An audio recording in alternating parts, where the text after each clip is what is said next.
Part 1 Introduction. pg 5. Chapter 1 The Problem. Why do philosophers differ so widely as to the first principles of morals, but agree respecting the conclusions and duties which they deduce from those principles? This is the question which was set as subject for a prize essay by the Royal Society of Holland at Haarlem, 1810, and solved by J. 100, F. Meister, and in comparison with the task before us, the inquiry presented no extraordinary difficulty. 4. The conclusion from these two premises is that pg 7, I must be allowed complete freedom of speech, as well as the right of questioning everything, and furthermore, that if I succeed in really contributing something, however small, to this subject, then that contribution will be of no little importance. But there are still other difficulties obstructing my path. The Royal Society asks for a short monograph setting forth the basis of ethics entirely by itself, which means to say, independent of its connection with the general system. 1. The actual metaphysics of any philosophy. Such a demand must not only render the accomplishment of the task more difficult, but necessarily make it imperfect. Long ago Christian Wolff, in his Philosophia Practica p. 28 observed, Tenebri in Philosophia Practica non dispellantur, nisi luce metaphysica effulgent darkness in practical philosophy is only dispersed when the light of metaphysics shines on it, and Kant in the preface to his Grundlegung zur Metaphysik der Sitten remarks, metaphysics must precede, and is in every case indispensable to moral philosophy. For just as every religion on earth, so far as it prescribes morality, does not leave the latter to rest on itself, but backs it by a body of dogmas the chief end of which is precisely to be the prop of the moral sense, so with philosophy, the ethical basis, whatever it be, must itself attach to, and find its support in, one system of metaphysics or another, that is to say, in a presupposed explanation of the world, and of existence in general. This is so, because the ultimate and true conclusion concerning the essential pg 8 nature of the universe must necessarily be closely connected with that touching the ethical significance of human action, and because, in any case, that which is presented as the foundation of morality, if it is not to be merely an abstract formula, floating in the clouds and out of contact with the real world, must be some fact or other discoverable either in the objective cosmos or else in man's consciousness. But as such, it can itself be only a phenomenon, and consequently, like all other phenomena, it requires a further explanation, and this explanation is supplied by metaphysics. Philosophy indeed is such a connected whole that it is impossible to exhaustively discuss any one part without all the others being involved. Thus Plato says quite correctly, Soo, Feeder, ed. Bip. Do you think then it is possible to understand at all adequately the nature of the soul, without at the same time understanding the nature of the whole? 1. The totality of things, the metaphysics of nature, the metaphysics of morals, and the metaphysics of the beautiful mutually presuppose each other, and only when taken as connected together do they complete the explanation of things as they really are, and of existence in general. So that whoever should exactly trace one of these three to its ultimate origin would be found to have necessarily brought the others into his solution of the problem, just as an absolutely clear and exhaustive understanding of any single thing in the world would imply a perfect comprehension of everything else. pg 9. Now if we were to start from a given system of metaphysics which is assumed to be true, we should reach synthetically a basis of morals, and this basis being, so to say, built up from below, would provide the resulting ethical structure with a sure foundation. But in the present case, since the terms of the question enforce the separation of ethics from all metaphysics, there remains nothing but the analytic method, which proceeds from facts either of external experience or of consciousness. It is true that thus the ultimate origin of the latter may be traced back to the human spirit, a source which then, however, must be taken as a fundamental fact, a primary phenomenon, underivable from anything else, with the result that the whole explanation remains simply a psychological one. At best its connection with any general metaphysical standpoint can only be described as accessory. On the other hand, the fundamental datum, the primary phenomenon of ethics, so found in man's nature, could itself in its turn be accounted for and explained, if we might first treat of metaphysics, and then by the synthetic method deduce ethics from it. This would mean, however, nothing less than the construction of a complete system, of philosophy, whereby the limits of the given question would be far exceeded. I am therefore compelled to answer it within the lines which its own isolated narrowness has laid down. And lastly, there is the following consideration. The basis on which it is here intended to place ethics will prove to be a very small one, and the consequence is that of the many lawful, approvable, and praiseworthy actions of mankind, only the minority will be found to pg-10 spring from purely moral motives, while the majority will have to be attributed to other sources. This gives less satisfaction, has not such a specious glitter as, let us say, a categorical imperative which always stands ready for commands, only that itself in its turn may command what ought to be done, and what ought to be left undone, not to mention other foundations that are entirely material. I can only, therefore, remind the reader of the saying in Ecclesiastes 4, "Better is an handful with quietness, than both the hands full with travail and vexation of spirit."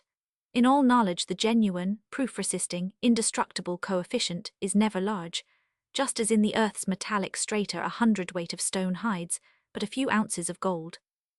But whether others will prefer, as I doth assured, to the bulky possession, the small quantity of gold which remains in the crucible to the big lump of matter that was brought along with it, or whether I shall rather be charged with having removed from ethics its basis, instead of providing one, in so far as I prove that the lawful and commendable actions of mankind often do not contain a particle of pure moral worth, and in most cases only a very little, resting as they do otherwise on motives, the sufficiency of which must ultimately be referred to the egoism of the doer. All this I must leave undecided, and I do so not without anxiety, nay rather pg-11 with resignation, because I have long since been of the same mind as Johann Georg von Zimmermann when he said, "Rest assured until your dying day that nothing in the world is so rare as a good judge." Über die Einsamkeit, pt. 1 ch. 3. For all true and voluntary righteousness, for all loving kindness, for all nobleness wherever these qualities may be found, my theory can only point to a very small foundation, whereas my opponents confidently construct broad bases for morals, which are made strong enough for every possible burden, and are at the same time thrust upon every doubter's conscience, accompanied with a threatening side-glance at his own morality. As contrasted with these, my own position is indeed in sore and sorry plight. It is like that of Cordelia before King Lear, with her weakly worded assurance of dutiful affection, compared with the effusive protestations of her more eloquent sisters. So that there seems to be need of a cordial that may be furnished by some maxim taken from intellectual hunting grounds, such as magna est vis veritatis et prevalebit. Great is the strength of truth, and it will prevail. But to a man who has lived and laboured even this fails to give much encouragement. Meanwhile, I will for once make the venture with truth on my side, and what opposes me will at the same time oppose truth. pg-12. Chapter 2, General Retrospect. For the people morality comes through, and is founded on theology, as the express will of God. On the other hand, we see philosophers, with few exceptions, taking special pains to entirely exclude this kind of foundation. Indeed, so they may but avoid it, they prefer even to find a refuge in sophistry. Whence comes this antithesis? Assuredly no more efficient basis for ethics can be imagined than the theological, for who would be so bold as to oppose the will of the Almighty and the Omniscient? Unquestionably no one, if only this will were proclaimed in an authentic, official manner, if one may say so, whereby no possible room for doubt could be left. This, however, is precisely the condition which does not admit of being realized. It is rather the inverse process which is attempted. The law declared to be the will of God men try to accredit as such, by demonstrating its agreement with our own independent, and hence, natural moral views, and an appeal is consequently made to these as being more direct and certain. But this is not all. We perceive that an action performed solely through threat of punishment and promise of reward would pg-13 be moral much more in appearance than in reality, since, after all, it would have its root in egoism, and in the last resort the scale would be turned by the greater or less amount of credulity evinced in each case. Now it was none other than Kant who destroyed the foundations of speculative theology, which up to his time were accounted unshakable. Speculative theology had hitherto sustained ethics, and in order to procure for the former an existence of some sort, if only an imaginary one, his wish was to proceed inversely, and make ethics sustain speculative theology.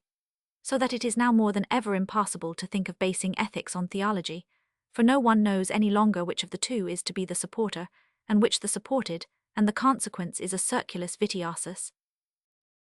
It is precisely through the influence of Kant's philosophy, through the contemporaneous effect of the unparalleled progress made in all the natural sciences, with regard to which every past age in comparison with our own appears childish, and lastly, through the knowledge of Sanskrit literature, and of those most ancient and widest spread faiths, Brahmanism and Buddhism, which, as far as time and space go, are the most important religion systems of mankind, and, as a matter of fact, are the original native religions of our own race, now well known to be of Asiatic descent or race, to which in its new strange home they once more send a message across the centuries.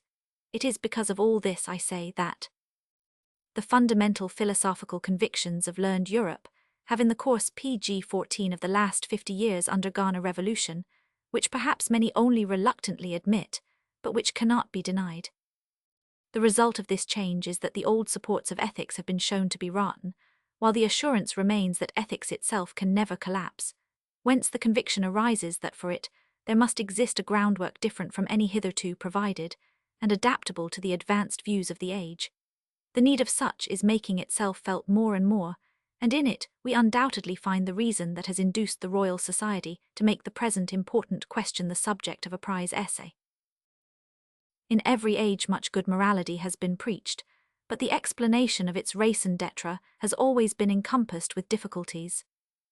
On the whole, we discern an endeavour to get at some objective truth, from which the ethical injunctions could be logically deduced, and it has been sought for both in the nature of things and in the nature of man, but in vain.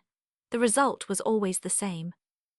The will of each human unit was found to gravitate solely towards its own individual welfare, the idea of which in its entirety is designated by the term blissfulness Glückseligkeit, and this striving after self-satisfaction leads mankind by a path very different to the one morality would fain point out.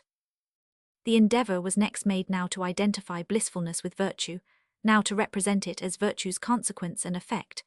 Both attempts have always failed, and this for no want of sophistry. Then recourse was had to artificial formulas, purely pg-15 objective and abstract, as well a posteriori as a priori, from which correct ethical conduct undoubtedly admitted of being deduced. But there was nothing found in man's nature to afford these a footing, whereby they might have availed to guide the strivings of his volition, in face of its egoistic tendency. It appears to me superfluous to verify all this by describing and criticizing every hitherto existing foundation of morality, not only because I share Augustine's opinion, non est pro magno habendum quid homines censurint, sed qui sit re veritas, it is the truth about a thing, not men's opinions thereon, that is of importance, but also because it would be like a one. Carrying coals to Newcastle, for previous attempts to give a foundation to ethics are sufficiently well known to the Royal Society, and the very question proposed shows that it is also convinced of their inadequateness.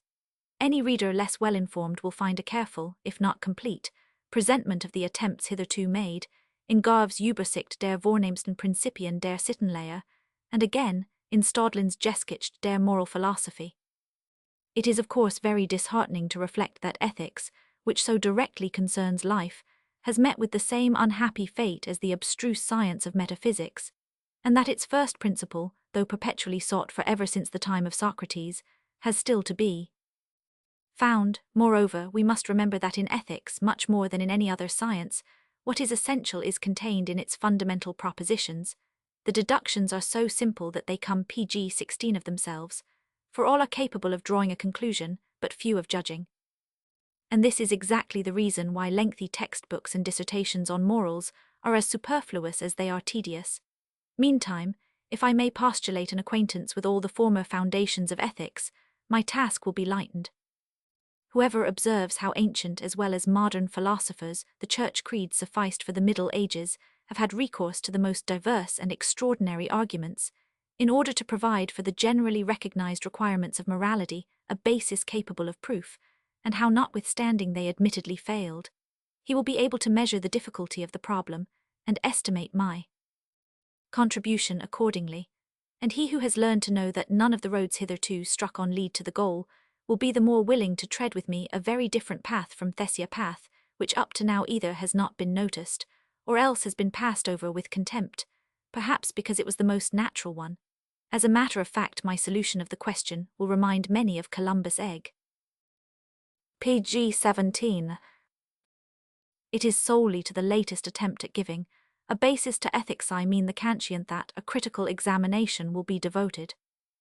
I shall make it all the more exhaustive, partly because the great ethical reform of Kant gave to this science a foundation having a real superiority to previous ones, and partly because it still remains the last important pronouncement in this domain, for which reason it has obtained general acceptance up to the present day, and is universally taught, although differently garnished by certain changes in the demonstration and in the terminology. It is the ethical system of the last 60 years, which must be removed ere we enter on another path.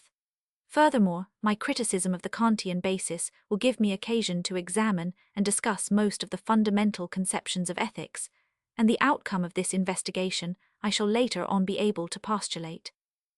Besides, inasmuch as opposites illustrate each other, it is exactly this course which will be the best preparation and guide, indeed the direct way, to my own position, which in its essential points is diametrically opposed to Kant's. It would therefore be a very perverse beginning to skip the following criticism, and turn at once to the positive part of my exposition, which then would remain only half intelligible. In any case, the time has assuredly arrived for once to cite ethics before the bar of a searching scrutiny.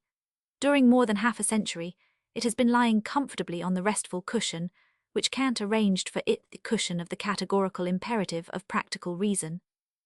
In our day, this PG-18 imperative is mostly introduced to us under a name which, being smoother and less ostentatious, has obtained more currency. It is called the moral law, and thus entitled with a passing bow to reason and experience, it slips through unobserved into the house. Once inside, there is no end to its orders and commands, nor can it ever afterwards be brought to account. It was proper, indeed inevitable, that Kant, as the inventor of the thing, should remain satisfied with his creation, particularly as he shelved by its means errors still more glaring. But to be obliged to look on and see asses disporting themselves on the comfortable cushion which he prepared, and which since his time has been more and more trampled on, and flattened out, this truly is hard. I allude to the daily hackney compilers, who, with the ready confidence born of stupidity, imagine that they have given a foundation to ethics, if they do but appeal to that moral law which is alleged to be inherent in our reason, and then they complacently weave upon this such a confused and wide-reaching tissue of phrases that they succeed in rendering unintelligible the clearest and simplest relations of life, and all this without ever once seriously asking themselves whether in point of fact there really does exist such a moral law as a convenient code of morality, graven in our heads or hearts. Hence I admit the especial pleasure I feel in proceeding to remove from ethics its broad cushion of repose, and I unreservedly declare my intention of proving that Kant's practical reason and PG-19 categorical imperative are completely unwarrantable, baseless and fabricated assumptions, and I shall further show that Kant's whole system, like those of his predecessors, is in want of a solid foundation. Consequently, ethics will again be consigned to its former entirely helpless condition, there to remain, until I come to demonstrate the true moral principle of human nature, a principle which is incontestably efficient, and has its root in our very being. The latter, however, has no such broad basis to offer as the above-mentioned cushion, so that, doubtless, those who are accustomed to take things easily will not abandon their comfortable old seat before they are thoroughly aware how deeply the ground on which it stands is undermined. Io dire non Roman six sapere per qual sventura, o pietasto per qual fatalita, de noi credito archon più l'impostura, ci la semplice e nuda verita. Casti. I cannot tell what mischiefs lie, or rather what fatality leads man to credit more the lie than truth in naked purity. Translator. PG 21. Part 2, Critique of Kant's Basis of Ethics. PG 23. Chapter 1, Preliminary Remarks. It is Kant's great service to moral science that he purified it of all eudaimonism. With the ancients, ethics was a doctrine of eudaimonism, With the moderns, for the most part, it has been a doctrine of salvation. The former wished to prove that virtue and happiness are identical, but this was like having two figures which never coincide with each other, no matter how they may be placed. The latter have endeavored to connect the two, not by the principle of identity, but by that of causation, thus making happiness the result of virtue. But to do this, they were obliged to have recourse to sophisms, or else to assume the existence of a world beyond any possible perception of the senses. Among the ancients, Plato alone forms an exception. His system is not eudaimonistic, it is mystic instead. Even the ethics of the Cynics and Stoics is nothing but a special form of eudaimonism, to prove which there is no lack of evidence and testimony, but the nature of my present task forbids the space. pg 24. The ancients then, equally with the moderns, Plato being the single exception, agree in making virtue only a means to an end. Indeed, strictly speaking, even Kant banished eudaimonism from ethics more in appearance than in reality, for between virtue and happiness he still leaves a certain mysterious connection. There is an obscure and difficult passage in his doctrine of the highest good where they occur together, while it is a patent fact that the course of virtue runs entirely counter to that of happiness. But passing over this, we may say that with Kant the ethical principle appears as something quite independent of experience and its teaching. It is transcendental or metaphysical. He recognizes that human conduct possesses a significance that oversteps all possibility of experience, and is therefore actually the bridge leading to that which he calls the intelligible world, the mundus noumenon, the world of things in themselves. The fame which the Kantian ethics has won is due not only to this higher level, which it reached, pg 25, but also to the moral purity and loftiness of its conclusions. It is by the latter that most people have been attracted, without paying much attention to the foundation, which is propounded in a very complex, abstract, and artificial form, and Kant himself required all his powers of acumen and synthesis to give it an appearance of solidity.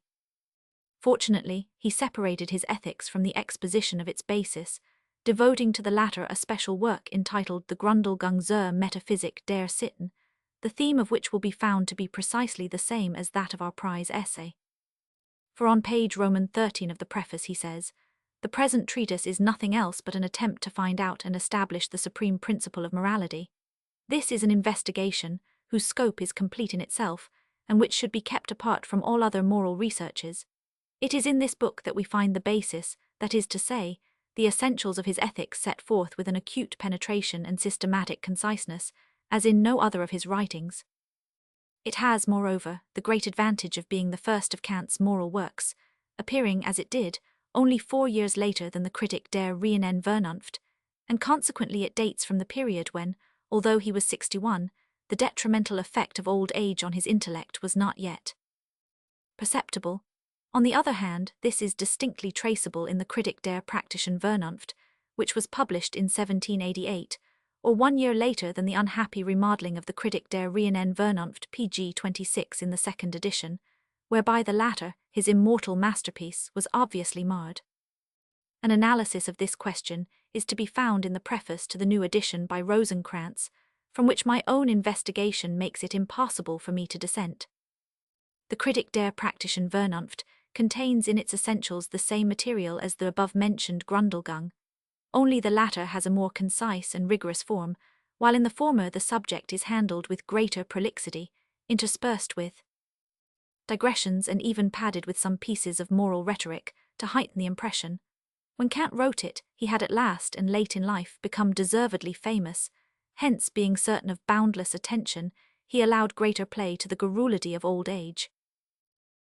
But the Kritik der praktischen Vernunft contains 2 sections which are peculiar to itself. First, the exposition of the relation between freedom and necessity pp. 169,179 of the 4th edition, and pp. 223,231 in Rosenkranz. This passage is above all praise, and undoubtedly was framed earlier in his life, as it is entirely in harmony with his treatment of the same subject in the Kritik der reinen Vernunft pp. 560,586, Rosenkranz, SQQ. And secondly, the moral theology, which will more and more come to be recognized as the real object Kant had in view.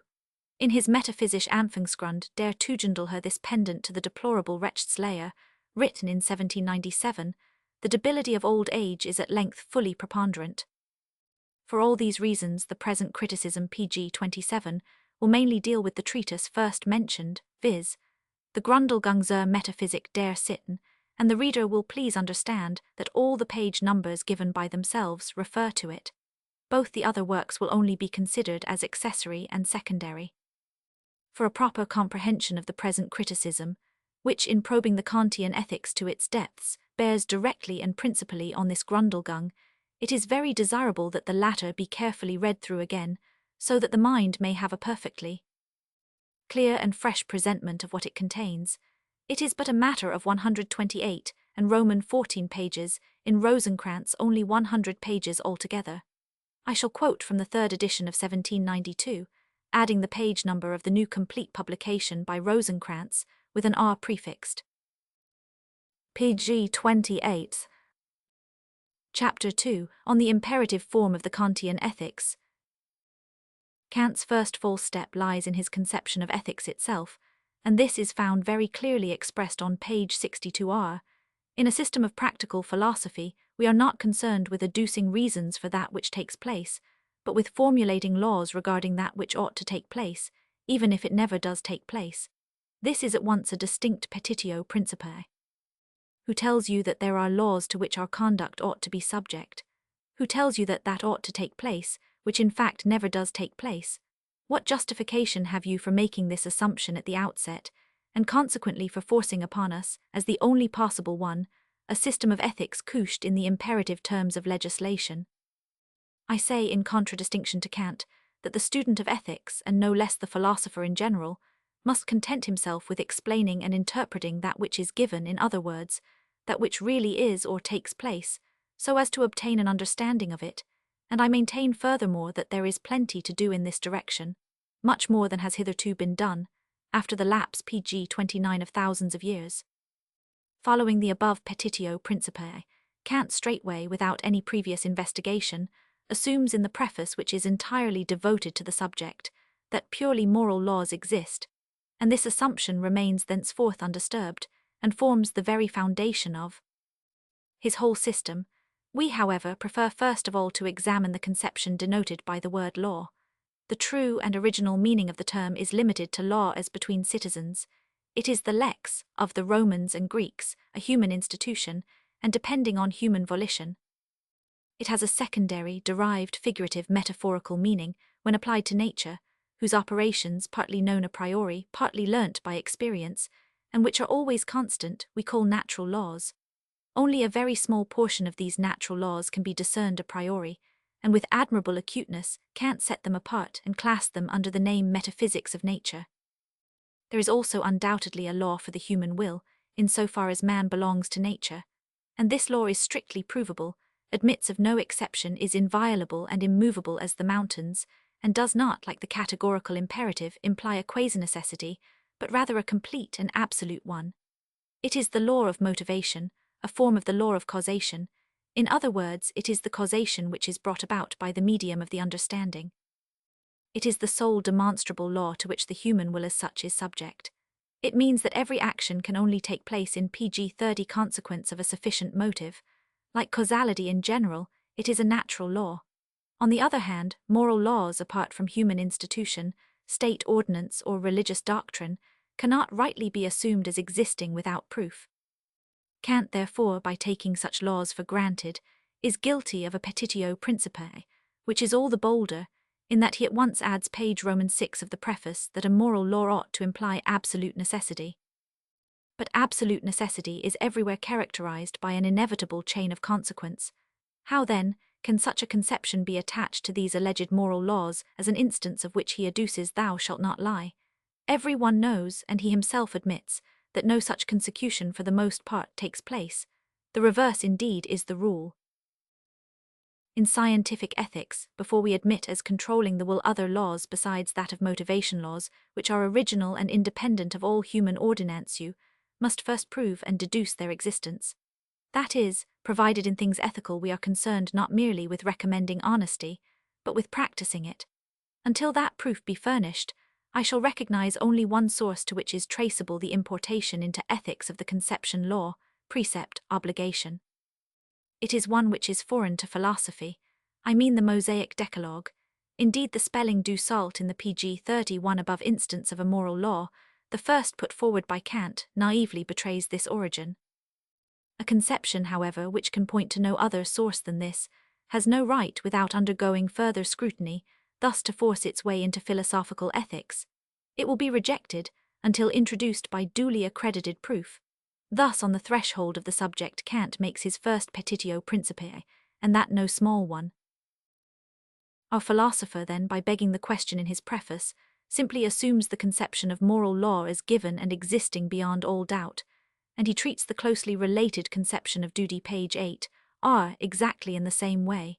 Without subjecting it to any further test, he admits it forthwith as a proper appurtenance of ethics. But here again, I am compelled to enter a protest.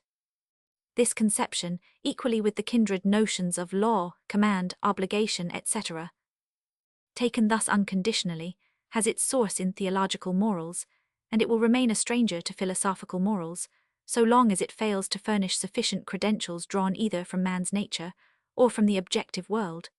Till then, I can only recognize the Decalogue as the origin of all these connected conceptions. Since the rise of Christianity, there is no doubt that philosophical has been unconsciously molded by theological ethics. And since the latter is essentially dictatorial, the former appears in the shape of precepts and inculcation of duty, in all innocence, and without any suspicion that first an ulterior sanction is needful for this role. Rather does she suppose it to be her proper and natural form.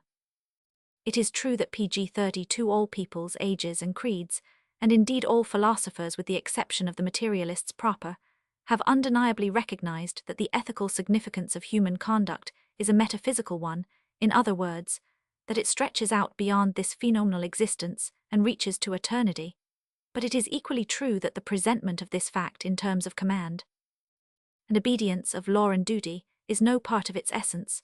Furthermore, separated from the theological hypotheses whence they have sprung, these conceptions lose in reality all meaning, and to attempt to substitute for the former by talking with Kant of absolute obligation and of unconditioned duty, is to feed the reader with empty words, nay more, is to give him a contradictio in adjecto to digest.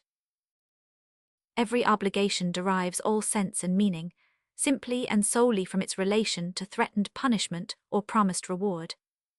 Hence, long before Kant was thought of, Locke says, for since it would be utterly in vain to suppose a rule set to the free actions of man, without annexing to it some enforcement of good and evil to determine his will, we must, wherever we suppose a law, suppose also some reward or punishment annexed to that law. Essay on the Human Understanding, BK 2 ch. 33:6. What ought to be done is therefore necessarily conditioned by punishment or reward. Consequently, to use Kant's language, it is essentially and inevitably pg 33 hypothetical, and never, as he maintains, categorical. If we think away these conditions, the conception of obligation becomes void of sense, hence absolute obligation is most certainly a contradictio in adjecto. A commanding voice, whether it come from within or from without, cannot possibly be imagined except as threatening or promising. Consequently, obedience to it, which may be wise or foolish according to circumstances, is yet always actuated by selfishness, and therefore morally worthless. The complete unthinkableness and nonsense of this conception of an unconditioned obligation, which lies at the root of the Kantian ethics, appears later in the system itself, namely in the Kritik der praktischen Vernunft, just as some concealed poison in an organism cannot remain hid, but sooner or later must come out and show itself. For this obligation, said to be so unconditioned, nevertheless postulates more than one condition in the background. It assumes a reward, and the immortality of the person to be rewarded. This is of course unavoidable, if one really makes duty and obligation the fundamental conception of ethics, for these ideas are essentially relative, and depend for their significance on the threatened penalty or the promised reward. The guerdon which is assumed to be in store for virtue shows clearly enough that only in appearance she works for nothing. It is, however, put forward modestly veiled, under the name of the highest good, which is the union of virtue and happiness. But this is at bottom nothing else but a morality that derives its origin from pg 34 happiness, which means, a morality resting on selfishness. In other words, it is eudaimonism, which Kant had solemnly thrust out of the front door of his system as an intruder, only to let it creep in again by the postern under the name of the highest good. This is how the assumption of unconditioned absolute obligation, concealing as it does a contradiction, avenges itself. Conditioned obligation, on the other hand, cannot of course be any first principle for ethics, since everything done out of regard for reward or punishment is necessarily an egoistic transaction, and as such is without any real moral value. All this makes it clear that a nobler and wider view of ethics is needed, if we are in earnest about our endeavor to truly account for the significance of human conduct, a significance which extends beyond phenomena and is eternal. As all obligation is entirely dependent on a condition, so also is all duty. Both conceptions are very closely related, indeed almost identical. The only difference between them might be said to be that obligation in general may rest on mere force, whereas duty involves the sense of obligation deliberately undertaken, such as we see between master and servant, principal and subordinate, rulers and the ruled. And since no one undertakes a duty gratis, every duty implies also a right. The slave has no duties because he has no rights, but he is subject to an obligation which rests on sheer force. In the following Part 1, shall explain the only meaning which the conception duty has in ethics. If we put ethics in an imperative form, making pg 35 it a doctrine of duties, and regard the moral worth or worthlessness of human conduct as the fulfillment or violation of duties, we must remember that this view of duty, and of obligation in general, is undeniably derived solely from theological morals, and primarily from the Decalogue, and consequently that it rests essentially and inseparably on the assumption of man's dependence on another, will which gives him commands and announces reward or punishment. But the more the assumption of such a will is in theology positive and precise, the less should it be quietly and unsuspectingly introduced into philosophical morals. Hence we have no right to assume beforehand that for the latter, the imperative form, the ordaining of commands, laws, and duties, is an essential and a matter of course, and it is a very poor shift to substitute the word absolute or categorical for the external condition which is indissolubly attached to such conceptions by their very nature, for this gives rise, as explained above, to a contradictio in adjecto. Kant then, without more ado or any close examination, borrowed this imperative form of ethics from theological morals.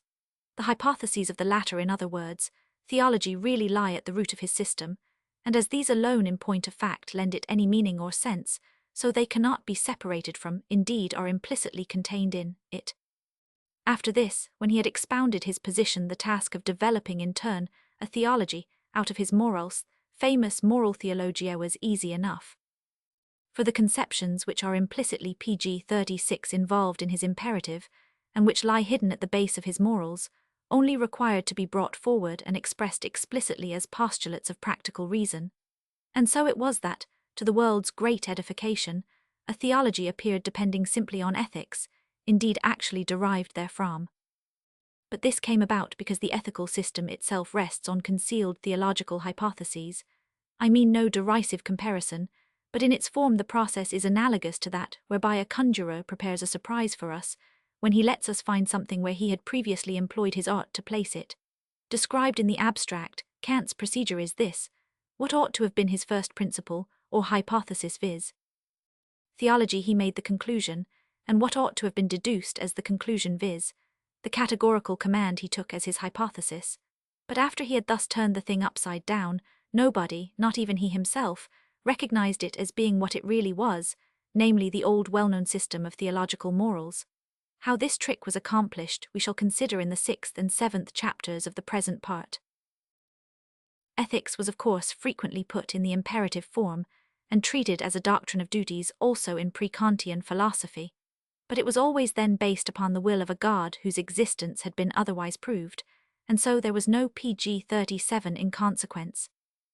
As soon, however, as the attempt was made, as Kant attempted, to give a foundation to ethics independent of this will, and establish it without metaphysical hypotheses, there was no longer any justification for taking as its basis the words "thou shalt," and it is thy duty that is, the imperative form, without first deducing the truth thereof from some other source. pg 38. Chapter 3, on the assumption of duties towards ourselves in particular. This form of the doctrine of duties was very acceptable to Kant, and in working out his position he left it untouched, for like his predecessors, along with the duties towards others he ranged also duties towards ourselves. I, however, entirely reject this assumption, and as there will be no better opportunity, I shall here incidentally explain my view. Duties towards ourselves must, just as all others, be based either on right or on love. Duties towards ourselves based on right are impossible, because of the self-evident fundamental principle volenti non fit injuria, where the will assents, no injury is done. For what I do is always what I will, consequently also what I do to myself is never anything but what I will, therefore it cannot be unjust. Next, as regards duties towards ourselves based on love, ethics here finds her work already done, and comes too late. The impossibility of violating the duty of self-love is at once assumed by the first law of Christian morals: love thy neighbor as thyself. According to this, the love which each man cherishes for himself is postulated as the maximum, and as pg 39 the condition of all other love, while the converse, love thyself as thy neighbor, is never added, for everyone would feel that the latter does not claim enough. Moreover, self-love would be the sole duty regularly involving an opus supererogationis. Kant himself says in the Metaphysisch Anfangsgrund zur Tugendlehre, R. That which each man inevitably wills of himself does not belong to the conception of duty. This idea of duties towards ourselves is nevertheless still held in repute, indeed it enjoys for the most part special favour, nor need we feel surprise. But it has an amusing effect in cases where people begin to show anxiety about their persons, and talk quite earnestly of the duty of self-preservation, the while it is sufficiently clear that fear will lend them legs soon enough, and that they have no need of any law of duty to help them along. First among the duties towards ourselves is generally placed that of not committing suicide, the line of argument taken being extremely prejudiced and resting on the shallowest basis. Unlike animals, man is not only a prey to bodily pain limited to the passing moment, but also to those incomparably greater mental sufferings, which reaching forwards and backwards draw upon the future and the past, and nature, by way of compensation, has granted to man alone the privilege of being able to end his life at his own pleasure, before she herself sets a term to it. Thus, while animals necessarily live so long as they can, man need only live so long as he will. pg 40. Whether he ought on ethical grounds to forgo this privilege is a difficult question, which in any case cannot be decided by the usual superficial reasoning. The arguments against suicide which Kant does not deem unworthy of adducing are, and are, I cannot conscientiously describe as other than pitiable, and quite undeserving of an answer. It is laughable indeed to suppose that reflections of such a kind could have wrested the dagger from the hands of Cato, of Cleopatra, of Cocceius' nerve attack, Anne, 6, or of Aurea the wife of Petus Plin, Ep. 3. If real moral motives for not committing suicide actually exist, it is certain that they lie very deep and cannot be reached by the plummet of ordinary ethics. They belong to a higher view of things than is adaptable even to the standpoint of the present treatise. That which generally comes next on the rubric of duties towards ourselves may be divided partly into rules of worldly wisdom, partly into hygienic prescriptions, but neither class belongs to morals in the proper sense. Last on the catalogue comes the prohibition of unnatural lustonanism, pederastia, and bestiality. Of these onanism is mainly a vice of childhood, and must be fought against much more with the weapon of dietetics than with that of ethics. Hence we find that the authors of books directed against it are physicians, e.g., Tissot and others, rather than moralists. After dietetics and hygiene pg 41 have done their work, and struck it down by irrefutable reasoning, if ethics desires to take up the matter, she finds little left for her to do. Bestiality, again, is a very rare occurrence. It is thoroughly abnormal and exceptional, and moreover so loathsome and foreign to human nature, that itself, better than all arguments of reason, passes judgment on itself and deters by sheer disgust. For the rest, as being a degradation of human nature, it is in reality an offence against the species as such, and in the abstract, not against human units. Of the three sexual perversions of which we are speaking, it is consequently only with pederastia that ethics has to do, and in treating of justice this vice finds its proper place. For justice is infringed by it, in face of which fact, the dictum volenti non fit injuria is unavailing. The injustice consists in the seduction of the younger and inexperienced person, who is thereby ruined physically and morally. Page 42. Chapter 4, on the basis of the Kantian ethics. With the imperative form of ethics, which in Chapter 2, we prove to be a petitio principii, is directly connected a favorite idea of Kant's that may be excused, but cannot be adopted. Sometimes we see a physician, after having employed a certain remedy with conspicuous success, henceforth prescribing it for almost all diseases. To such a one Kant may be likened. By separating the priori from the posteriori in human knowledge, he made the most brilliant and pregnant discovery that metaphysics can boast of. What wonder then that thereafter he should try to apply this method, this sundering of the two forms everywhere, and should consequently make ethics also consist of two parts, a pure one, an a priori knowable part and an empirical. The latter of these he rejects as unreliable for the purpose of founding ethics.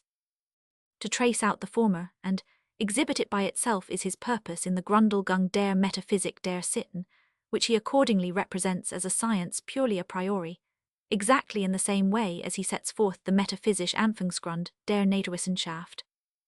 He asserts in fact that the moral law which without warrant, pg 43 without deduction or proof of any sort he postulates as existing, is furthermore a law knowable a priori and independent of all internal or external experience.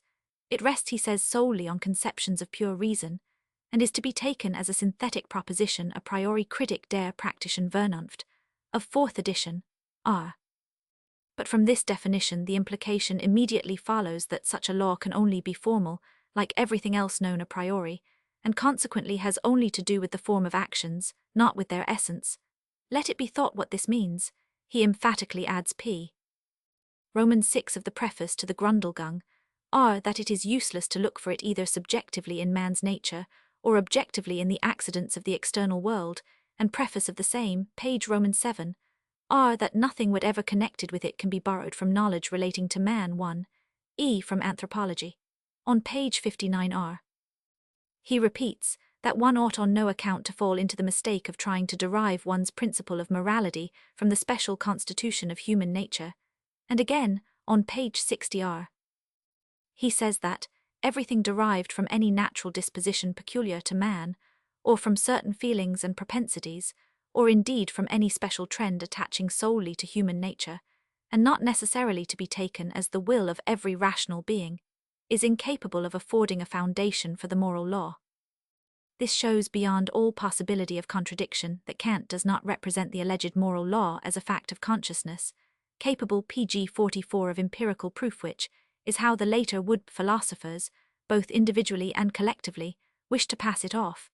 In discarding every empirical basis for morals, he rejects all internal, and still more decidedly all external, experience. Accordingly he founds and I call special attention to Thiesch's moral principle, not on any provable fact of consciousness, such as an inner natural disposition, nor yet upon any objective relation of things in the external world. No, that would be an empirical foundation. Instead of this, pure conceptions a priori 1, conceptions which so far contain nothing derived from internal or external experience, and thus are simply shells without kernels, these are to be made the basis of morals. Let us consider the full meaning of such a position. Human consciousness as well as the whole external world, together with all the experience and all the facts they comprise, are swept from under our feet. We have nothing to stand upon. And what have we to hold to? Nothing but a few entirely abstract, entirely unsubstantial conceptions, floating in the air equally with ourselves. It is from these, or more correctly from the mere form of their connection with judgments made, that a law is declared to proceed, which by so-called absolute necessity is supposed to be valid, and to be strong enough to lay bit and bridle on the surging throng of human desires, on the storm of passion, on the giant might of egoism. We shall see if such be the case. With this preconceived notion that the basis of morals must be necessarily and strictly a priori, and entirely free from everything empirical, another of pg 45 Kant's favorite ideas is closely connected. The moral principle that he seeks to establish is, he says, a synthetic proposition a priori, of merely formal contents, and hence exclusively a matter of pure reason, and accordingly as such to be regarded as valid not only for men, but for all possible rational beings. Indeed, he declares it to hold good for man on this account alone. 1. Because per accidens man comes under the category of rational beings. Here lies the cause of his basing the moral principle not on any feeling, but on pure reason which knows nothing but itself and the statement of its antithesis. So that this pure reason is taken, not as it really and exclusively is an intellectual faculty of man but as a self-existent hypostatic essence, yet without the smallest authority, the pernicious effects of such example and precedent being sufficiently shown in the pitiful philosophy of the present day. Indeed, this view of morals as existing not for men as men, but for all rational beings as such, is with Kant a principle so firmly established, an idea so favourite, that he is never tired of repeating it at every opportunity.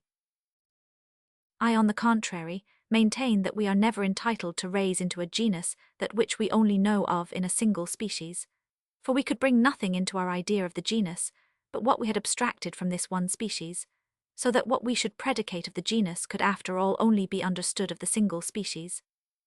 While if we should attempt to think away without any warrant the particular attributes of the species, in order to form pg 46 our genus, we should perhaps remove the exact condition whereby the remaining attributes, hypostatized as a genus, are made possible. Just as we recognize intelligence in general to be an attribute of animal beings alone, and are therefore never justified in thinking of it as existing outside and independent of animal nature, so we recognize reason as the exclusive attribute of the human race, and have not the smallest right to suppose that reason exists externally to it, and then proceed to set up a genus called rational beings, differing from its single known species man. Still less are we warranted in laying down laws for such imaginary rational beings in the abstract. To talk of rational beings external to men is like talking of heavy beings external to bodies. One cannot help suspecting that Kant was thinking a little of the dear cherubim, or at any rate counted on their presence in the conviction of the reader. In any case, this doctrine contains a tacit assumption of an anima rationalis, which as being entirely different from the anima sensitiva, and the anima vegetativa, is supposed to persist after death, and then to be indeed nothing else but rationalis. But in the Kritik der reinen Vernunft, Kant himself has expressly and elaborately made an end of this most transcendent hypostasis. Nevertheless, in his ethics generally, and in the Kritik der praktischen Vernunft especially, there seems always to hover in the background the thought that the inner and eternal essence of man consists of reason. In this connection, where the matter only occurs incidentally, I must content myself with pg 47 simply asserting the contrary. Reason, as indeed the intellectual faculty as a whole is secondary, is an attribute of phenomena, being in point of fact conditioned by the organism, whereas it is the will in man which is his very self, the only part of him which is metaphysical, and therefore indestructible. The success with which Kant had applied his method to the theoretical side of philosophy led him on to extend it to the practical. Here also he endeavored to separate pure a priori from empirical a posteriori knowledge. For this purpose he assumed that just as we know a priori the laws of space, of time, and of causality, so in like manner, or at any rate analogously, we have the moral plumbline for our conduct given us prior to all experience, and revealed in a categorical imperative, an absolute ought. But how wide is the difference between this alleged moral law a priori, and our theoretical knowledge a priori of space, time, and causality? The latter are nothing but the expression of the forms 1. The functions of our intellect, whereby alone we are capable of grasping an objective world, and wherein alone it can be mirrored, so that the world as we know it is absolutely conditioned by these forms, and all experience must invariably and exactly correspond to them, just as everything that I see through a blue glass must appear blue, while the former, the so-called moral law, is something that experience pours ridicule on at every step. Indeed, as Kant himself says, it is doubtful whether in practice it has ever really been followed on any single occasion. How completely unlike are the things pg 48 which are here classed together under the conception of a priority. Moreover, Kant overlooked the fact that, according to his own teaching in theoretical philosophy, it is exactly the a priority of our knowledge of time, space, and causality independent, as this is of experience that limits it strictly to phenomena 1. To the picture of the world as reflected in our consciousness, and makes it entirely invalid as regards the real nature of things 1. E as regards whatever exists independently of our capacity to grasp it. Similarly, when we turn to practical philosophy, his alleged moral law, if it have an a priori origin in ourselves, must also be only phenomenal, and leave entirely untouched the essential nature of things. Only this conclusion would stand in the sharpest contradiction as much to the facts themselves as to Kant's view of them. For it is precisely the moral principle in us that he everywhere, e.g., critic der praktischen Vernunft, represents as being in the closest connection with the real essence of things, indeed as directly in contact with it, and in all passages in the critic der reinen Vernunft, where the mysterious thing in itself comes forward a little more clearly, it shows itself as the moral principle in us as will. But of this he failed to take account. In Chapter 2, of this part I explained how Kant took over bodily from theological morals the imperative form of ethics 1, e. the conception of obligation, of law and of duty, and how at the same time he was constrained to leave behind that which in the realm pg 49 of theology alone lends force and significance to these ideas. But he felt the need of some basis for them, and accordingly went so far as to require that the conception of duty itself should be also the ground of its fulfillment, in other words, that it should itself be its own enforcement. An action, he says, has no genuine moral worth, unless it be done simply as a matter of duty, and for duty's sake without any liking for it being felt. And the character only begins to have value if a man who has no sympathy in his heart, and is cold and indifferent to others' sufferings, and who is not by nature a lover of his kind, is nevertheless a doer of good actions, solely out of a pitiful sense of duty. This assertion, which is revolting to true moral sentiment, this apotheosis of lovelessness, the exact opposite as it is of the Christian doctrine of morals, which places love before everything else, and teaches that without it nothing profiteth 1 Cor 13. This stupid moral pedantry has been ridiculed by Schiller in 2 apposite epigrams, entitled Gewissensskrupel Scruples of Conscience and Entscheidung Decision. It appears that some passages in the Kritik der praktischen Vernunft which exactly suit this connection were the immediate occasion of the verses. Thus, for instance, on we find, obedience to the moral law which a man feels incumbent on him is based not on voluntary inclination, nor on endeavour willingly put forth without any authoritative pg 50 command, but on a sense of duty. Yes, it must be commanded. What slavish morality! And again on feelings of compassion and of tender-hearted sympathy would be actually troublesome to persons who think aright, because through such emotions their well-weighed maxims would become confused, and so the desire would grow up to be rid of them, and to be subject solely to the lawgiver reason. Now I maintain without hesitation that what opens the hand of the above described, loveless doer of good, who is indifferent to the sufferings of other people, cannot, provided he have no secondary motives, be anything else than a slavish fear of the gods, equally whether he calls his fetish categorical imperative or Fitzlippersley. For what but fear can move a hard heart? Furthermore, on in accordance with the above view, we find that the moral worth of an action is supposed to lie, by no means in the intention which led to it, but in the maxim which was followed. Whereas I, on the contrary, ask the reader to reflect that it is the intention alone which decides as to the moral worth, or worthlessness, of an action, so that the same act may deserve condemnation or praise according to the intention which determined it. Hence it is that, whenever men discuss a proceeding to which some moral importance is attached, the intention is always investigated, and by this standard alone the matter is judged. As likewise, it is in the intention alone that every one seeks pg 51 justification, if he see his conduct misinterpreted, or excuse, if its consequence be mischievous. On we at last reach the definition of duty, which is the fundamental conception of Kant's entire ethical system. It is the necessity of an action out of respect for the law, but what is necessary takes place with absolute certainty, while conduct based on pure duty generally does not come off at all. And not only this, Kant himself admits, that there are no certain instances on record of conduct determined solely by pure duty, and on he says, it is utterly impossible to know with certainty from experience whether there has ever really been one single case in which an action, however true to duty, has rested simply on its idea, and similarly on and In what sense then can necessity be attributed to such an action? As it is only fair always to put the most favourable interpretation on an author's words, we will suppose him to mean that an act true to duty is objectively necessary, but subjectively accidental. Only it is precisely this that is more easily said than thought, for where is the object of this objective necessity, the consequence of which for the most part, perhaps indeed always, fails to be realized in objective reality? With every wish to be unbiased, I cannot but think that the expression necessity of an action is nothing but an artificially concealed, very forced paraphrase of the word ought. This will become pg 52 clearer if we notice that in the same definition the word achtung respect is employed, where gehorsam obedience is meant. Similarly, in the note on R, we read, achtung signifies simply the subordination of my will to a law.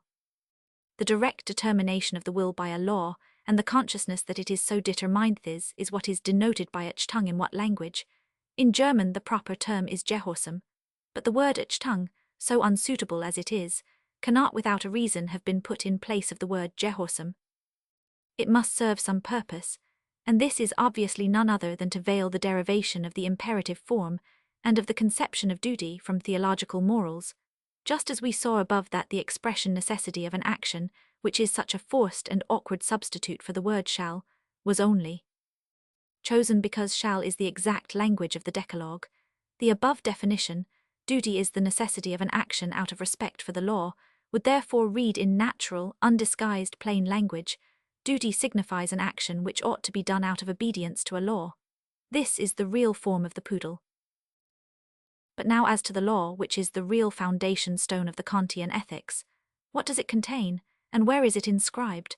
This is the chief pg 53 point of inquiry. In the first place, be it observed that we have two questions to deal with. The one has to do with the principle, the other with the basis of ethics, two entirely different things, although they are frequently, and sometimes indeed intentionally, confused. The principle or main proposition of an ethical system is the shortest and most concise definition of the line of conduct which it prescribes, or, if it have no imperative form, of the line of conduct to which it attaches real moral worth. It thus contains, in the general terms of a single enunciation, the direction for following the path of virtue, which is derived from that system. In other words, it is the of virtue. Whereas the basis of any theory of ethics is the of virtue, the reason of the obligation enjoined, of the exhortation or praise given, whether it be sought in human nature, or in the external conditions of the world, or in anything else.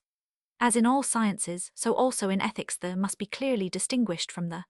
But most teachers of morals wilfully confound this difference, probably because the is so easy, the so exceedingly difficult to give. They are therefore glad to try to make up for the poverty on the one hand, by the riches on the other, and to bring about a happy marriage between poverty and plenty, by putting them together in one proposition. Pg 54, this is generally done by taking the familiar, out of the simple form in which it can be expressed, and forcing it into an artificial formula, from which it is only to be deduced as the conclusion of given premises, and the reader is led by this performance to feel as if he had grasped not only the thing, but its cause as well. We may easily convince ourselves of this by recalling all the most familiar principles of morals. As, however, in what follows I have no intention of imitating acrobatic tricks of this sort, but purpose proceeding with all honesty and straightforwardness, I cannot make the principle of ethics equivalent to its basis, but must keep the two quite separate.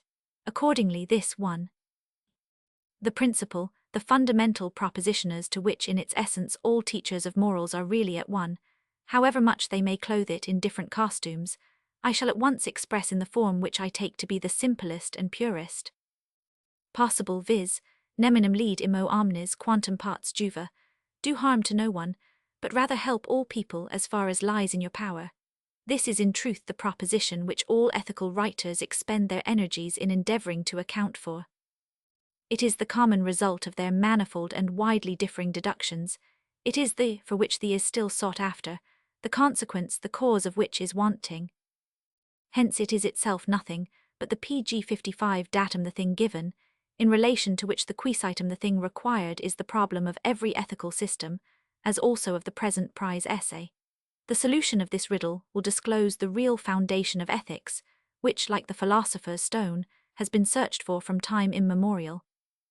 That the datum, the principle is most purely expressed by the enunciation I have given, can be seen from the fact that it stands to every other precept of morals as a conclusion to given premises, and therefore constitutes the real goal it is desired to attain, so that all other ethical commandments can only be regarded as paraphrases, as indirect or disguised statements of the above simple proposition. This is true, for instance, even of that trite and apparently elementary maxim, quod tibi feri non vis, alteri ni feceris, do not to another what you are unwilling should be done to yourself.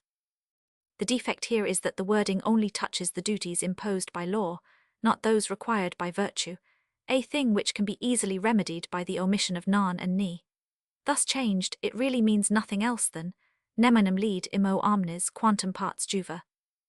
But as this sense is only reached by a periphrasis, the formula gains the appearance of having also revealed its own ultimate foundation, which, however, is not the case, because it does not in the least follow that, if I am unwilling that something be done to myself, I ought not to do it to others.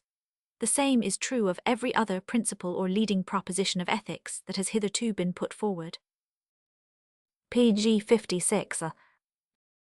If we now return to the above question, how does the law read in obeying which, according to Kant, duty consists, and on what is it based, we shall find that our philosopher, like most others, has in an extremely artificial manner closely connected the principle of morals with its basis. I again call attention to what I have already examined at the outset. I mean, the Kantian claim that the principle of ethics must be purely a priori and purely formal, indeed an a priori synthetical proposition, which consequently may not contain anything material, nor rest upon anything empirical, whether objectively in the external world, or subjectively in consciousness, such as any feeling, inclination, impulse, and the like. Kant was perfectly aware of the difficulty of this position, for on R, he says, it will be seen that philosophy has here indeed reached a precarious standpoint, which yet is to be immovable, notwithstanding that it is neither dependent on, nor supported by, anything in heaven or on earth. We shall therefore with all the greater interest and curiosity await the solution of the problem he has set himself, namely, how something is to arise out of nothing, that is, how out of purely a priori conceptions, which contain nothing empirical or material, the laws of material human action are to grow up. This is a process which we may find symbolized in chemistry, where out of three invisible gases, azote, hydrogen, and chlorine, and thus in apparently empty space, solid sal ammoniac is evolved before our eyes. Pg 57. I will, however, explain, more clearly than Kant either would or could, the method whereby he accomplishes this difficult task. The demonstration is all the more necessary because what he did appears to be seldom properly understood. Almost all Kant's disciples have fallen into the mistake of supposing that he presents his categorical imperative directly as a fact of consciousness. But in that case its origin would be anthropological, and as resting on experience, although internal, it would have an empirical basis, a position which runs directly counter to the Kantian view, and which he repeatedly rejects. Thus on R, he says, it cannot be empirically determined whether any such categorical imperative exists everywhere, and again on R. The possibility of the categorical imperative must be investigated entirely on a priori grounds, because here we are not helped by any testimony of experience as to its reality. Even Reinhold, his first pupil, missed this point, for in his Beiträge zur Übersicht der Philosophie am Anfang des 19. Jahrhunderts No. 2 we find him saying, Kant assumes the moral law to be a direct and certain reality, an original fact of the moral consciousness. But if Kant had wished to make the categorical imperative a fact of consciousness, and thus give it an empirical foundation, he certainly would not have failed at least to put it forward as such. And this is precisely what he never does. As far as I know, the categorical imperative appears for the first time in the Kritik der reinen Vernunft of the first, and of the fifth edition, entirely ex nunc Pg 58 unexpectedly, without any preamble, and merely connected with the preceding sentence by an altogether unjustifiable therefore. It is only in the Grundlage zur Metaphysik der Cetina book, to which we here devote a special attention, that it is first introduced expressly and formally, as a deduction from certain concepts.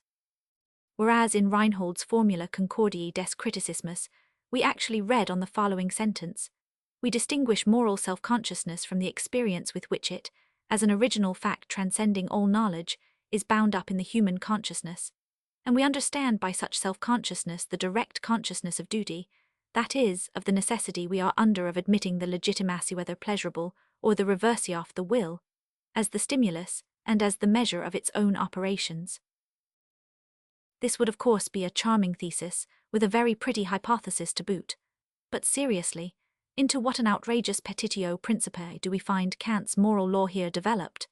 If that were true, ethics would indubitably have a basis of incomparable solidity, and there would be no need of any questions being set for prize essays to encourage inquiry in this direction. But the greatest marvel would be that men had been so slow in discovering such a fact of consciousness, considering pg 59 that for the space of thousands of years a basis for morals has been sought after with zealous patient toil. How Kant himself is responsible for this deplorable mistake, I shall explain further on. Nevertheless, one cannot but wonder at the undisputed predominance of such a radical error among his disciples. Have they never, whilst writing all their numberless books on the Kantian philosophy, noticed the disfigurement which the critic der reinen Vernunft underwent in the second edition, and which made it an incoherent, self-contradictory work? It seems that this has only now come to light, and in my opinion the fact has been quite correctly analysed in Rosenkranz's preface to the second volume of his complete edition of Kant's works. We must, however, remember that many scholars, being unceasingly occupied as teachers and authors, find very little time left for private and exact research. It is certain that docendo disco I learn by teaching is not unconditionally true. Sometimes indeed one is tempted to parody it by saying, semper docendo nihil disco, by always teaching I learn nothing, and even what Diderot puts into the mouth of Raymau's nephew is not altogether without reason. And as for these teachers, do you suppose they understand the sciences they give instruction in? Not a bit of it, my dear sir, not a bit of it. If they possessed sufficient knowledge to be able to teach them, they would not do so. Why? Because they would have devoted their lives to the study of them. Goethe's translation. Lichtenberg too says, I have rather observed that professional people are often exactly those who do pg 60 not know best. But to return to the Kantian ethics, most persons, provided only the conclusion reached agrees with their moral feelings, immediately assume that there is no flaw to be found in its derivation, and if the process of deduction looks difficult, they do not trouble themselves much about it, but are content to trust the faculty.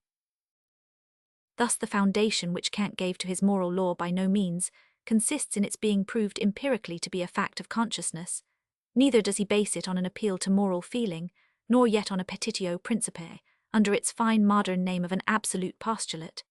It is formed rather of a very subtle process of thought, which he twice advances on and and which I shall now proceed to make clear. Kant, be it observed, ridiculed all empirical stimuli of the will, and began by removing everything, whether subjective or objective, on which a law determining the will's action could be empirically based. The consequence is that he has nothing left for the substance of his law but simply its form. Now this can only be the abstract conception of lawfulness, but the conception of lawfulness is built up out of what is valid for all persons equally. Therefore the substance of the law consists of the conception of what is universally valid, and its contents are of course nothing else than its universal validity. Hence the formula will read as follows: act only in accordance with that precept which you can also wish should be a general law for all rational beings. This, then, is the real foundation for the most part, so pg 61 greatly misunderstood, which Kant constructed for his principle of morals, and therefore for his whole ethical system. Compare also the Kritik der praktischen Vernunft, the end of note 1. I pay Kant a tribute of sincere admiration for the great acumen he displayed in carrying out this dexterous feat, but I continue in all seriousness my examination of his position according to the standard of truth. I will only observing this point I shall take up again later on that here reason, because, and in so far as it works out the above explained special ratiocination, receives the name of practical reason. Now the categorical imperative of practical reason is the law which results from this process of thought.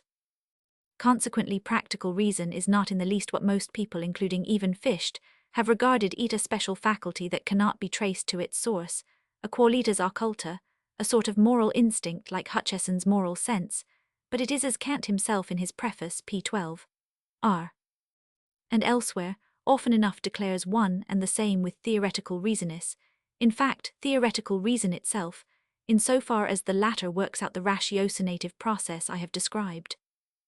It is noticeable that Fichte calls the categorical imperative of Kant an absolute postulate Grundlage der gesamten Wissenschaftslehre, Tübingen, 1802, note. This is the modern, more showy expression for petitio principii, and thus we see that he, too, regularly accepted the categorical imperative, and consequently must be included among those who have fallen into the mistake above criticized. Page 62.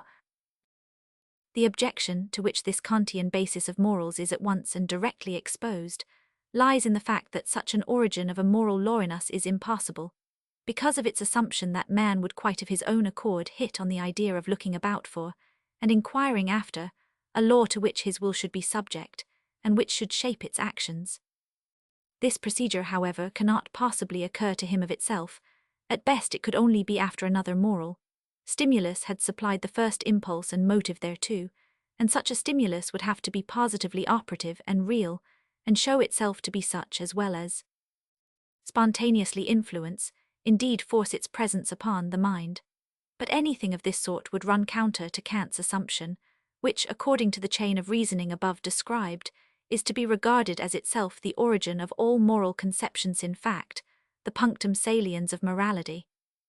Consequently, as long as there is no such antecedent incentive because, ex hypothesi, there exists no other moral stimulus but the process of thought already explained, so long egoism alone must remain as the plumbline of human conduct, as the guiding thread of the law of motivation, so long the entirely empirical and egoistic motives of the moment, alone and unchecked, must determine in each separate case the conduct of a man, since on this assumption there is no voice to arrest him, neither does any reason whatever exist why he should be minded to inquire after, to say nothing of anxiously searching for, a law which should limit and govern his will. And yet it is only possible, pg 63, on this supposition, that he should think out the above remarkable piece of mental legerdemain. It matters not how far we may care to put a strict and exact interpretation on this Kantian process, or whether we choose to tone it down to some dim, obscurely felt operation of thought. No modification of it can attack the primary truths that out of nothing, nothing comes, and that an effect requires a cause. The moral stimulus, like every motive that affects the will, must in all cases make itself felt spontaneously, and therefore have a positive working, and consequently be real.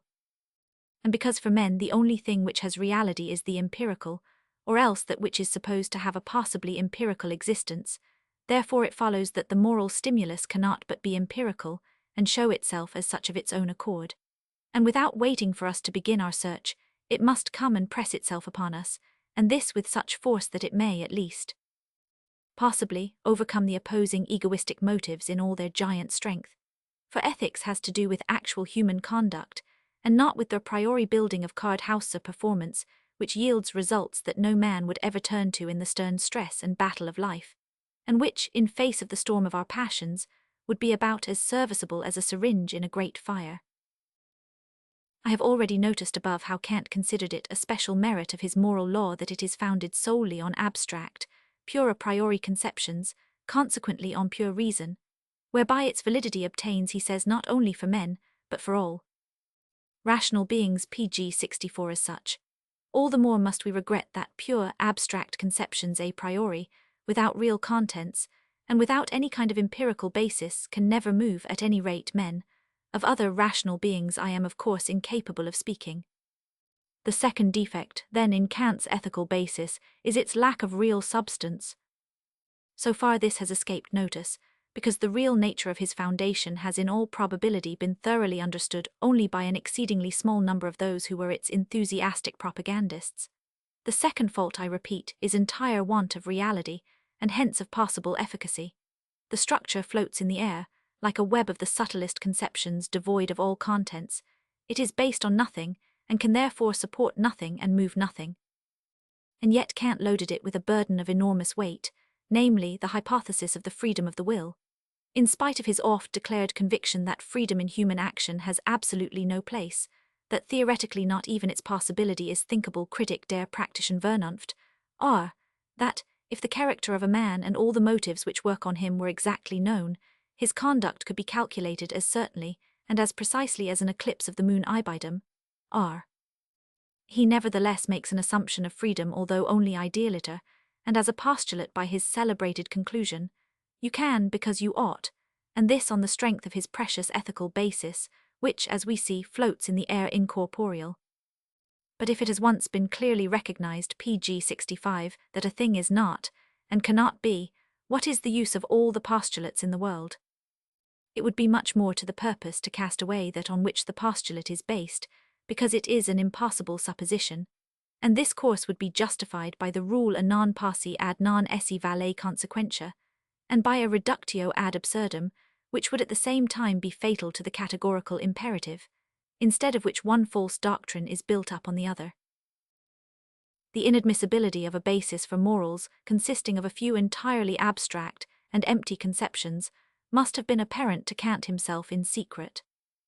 For in the Kritik der praktischen Vernunft, whereas I have already said he is not so strict and methodical in his work, and where we find him becoming bolder on account of the fame he had gained, it is remarkable how the ethical basis gradually changes its nature, and almost forgets that it is a mere web of abstract ideas. In fact, it seems distinctly desirous of becoming more substantial. Thus, for instance, on R of the above work are the words, "The moral law in some sort of fact of pure reason." What is one to think of this extraordinary expression? In every other place that which is fact is opposed to what is knowable by pure reason. Similarly on R, we read of a reason which directly determines the will, and so on. Now let us remember that in laying his foundation Kant expressly and repeatedly rejects every pg 66 anthropological basis, everything that could prove the categorical imperative to be a fact of consciousness, because such a proof would be empirical. Nevertheless, his successors were so emboldened by incidental utterances like the above that they went to much greater lengths. Fichte in his work, System der Sittenlehre, warns us expressly not to allow ourselves to be misled into trying to explain, and derive from external sources, the consciousness that we have duties, because this would be detrimental to the dignity and absoluteness of the law. A very nice excuse. Again on he says, "The principle of morality is a thought which is based on the intellectual intuition of the absolute activity of the intelligence, and which is directly conceived by the pure intelligence of its own accord." What a fine flourish to conceal the helplessness of this claptrap! Whoever may like to convince himself how Kant's disciples, little by little, totally forgot and ignored the real nature of the foundation and derivation which their master originally gave to the moral law, should read a very interesting essay in Reinhold's Beiträge zur Übersicht der Philosophie im. Anfang des 19. Jahrhunderts No. 2, 1801. In it, on pp. 105 and 106, it is maintained that in the Kantian philosophy autonomy, which is the same thing as the categorical imperative, is a fact of consciousness, and cannot be traced further back, inasmuch as it declares itself by means of a direct consciousness. But in this case, it would have an anthropological, and consequently empirical, foundationer position pg 67, which is diametrically opposed to Kant's explicit and repeated utterances. Again on we find, both in the practical philosophy of criticism and in the whole of the purified or higher transcendental philosophy, autonomy is that which is founded and which founds by itself alone, and which is neither capable of nor requires any other foundation. It is that which is absolutely original, true and certain per se, the primal truth, the prius par excellence, the absolute principle. Whoever, therefore, imagines, requires, or seeks any basis for this autonomy external to itself, can only be regarded by the Kantian school as wanting in moral consciousness, or else as failing to interpret this consciousness correctly, through the employment of false first principles in his speculations. The school of Fichte and Schelling declares him to be afflicted with a dullness of intellect that renders him incapable of being a philosopher, and forms the characteristic of the unholy canaille, and the sluggish brute, or to use Schelling's more veiled expression of the profanum vulgus and the ignavum pecus. Every one will understand how much truth there can be in a doctrine which it is sought to uphold by such pg 68 defiant and dogmatic rhetoric. Meanwhile, we must doubtless explain by the respect that this language inspired, the really childish credulity with which Kant's followers accepted the categorical imperative, and at once treated it as a matter beyond dispute. The truth is that in this case any objections raised to a theoretical assertion might easily be confounded with moral obliquity, so that everyone, although he had no very clear idea in his own mind of the categorical imperative, yet preferred to be silent, believing, as he did in secret, that others were probably better off, and had succeeded in evolving a clearer and more definite mental picture of it. For no one likes to turn his conscience inside out. Thus, in the Kantian school, practical reason with its categorical imperative appears more and more as a hyperphysical fact, as a Delphian temple in the human soul, out of whose dark recesses proceed oracles that infallibly declare not, alas, what will, but what ought to happen. This doctrine of practical reason, as a direct and immediate fact, once it had been adopted, or rather introduced by artifice combined with defiance, was unhappily later on extended also to theoretical reason, and not unnaturally, for Kant himself had often said that both are but one and the same reason, e.g., Preface P. Roman 12, R. After it had been once admitted that in the domain of the practical there is a reason which dictates ex tripod, it was an easy step to concede the same privilege to theoretical reason also, closely related pg 69, as the latter is to the former, indeed, consubstantial with it. The one was thus pronounced to be just as immediate as the other, the advantage of this being no less immense than obvious. Then it was that all philosophasters and fancymongers, with J.H. Jacobite, denouncer of atheists, at their head, came crowding to this postern, which was so unexpectedly opened to them. They wanted to bring their small wares to market, or at least to save what they most valued of the old heirlooms which Kant's teaching threatened to pulverize. As in the life of the individual, a single youthful mistake often ruins the whole career. So when Kant made that one false assumption of a practical reason furnished with credentials exclusively transcendent, and like the Supreme Courts of Appeal with powers of decision without grounds, the result was that out of the austere gravity of the critical philosophy was evolved a teaching utterly heterogeneous to it. We hear of a reason at first only dimly surmising, then clearly comprehending the supersensuous, and at last endowed with a perfect intellectual intuition of it. Every dreamer could now promulgate his mental freaks as the absolute, officially issued deliverances and revelations of this reason, nor need we be surprised if the new privilege was fully taken advantage of. Here then is the origin of that philosophical method which appeared immediately after Kant, and which is made up of claptrap, of mystification, of imposture, of deception, and of throwing dust in the eyes. This era will be known one day in the history of philosophy as the period of pg 70 dishonesty, for it was signalized by the disappearance of the characteristic of honesty, of searching after truth in common with the reader, which was well marked in the writings of all previous philosophers. The philosophaster's object was not to instruct, but to befool his hearers, as every page attests. At first Fichte and Schelling shine as the heroes of this epoch, to be followed by the man who is quite unworthy even of them, and greatly their inferior in point of talenti, mean the stupid and clumsy charlatan Hegel. The chorus is composed of a mixed company of professors of philosophy, who in solemn fashion discourse to their public about the endless, the absolute, and many other matters of which they can know absolutely nothing. As a stepping stone to raise reason to her prophetic throne, a wretched Jew d'esprit was actually dragged in, and made to serve.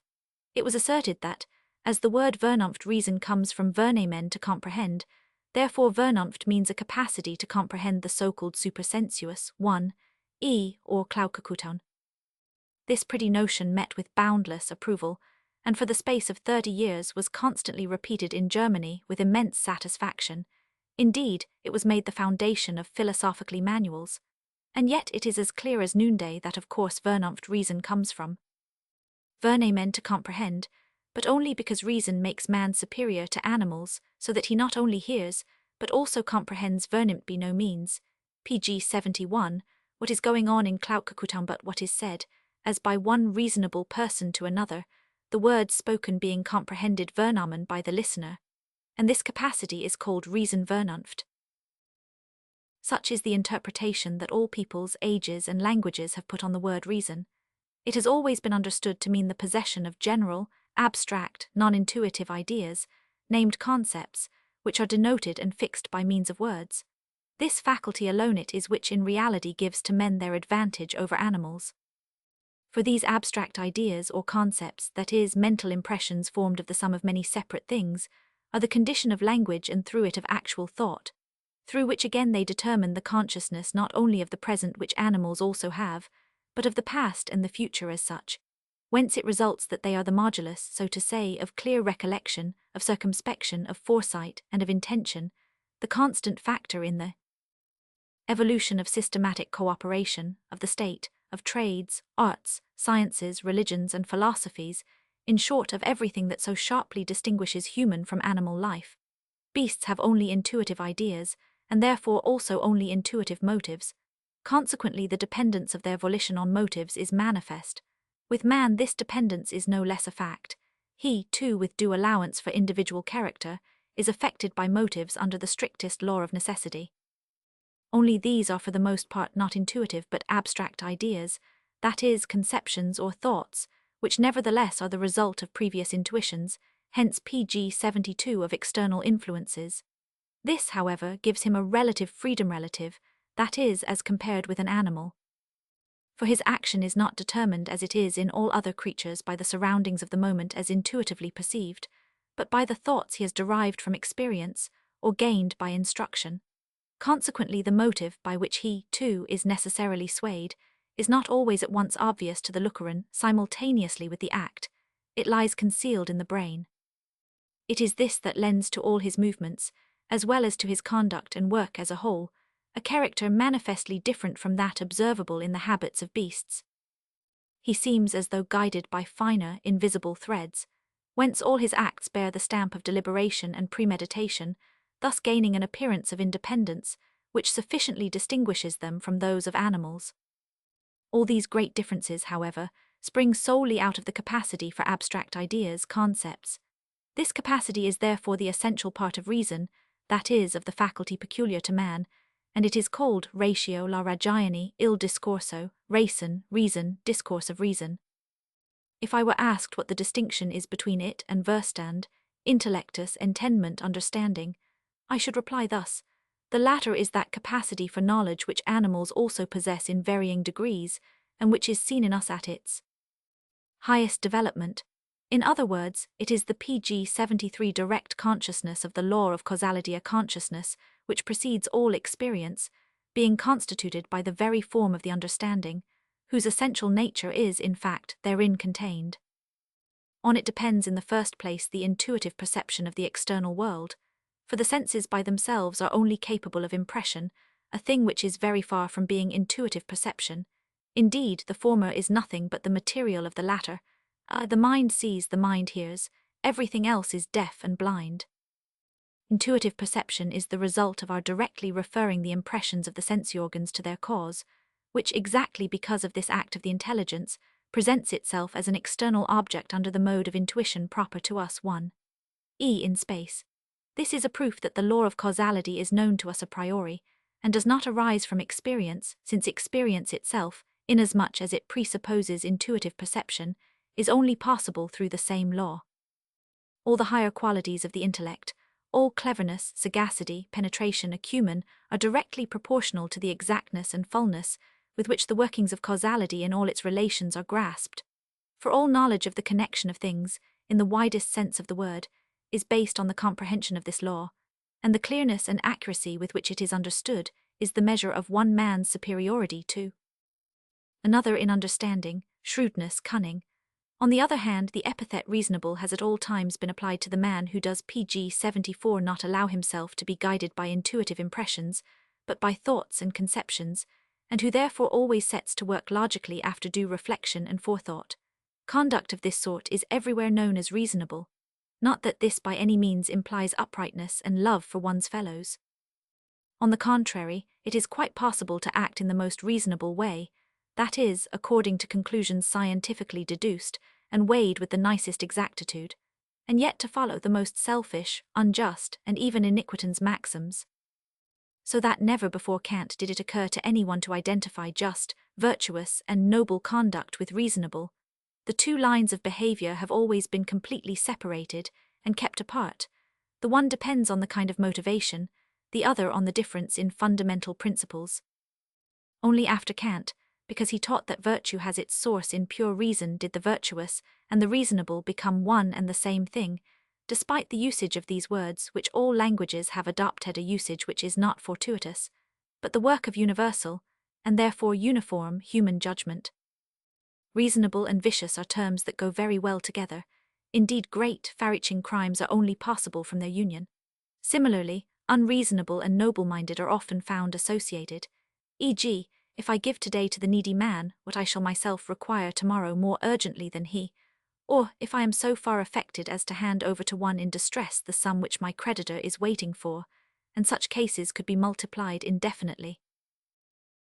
We have seen that this exaltation of reason to pg 75 be the source of all virtue rests on two assertions. First, as practical reason, it is said to issue, like an oracle, peremptory imperatives purely a priori.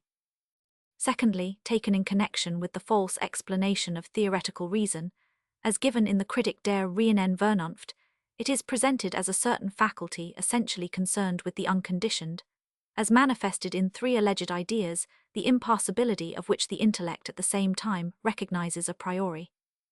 And we found that this position, as an exemplar vitiis imitable, led our muddy-headed philosophers, Jacobi at their head, from bad to worse.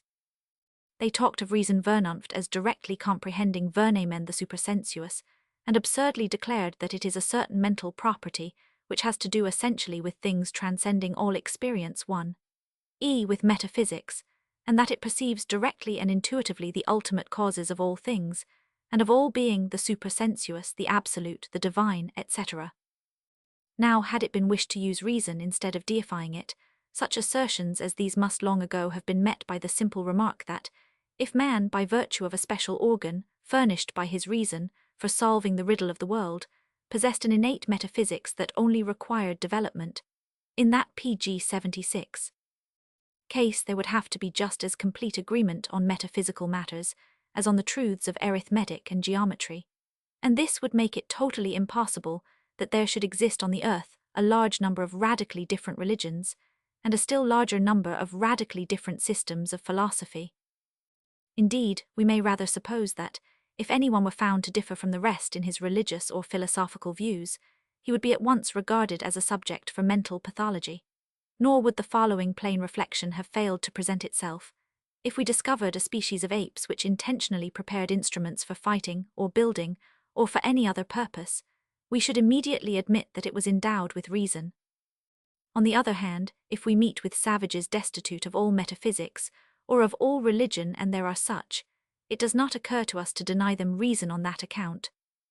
The reason that proves its pretended supersensuous knowledge was duly brought back to bounds by Kant's critique, but Jacobi's wonderful reason, that directly comprehends the supersensuous, he must indeed have thought beneath all criticism.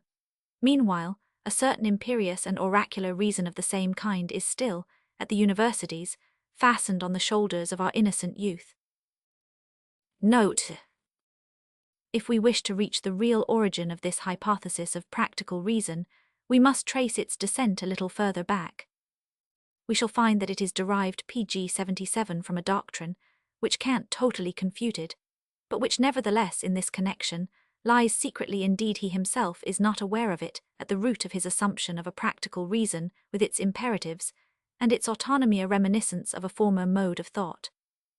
I mean the so-called rational psychology, according to which man is composed of two entirely heterogeneous substances, material body and the immaterial soul. Plato was the first to formulate this dogma, and he endeavored to prove it as an objective truth, but it was Descartes who, by working it out with scientific exactness, perfectly developed and completed it. And this is just what brought its fallacy to light, as demonstrated by Spinoza, Locke, and Kant successively. It was demonstrated by Spinoza, because his philosophy consists chiefly in the refutation of his master's twofold dualism, and because he entirely and expressly denied the two substances of Descartes, and took as his main principle the following proposition: substantia cogitans et substantia externa una idem est substantia, qui jam sub hoc, jam sub illo attribute comprehenditor. It was demonstrated by Locke, for he combated the theory of innate ideas, derived all knowledge from the sensuous, and taught that it is not impossible that matter should think. And lastly, it was demonstrated by pg 78 Kant, in his Critic der rationalen Psychologie, as given in the first edition. Leibniz and Wolff were the champions on the bad side, and this brought Leibniz the undeserved honor of being compared to the great Plato, who was really so unlike him. But to enter into details here would be out of place. According to this rational psychology, the soul was originally and in its essence a perceiving substance, and only as a consequence thereof did it become possessed of volition. According as it carried on these two modes of its activity, perception and volition, conjoined with the body or incorporeal and entirely per se, so it was endowed with a lower or higher faculty of perception, and of volition in like kind. In its higher faculty the immaterial soul was active solely by itself, and without cooperation of the body. In this case it was intellectus purus, being composed of concepts belonging exclusively to itself, and of the corresponding acts of will, both of which were absolutely spiritual, and had nothing sensuous about them, sensuous being derived from the body. So that it perceived nothing else but pure abstracts, universals, innate conceptions, aeterni veritates, etc., wherefore also its volition was entirely controlled by purely spiritual ideas like these. On the other hand, the soul's lower faculty of perception and volition was the result of its working in concert and close union with the various organs of the body, whereby a prejudicial PG-79 effect was produced on its unmixed spiritual activity. Here 1. E. To this lower faculty was supposed to belong every intuitive perception, which consequently would have to be obscure and confused, while the abstract, formed by separating from objects their qualities, would be clear. The will, which was determined by perceptions thus sensuously conditioned, formed the lower volition, and it was for the most part bad, for its acts were guided by the impulse of the senses, while the other will, the higher, was untrammeled, was guided by pure reason, and appertained only to the immaterial soul. This doctrine of the Cartesians has been best expounded by de la Forge in his Tractatus de Mente Humana, wherein chap.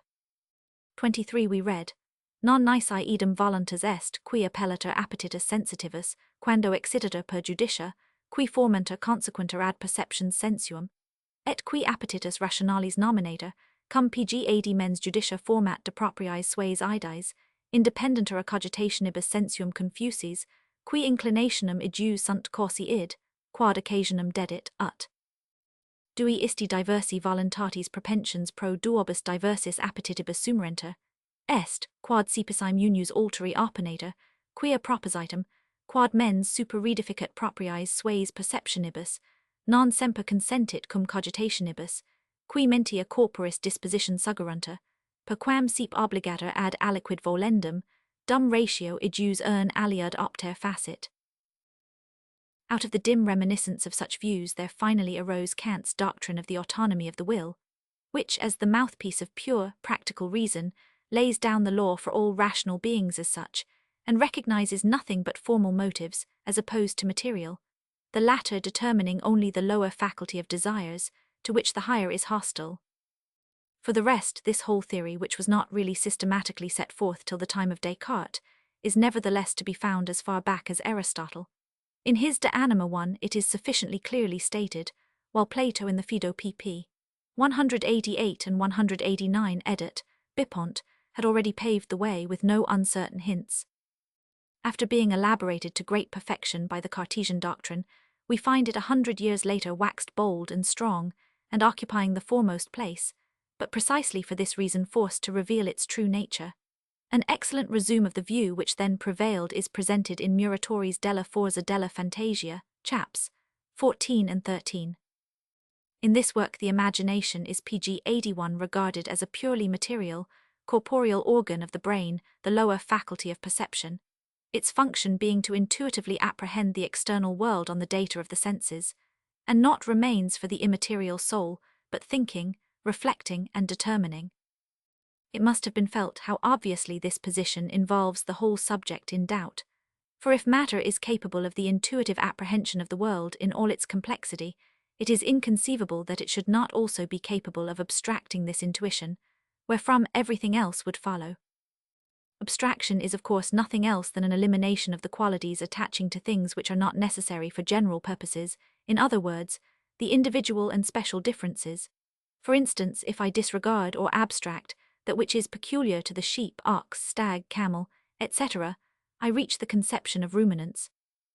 By this operation the ideas lose their intuitiveness, and as merely abstract, non-intuitive notions or concepts, they require words to fix them in the consciousness, and allow of their being adequately handled. All this shows that Kant was still under the influence of the after-effect of that old-time doctrine when he propounded his practical reason with its imperatives. Dacht ich doch, wissen Sie nichts Vernünftiges. Zu erwidern. Scheben Sie's einem Geschwind in des Gewissen hinein. Schiller die Philosophen. Just as I thought, can they give no more any answer of reason? Quickly the ground is changed, conscience, they say, is at fault. Translator. Pg 82. Chapter 5, on the leading principle of the Kantian ethics. After having tested in the preceding chapter the actual basis of Kant's ethics, I now turn to that which rests on Ithai's leading principle of morals. The latter is very closely connected with the former. Indeed, in a certain sense, they both grew up together. We have seen that the formula expressing the principle reads as follows: act only in accordance with that precept which you can also wish should be a general law for all rational beings. It is a strange proceeding for a man, who ex hypothesi is seeking a law to determine what he should do, and what he should leave undone, to be instructed first to search for one fit to regulate the conduct of all possible rational beings, but we will pass over that. It is sufficient only to notice the fact that in the above guiding rule, as put forth by Kant, we have obviously not reached the moral law itself, but only a finger-post or indication where it is to be looked for. The money, so to say, is not yet paid down, but we hold a safe draft for it. And who then is the cashier? To say the truth at once, a paymaster in this connection surely very unexpected, being neither more nor less than egoism, as I shall now demonstrate. Pg 83. The precept, it is said, which I can wish were the guide of all men's conduct, is itself the real moral principle. That which I can wish is the hinge on which the given direction turns. But what can I truly wish and what not? Clearly, in order to determine what I can wish in the matter under discussion, I require yet another criterion, for without such I could never find the key to the instruction which comes to me like a sealed order. Where then is this criterion to be discovered? Certainly nowhere else but in my egoism, which is the nearest, ever ready, original and living standard of all volition, and which has at any rate the jus primi occupantes before every moral principle. The direction for finding the real moral law, which is contained in the Kantian rule, rests, as a matter of fact, on the tacit assumption that I can only wish for that which is most to my advantage. Now, because in framing a precept to be generally followed, I cannot regard myself as always active, but must contemplate my playing a passive part eventualiter, and at times, therefore from this point of view my egoism decides for justice and loving kindness, not from any wish to practice these virtues, but because it desires to experience them. We are reminded of the miser, who, after listening to a sermon on beneficence, exclaims, "Why grundlich ausgeführt, why scan? Fast marked ich betteln Jane. How well thought out, how excellent. Almost I would like to beg." This is the indispensable key to the direction in which Kant's leading principle of ethics is embedded. Pg 84, nor can he help supplying it himself. Only he refrains from doing so at the moment of propounding his precept, lest we should feel shocked. It is found further on in the text, at a decent distance, so as to prevent the fact at once leaping to light, that here, after all, in spite of his grand a priori edifice, egoism is sitting on the judge's seat, scales in hand. Moreover, it does not occur till after he has decided from the point of view of the eventualiter passive side, that this position holds good for the active role as well. Thus, on R. We read that I could not wish for a general law to establish lying, because people would no longer believe me, or else pay me back in the same coin. Again on R, the universality of a law to the effect that everyone could promise what he likes without any intention of keeping his word, would make the promise itself, together with the object in view, whatever that might be, impossible, for no one would believe it. On R. In connection with the maxim of hard-heartedness we find the following: a will which should determine this would contradict itself, for cases can occur in which a man needs the love and sympathy of others, and in which he, by virtue of such a natural law evolved from his own will, would deprive himself of all hope of the help which he desires. Similarly in the Kritik der praktischen Vernunft Part 1 Vol. 1 Chap. 2 R. If every one were to regard others' distress with total indifference, and you were to belong to such an order of things, would you be there with the concurrence of your Pg 85 will? Quam temere in nosmit legem sansimus iniquam, one could reply. These passages sufficiently show in what sense the phrase, to be able to wish, in Kant's formula is to be understood. But it is in the metaphysisch Anfangsgrund der Tugendlehre that this real nature of his ethical principle is most clearly stated. In 30 we read, "For every one wishes to be helped. If, however, a man were to give utterance to his rule of unwillingness to help others, all people would be justified in refusing him assistance. Thus this rule of selfishness contradicts itself. Would be justified, he says, would be justified. Here then it is declared, as explicitly as anything can be, that moral obligation rests solely and entirely on presupposed reciprocity. Consequently it is utterly selfish, and only admits of being interpreted by egoism, which, under the condition of reciprocity, knows how to make a compromise cleverly enough. Such a course would be quite in place if it were a question of laying down the fundamentals of state organization, but not when we come to construct those of ethics. In the Grundlegung R, the following sentence occurs: "The principle of always acting in accordance with that precept, which you can also wish were universally established, as Lothais is the only condition under which a man's will can never be in antagonism with itself." From what has been said above, it will be apparent that the true meaning of the word antagonism may be thus explained. Pg 86. If a man should sanction the precept of injustice and hard-heartedness, he would subsequently, in the event of his playing a passive part, recall it, and so his will would contradict itself. From this analysis it is abundantly clear that Kant's famous leading principle is notas, he maintains with tireless repetition a categorical, but in reality a hypothetical imperative, because it tacitly presupposes the condition that the law to be established for what I do inasmuch as I make it universal shall also be a law for what is done to me, and because I, under this condition, as the eventualiter non-active party, cannot possibly wish for injustice and hard-heartedness. But if I strike out this proviso and, trusting perhaps to my surpassing strength of mind and body, think of myself as always active and never passive, then, in choosing the precept which is to be universally valid, if there exists no basis for ethics other than Kant's, I can perfectly well wish that injustice and hard-heartedness should be the general rule, and consequently order the world upon the simple plan that they should take who have the power, and they should keep who can. Wordsworth. In the foregoing chapter, we showed that the Kantian leading principle of ethics is devoid of all real foundation. It is now clear that to this singular defect must be added, notwithstanding Kant's express assertion to the contrary, its concealed hypothetical nature, whereby its basis turns out to be nothing else Pg 87 than egoism, the latter being the secret interpreter of the direction which it contains. Furthermore, regarding it solely as a formula, we find that it is only a periphrasis, an obscure and disguised mode of expressing the well-known rule, quod tibi feri non vis, alteri ni feceris, do not to another what you are unwilling should be done to yourself. If that is, by omitting the non and ni, we remove the limitation, and include the duties taught by love as well as those prescribed by law, for it is obvious that this is the only precept which I can wish should regulate the conduct of all men, speaking, of course, from the point of view of the possibly passive part 1, may play where my egoism is touched.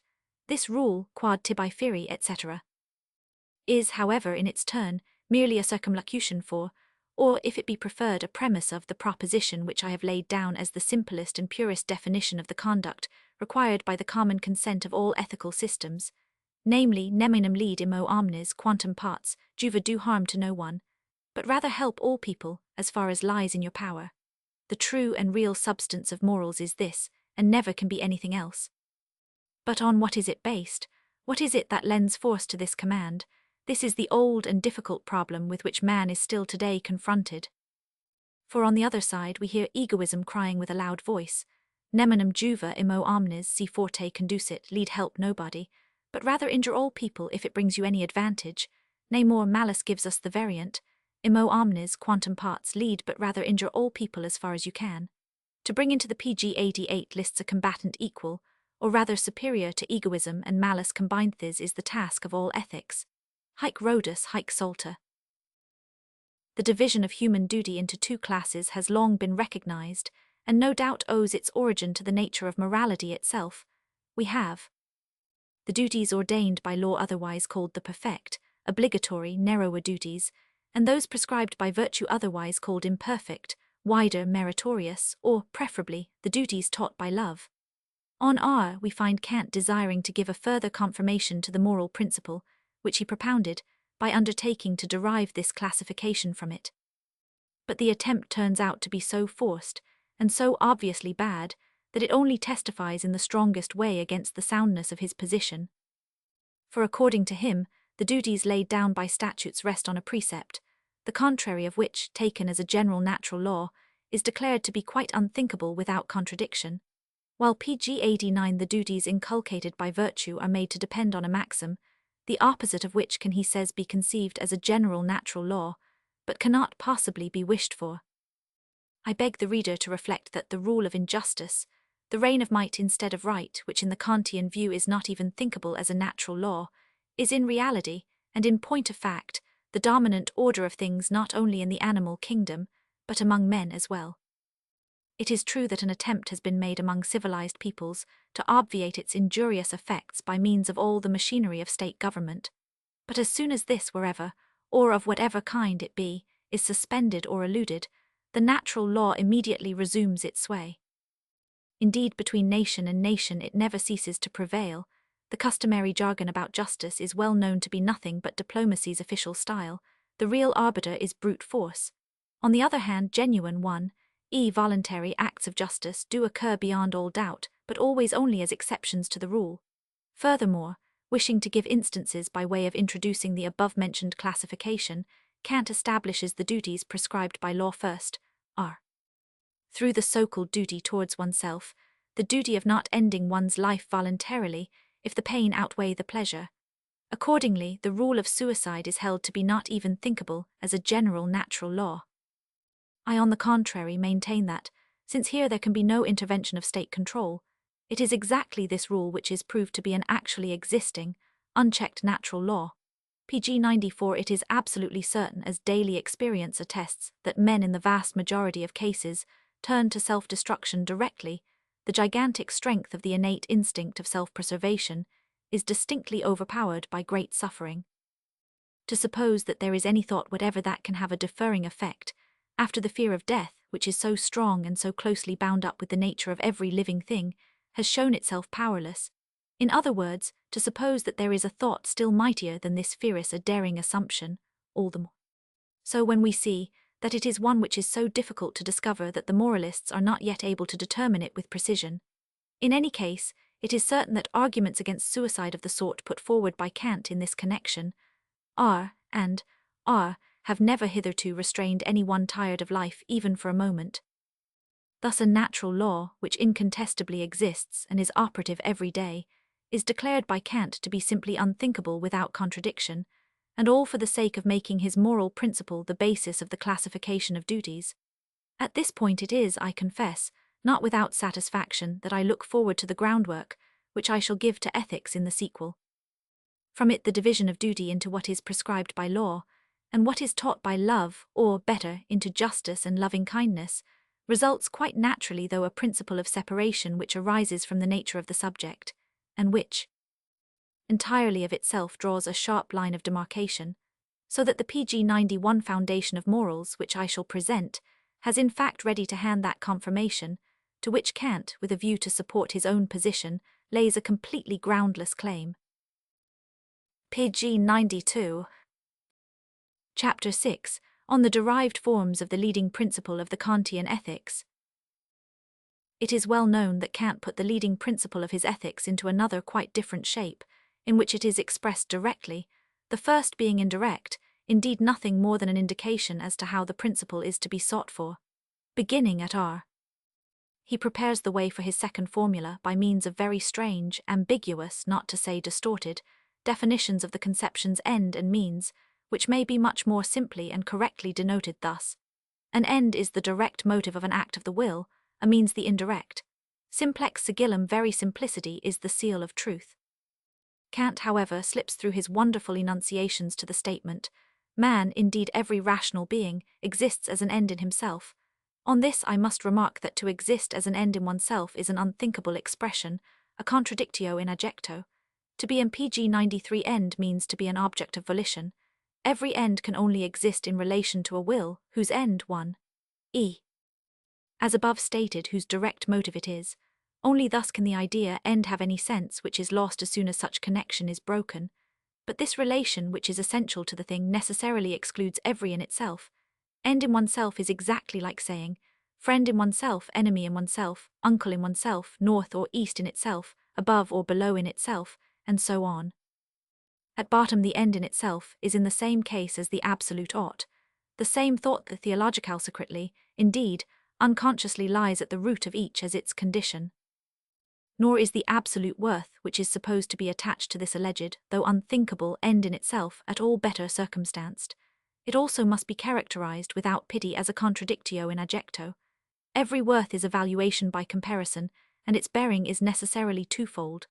First, it is relative, since it exists for someone, and secondly, it is comparative, as being compared with something else, and estimated accordingly. Severed from these two conditions, the conception worth loses all sense and meaning, and so obviously that further demonstration is needless. But more, just as the phrases end in itself and absolute worth outrage logic, so true morality is outraged by the statement on R, that irrational beings, that is, animals, are things, and should therefore be treated simply as means, which are not at the same time ends. In harmony with this, it is expressly declared PG94 in the Metaphysische Anfanggrund der Tugendlehre, 16, a man can have no duties towards any being, except towards his fellow men. And then, 17, we read, to treat animals cruelly runs counter to the duty of man towards himself, because it deadens the feeling of sympathy for them in their sufferings, and thus weakens a natural tendency which is very serviceable to morality in relation to other men. So one is only to have compassion on animals for the sake of practice, and they are as it were the pathological phantom on which to train one's sympathy with men. In common with the whole of Asia that is not tainted by Islam, which is tantamount to Judaism, I regard such tenets as odious and revolting. Here, once again, we see withal how entirely this philosophical morality, which is, as explained above, only a theological one in disguise, depends in reality on the biblical ethics. Thus, because Christian morals leave animals out of consideration, of which more later on, therefore in philosophical morals they are of course at once outlawed. They are merely things, simply means to ends of any sort, and so they are good for vivisection, for deer-stalking, bullfights, horse races, etc., and they may be whipped to death as they struggle along with heavy quarry carts. Shame on such a morality which is worthy of pariahs, chandalas and mlechers, which fails to recognize PG95 the eternal reality immanent in everything that has life, and shining forth with inscrutable significance from all eyes that see the sun. This is a morality which knows and values only the precious species that gave it birth, whose characteristic reason it makes the condition under which a being may be an object of moral regard. By this rough path, then, indeed, perfars et nefas by fair means and by foul, Kant reaches the second form in which he expresses the fundamental principle of his ethics. Act in such a way that you at all times treat mankind, as much in your own person, as in the person of everyone else, not only as a means, but also as an end. Such a statement is a very artificial and roundabout way of saying, do not consider yourself alone but others also.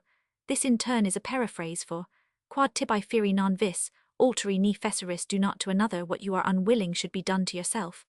And the latter, as I have said, contains nothing but the premises to the conclusion, which is the true and final goal of all morals and of all moralizing, neminem lead imo omnes quantum parts juva, do harm to no one, but rather help all people as far as lies in your power. Like all beautiful things, this proposition looks best unveiled, be it only observed that the alleged duties towards oneself are dragged into this second Kantian edict intentionally PG96, and not without difficulty. Some place of course had to be found for them. Another objection that could be raised against the formula is that the malefactor condemned to be executed is treated merely as an instrument, and not as an end, and this with perfectly good reason. For he is the indispensable means of upholding the terror of the law by its fulfillment, and of thus accomplishing the laws and the repression of crime. But if this second definition helps nothing towards laying a foundation for ethics, if it cannot even pass muster as its leading principle, that is, as an adequate and direct summary of ethical precepts, it has nevertheless the merit of containing a fine apocrypha of moral psychology, for it marks egoism by an exceedingly characteristic token, which is quite worthwhile being here more closely considered. This egoism, then, of which each of us is full, and to conceal which, as our party hauntus, we have invented politeness, is perpetually peering through every veil cast over it, and may especially be detected in the fact that our dealings with all those who come across our path are directed by the one object of trying to find, before everything else, and as if by instinct, a possible means to any of the numerous ends with which we are always engrossed. When we make a new acquaintance, our first thought, as a rule, is whether the man can be useful to us in some way.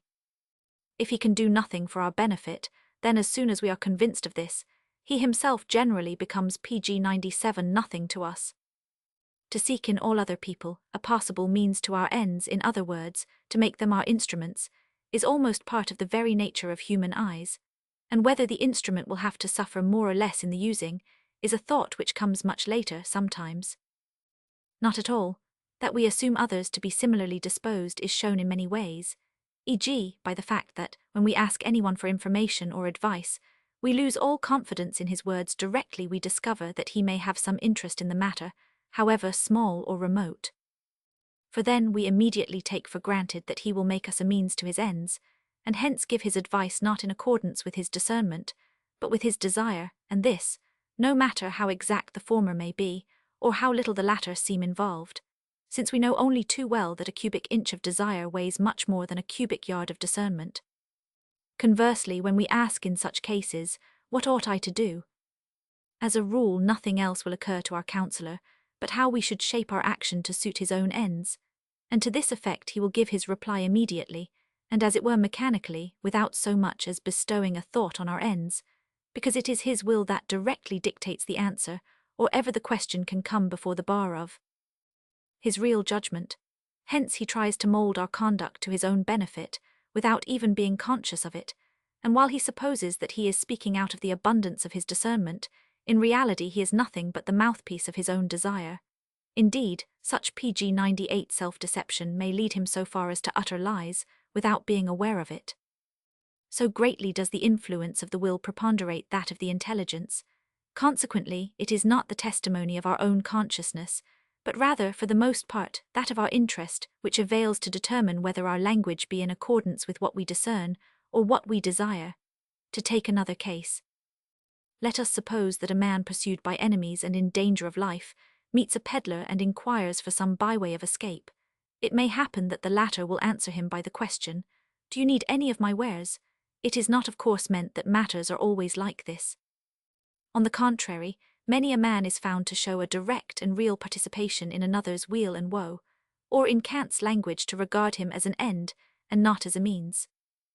How far it seems natural, or the reverse, to each one to treat his neighbour for once in the way as an end, instead of as usual a means, this is the criterion of the great ethical difference existing between character and character, and that on which the mental attitude of sympathy rests in the last resort will be the true basis of ethics, and will form the subject of the third part of this essay.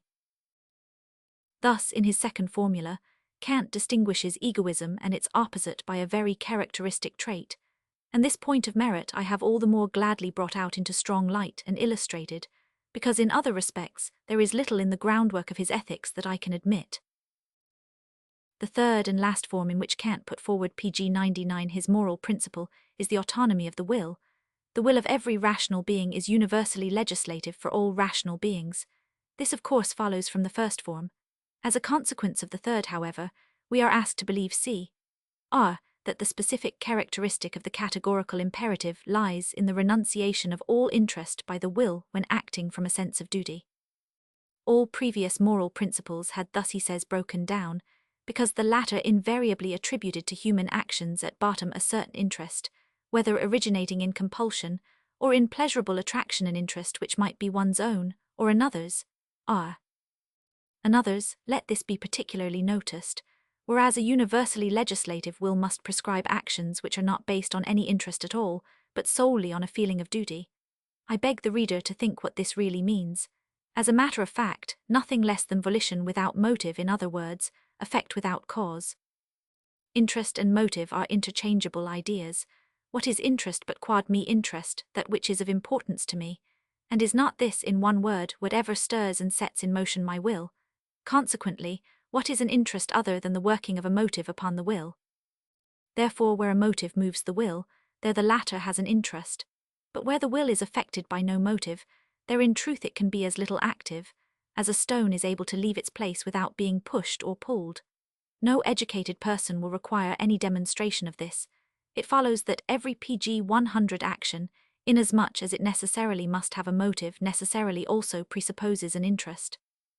Kant, however, propounds a second entirely new class of actions which are performed without any interest, 1, without motive, and these actions aerial deeds of justice and loving kindness. It will be seen that this monstrous assumption, to be refuted, needed only to be reduced to its real meaning, which was concealed through the word interest being trifled with. Meanwhile Kant celebrates SQQ. R. The triumph of his autonomy of the will by setting up a moral utopia called the kingdom of ends, which is peopled with nothing but rational beings in abstracto. These, one and all, are always willing, without willing any actual thing, one. Without interest, the only thing that they will is that they may all perpetually will in accordance with one maxim, one. Autonomy. Difficile est satiram non scriber, it is difficult to refrain from writing a satire. But there is something else to which Kant is led by his autonomy of the will, and it involves more serious consequences than the little innocent kingdom of ends, which is perfectly harmless and may be left in peace. I mean the conception of human dignity.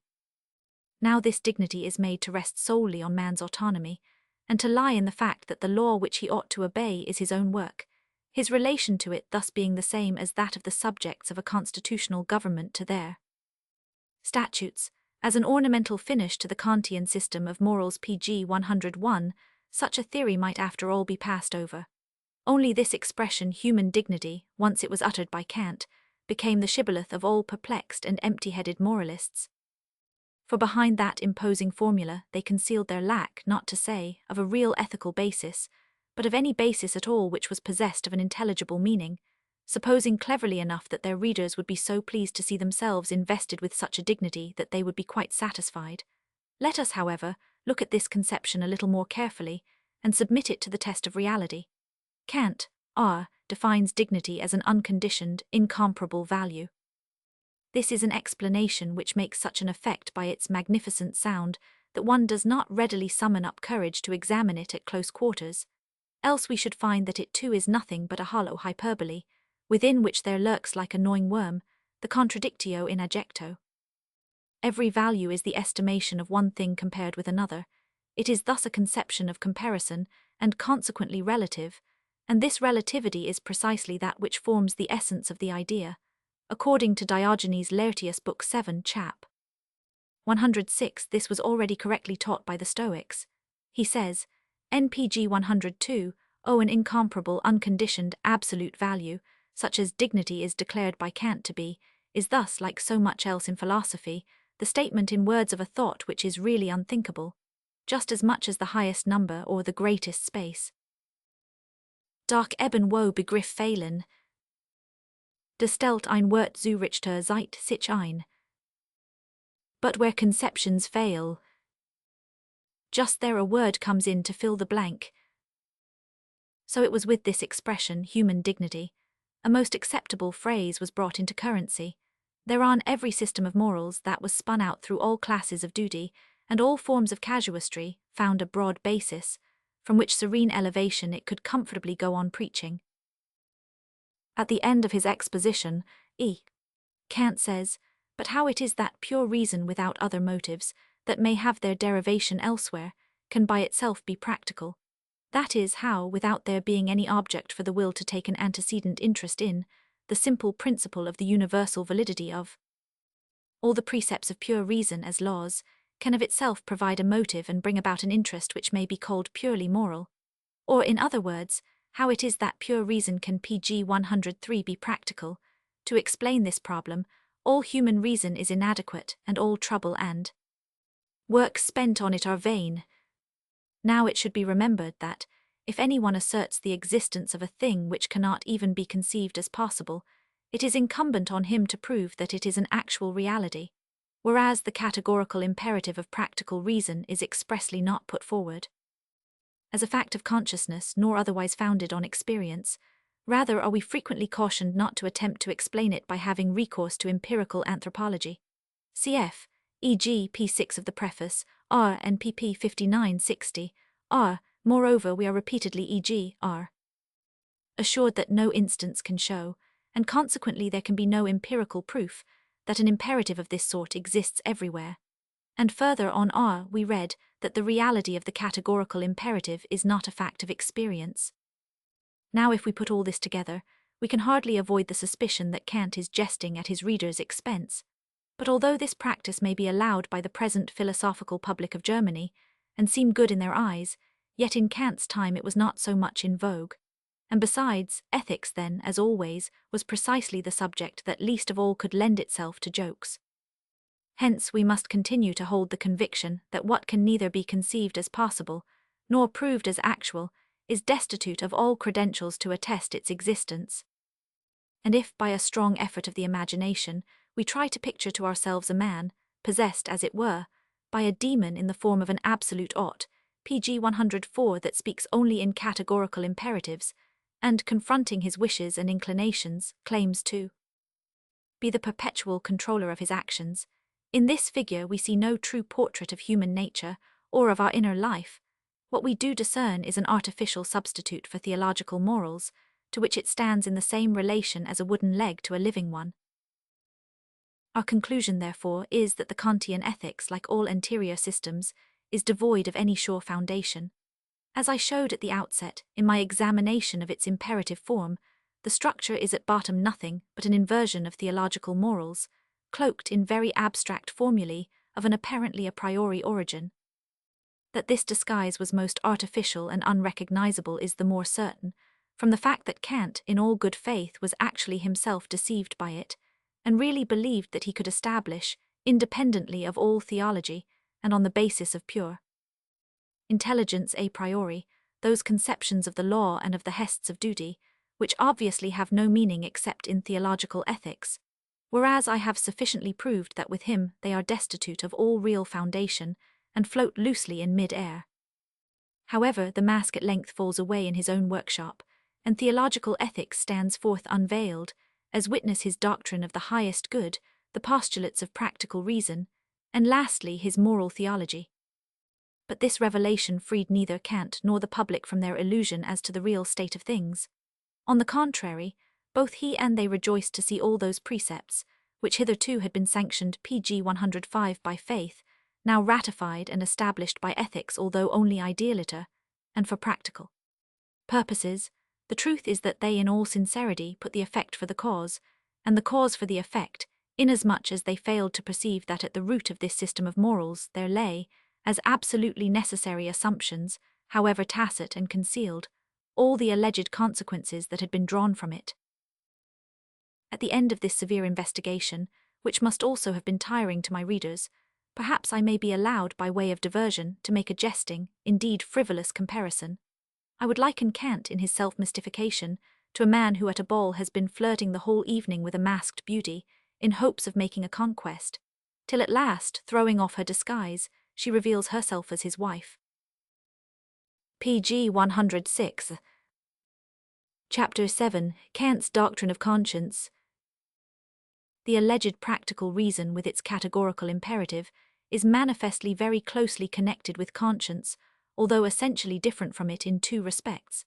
In the first place, the categorical imperative, as commanding, necessarily speaks before the act, whereas conscience does not till afterwards. Before the act, conscience can at best only speak indirectly, that is, by means of reflection, which holds up to it the recollection of previous cases, in which similar acts after they were committed received its disapproval. It is on this that the etymology of the word Jewison conscience appears to me to rest, because only what has already taken place is Jewis certain. Undoubtedly, through external inducement and kindled emotion, or by reason of the internal discord of bad humour, impure, base thoughts and evil desires rise up in all people, even in the best.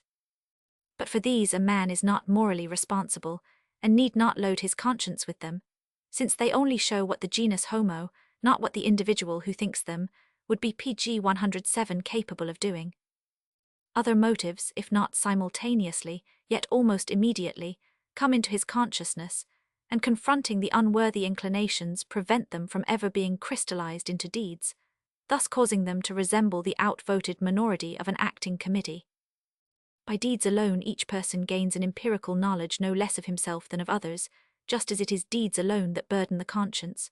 For unlike thoughts, these are not problematic. On the contrary, they are certain duis, they are unchangeable, and are not only thought but known duost. The Latin conscientia and the Greek have the same sense. Conscience is thus the knowledge that a man has about what he has done.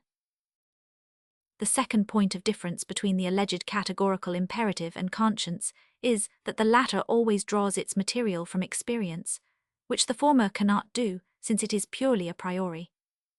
Nevertheless, we may reasonably suppose that Kant's doctrine of conscience will throw some light on this new conception of an absolute ought which he introduced.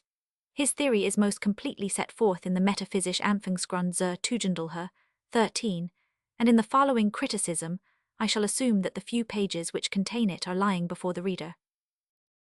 pg 108.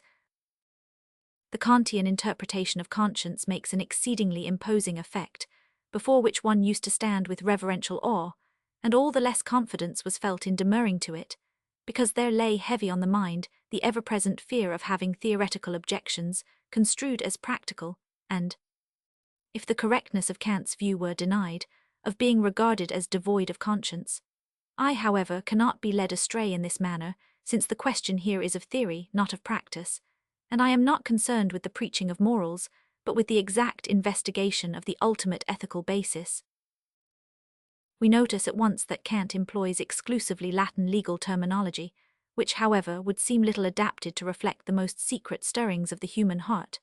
Yet this language, this judicial way of treating the subject, he retains from first to last, as though it were essential and proper to the matter. And so we find brought upon the stage of our inner self a complete court of justice, with indictment, judge, plaintiff, defendant, and sentence. Nothing is wanting. Now if this tribunal, as portrayed by Kant, really existed in our breasts, it would be astonishing if a single person could be found to be, I do not say so bad but so stupid, as to act against his conscience. For such a supernatural assize, of an entirely special kind, set up in our consciousness, such a secret court like another famed Richtheld in the dark recesses of our pg 109 inmost being, would inspire everybody with a terror and fear of the gods strong enough to really keep him from grasping at short transient advantages, in face of the dreadful threats of superhuman powers, speaking in tones so near and so clear. In real life, on the contrary, we find that the efficiency of conscience is generally considered such a vanishing quantity that all peoples have bethought themselves of helping it out by means of positive religion, or even of entirely replacing it by the latter.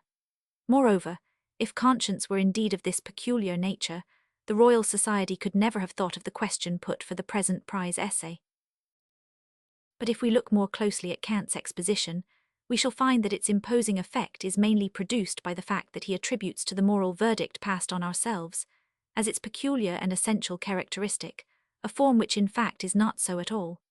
This metaphorical bar of judgment is no more applicable to moral self-examination than it is to every other reflection as regards what we have done, and might have done otherwise, where no ethical question is involved.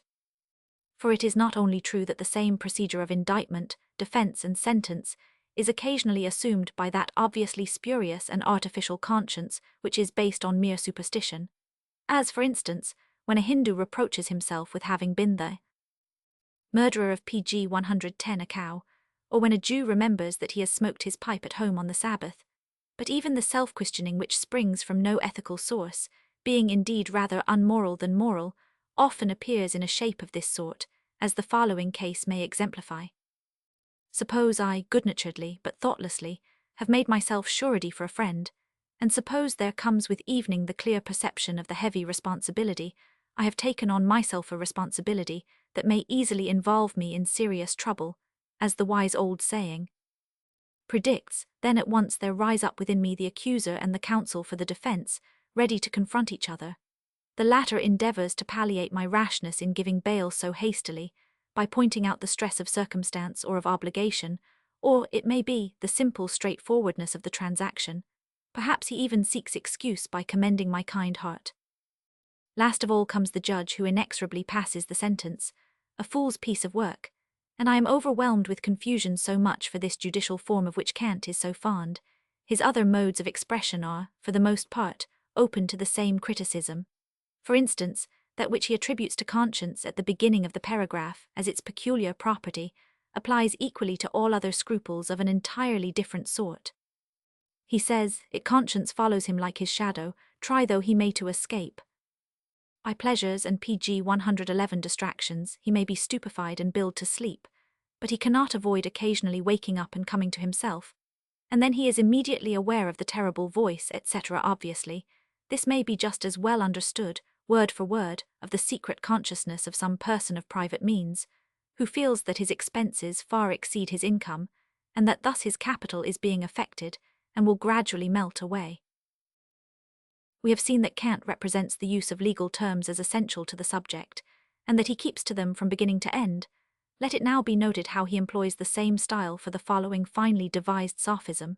He says, that a person accused by his conscience should be identified with the judge is an absurd way of portraying a court of justice, for in that case the accuser would invariably lose.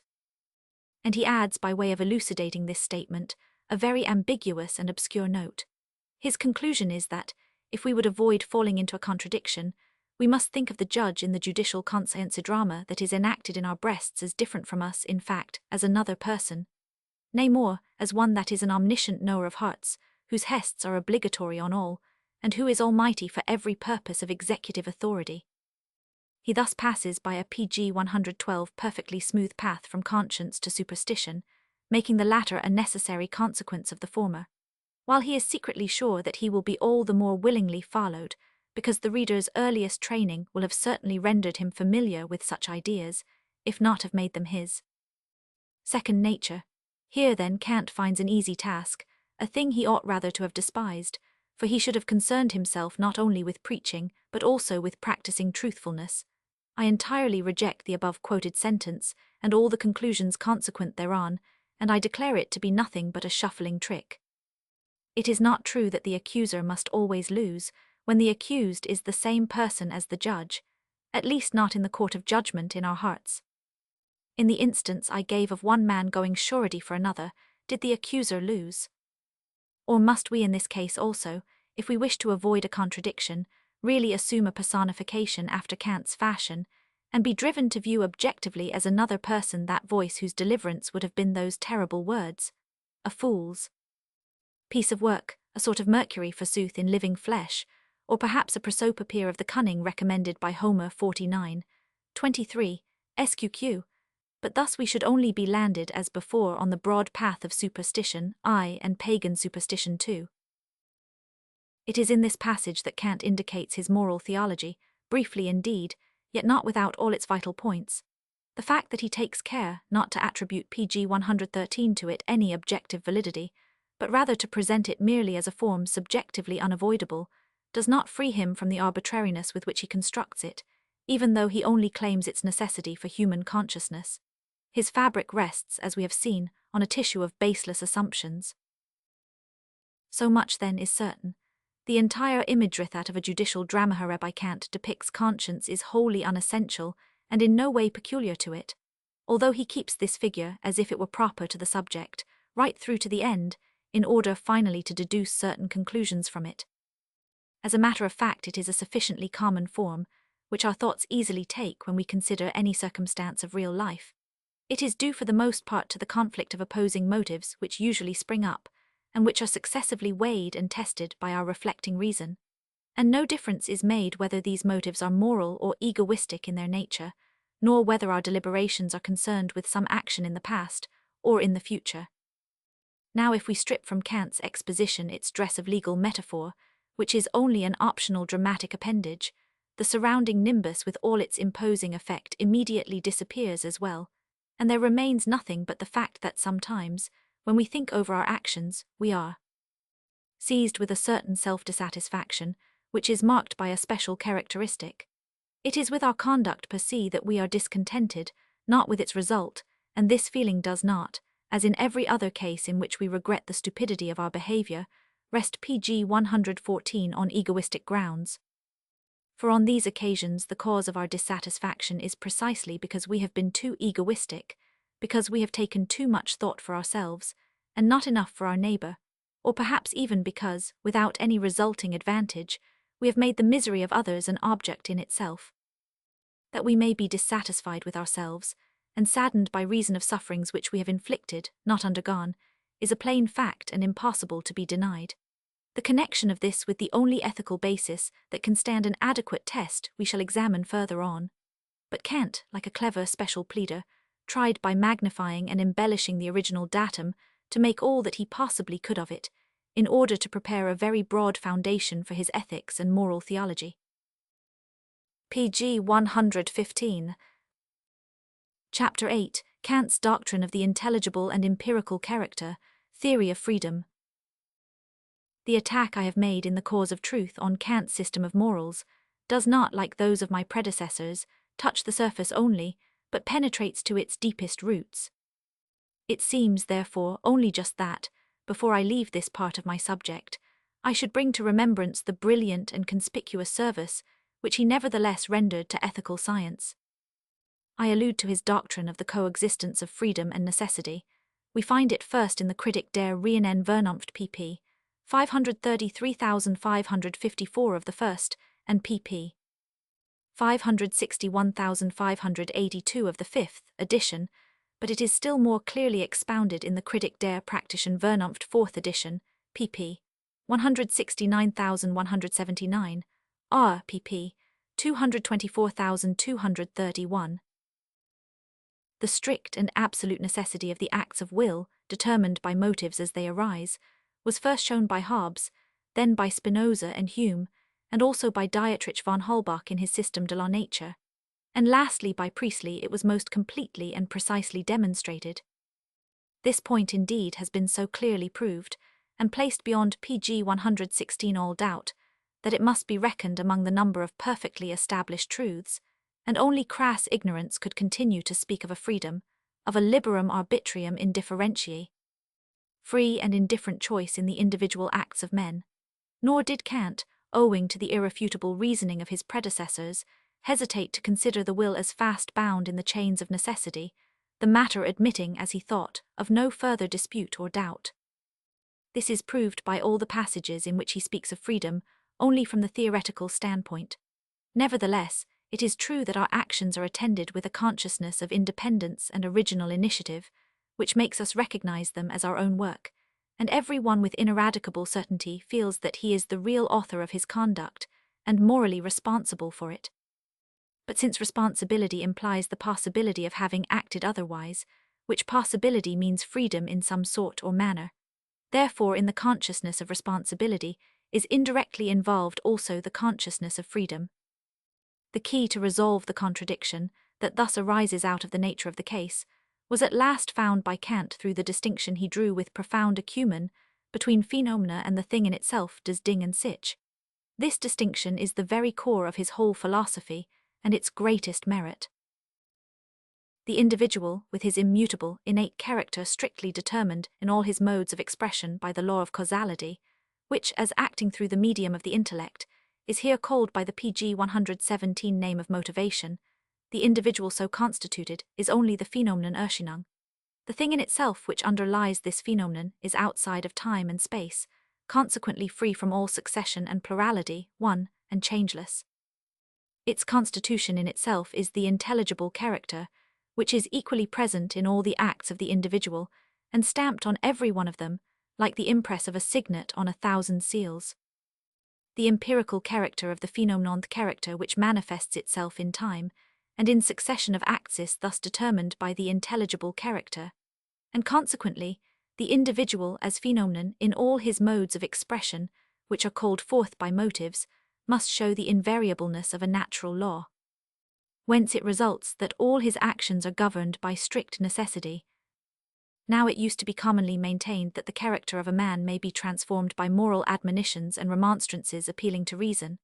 But when the distinction between the intelligible and empirical character had once been drawn, it followed that the unchangeableness, the inflexible rigidity of the empirical character, which thinking people had always observed, was explained and traced to a rational basis, and consequently accepted as established fact by philosophy. Thus the latter was so far harmonized with experience, and ceased to stand abashed before popular wisdom, which long before had spoken the words of truth in the Spanish proverb, Lo que entra con el capillo, sale con la mortaja, that which comes in pg 118 with the child's cap, goes out with the winding sheet. Or, lo que en la leche si mama, en la mortaja si derrama, what is imbibed with the milk, is poured out again in the winding sheet. This doctrine of the coexistence of freedom and necessity I regard as the greatest of all the achievements of human sagacity. With the transcendental aesthetics, it forms the two great diamonds in the crown of Kant's fame, which will never pass away. In his treatise on freedom, Schelling obviously served up the Kantian teaching in a paraphrase, which by reason of its lively colouring and graphic delineation, is for many people more comprehensible. The work would deserve praise if its author had had the honesty to say that he is drawing on Kant's wisdom, not on his own. As it is, a certain part of the philosophically public still credits him with the entire performance. The theory itself and the whole question regarding the nature of freedom can be better understood if we view them in connection with a general truth, which I think is most concisely expressed by a formula frequently occurring in the scholastic writings, operari sequitur esse. In other words, everything in the world operates in accordance with what it is, in accordance with its inherent nature, in which consequently all its modes of expression are already contained potentially, while actually they are manifested when elicited by external causes, so that external causes are the means whereby the essential constitution of the thing is pg 119 revealed, and the modes of expression so resulting form the empirical character, whereas its hidden, ultimate basis, which is inaccessible to experience, is the intelligible character, that is, the real nature per se of the particular thing in question. Man forms no exception to the rest of nature. He too has a changeless character, which however is strictly individual and different in each case. This character is of course empirical as far as we can grasp it, and therefore only phenomenal, while the intelligible character is whatever may be the real nature in itself of the person, his actions one and all being, as regards their external constitution, determined by motives, can never be shaped otherwise than in accordance with the unchangeable individual character. As a man is, so he is bound to act. Hence for a given person in every single case, there is absolutely only one way of acting possible. Operari sequitur esse. Freedom belongs only to the intelligible character, not to the empirical. The operari conduct of a given individual is necessarily determined externally by motives, internally by his character, therefore everything that he does necessarily takes place. But in his esse one, in what he is, there we find freedom. He might have been something different, and guilt or merit attaches to that which he is. All that he does follows from what he is as a mere corollary. Through Kant's doctrine, we are freed from the primary error of connecting necessity with esse what one is, and freedom with operari what one does. We pg 120 become aware that this is a misplacement of terms, and that exactly the inverse arrangement is the true one. Hence it is clear that the moral responsibility of a man, while it first of all and obviously of course touches what he does, yet at bottom touches what he is. Because, what he is being the original datum, his conduct as motives arise, could never take any other course than that which it actually does take. But however strict be the necessity, whereby in the individual, acts are elicited by motives, it yet never occurs to anybody, not even to him who is convinced of this necessitito, exonerate himself on that account, and cast the blame on the motives, for he knows well enough that, objectively considered, any given circumstance, and its causes perfectly admitted quite a different indeed, a directly opposite course of action, nay, that such a course would actually have taken place, if only he had been a different person. That he is precisely such a one as his conduct proclaims him to be, and no other it is for which he feels himself responsible. In his esse what he is lies the vulnerable place, where the sting of conscience penetrates. For conscience is nothing but acquaintance with one's own self, an acquaintance that arises out of one's actual mode of conduct, and which becomes ever more intimate, so that it is the esse what one is which in reality is accused by conscience, while the operari what one does supplies the incriminating evidence. Since we are only conscious of freedom through the sense of responsibility, therefore where the latter lies the former must pg 121 also be, in the esse in one's being, It is the a priori what one does that is subject to necessity. But we can only get to know ourselves as well as others empirically. We have no a priori knowledge of our character. Certainly our natural tendency is to cherish a very high opinion of it, because the maxim, quisque presumiter bonus donec propter contrarium, every one is presumed to be good until the contrary is proved, is perhaps even more true of the inner court of justice than of the world's tribunals. Note: he who is capable of recognizing the essential part of a thought, though clothed in a dress very different from what he is familiar with, will see, as I do, that this Kantian doctrine of the intelligible and empirical character is a piece of insight already possessed by Plato. The difference is that with Kant it is sublimated to an abstract clearness. With Plato it is treated mythically and connected with metempsychosis, because, as he did not perceive the ideality of time, he could only represent it under a temporal form. The identity of the one doctrine with the other becomes exceedingly plain if we read the explanation and illustration of the Platonic myth, which Porphyrius has given with such clear exactitude that its agreement with the abstract language of Kant comes out unmistakably. In the second book of his Eclogues, chap. 8:37-40, Stobius has preserved pg 122 for us in extenso, that part of one of Porphyrius' lost writings which specially comments on the myth in question, as Plato gives it in the second half of the 10th book of the Republic. The whole section is eminently worth reading. As a specimen, I shall quote the short 39, in the hope of inducing anyone who cares for these things to study Stobius for himself.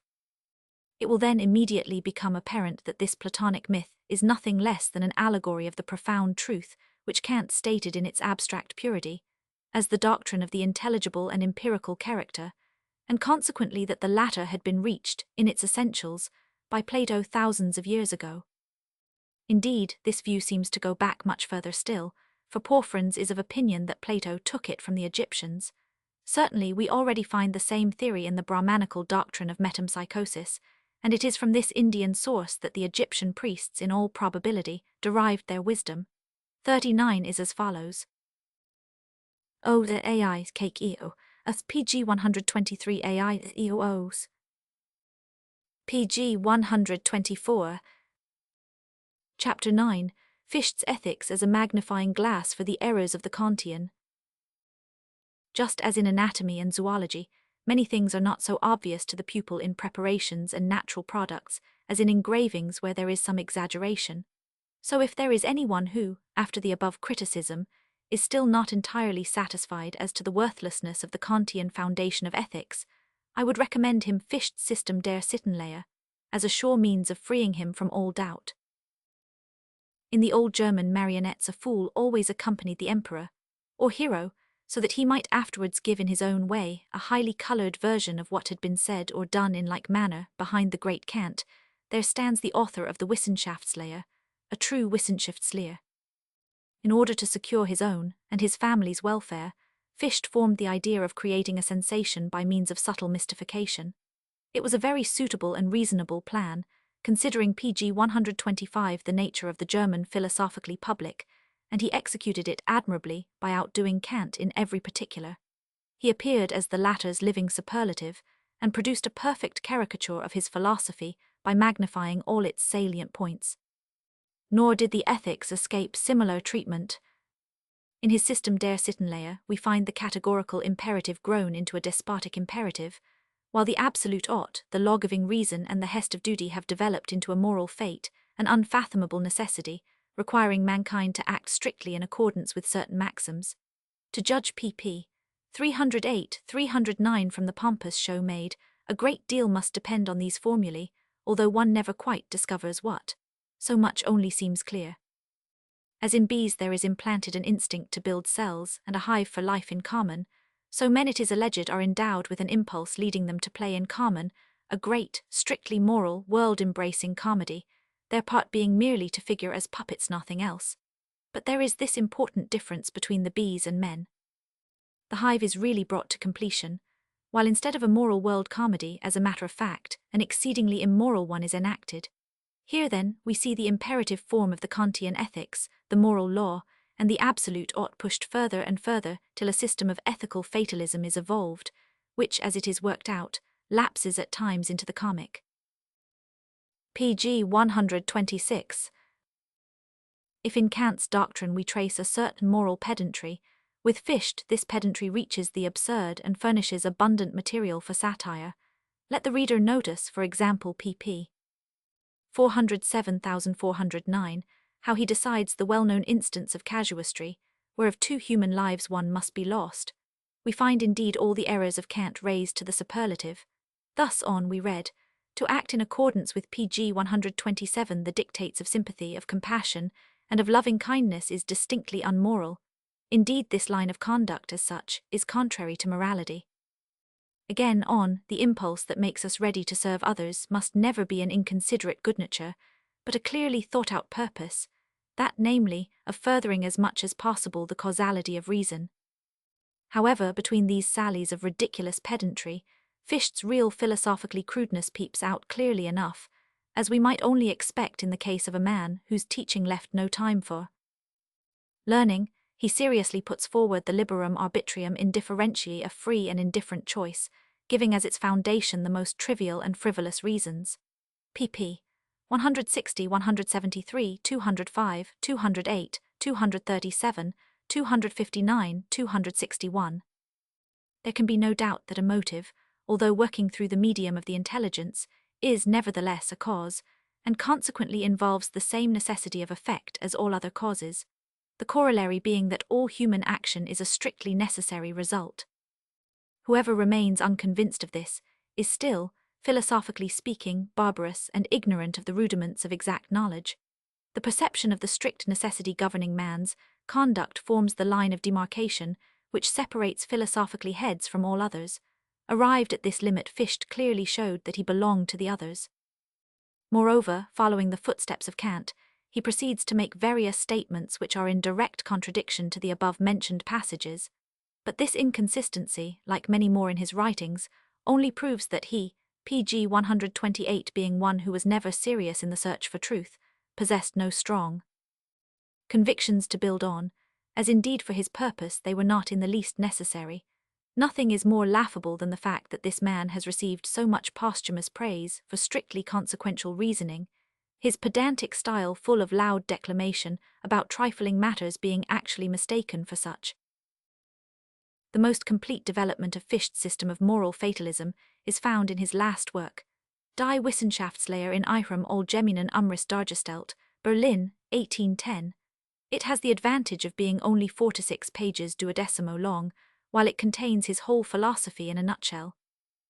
It is therefore to be recommended to all those who consider their time too precious to be wasted on his larger productions, which are framed with a length and tediousness worthy of Christian Wolfe, and with the intention, in reality, of deluding, not of instructing the reader.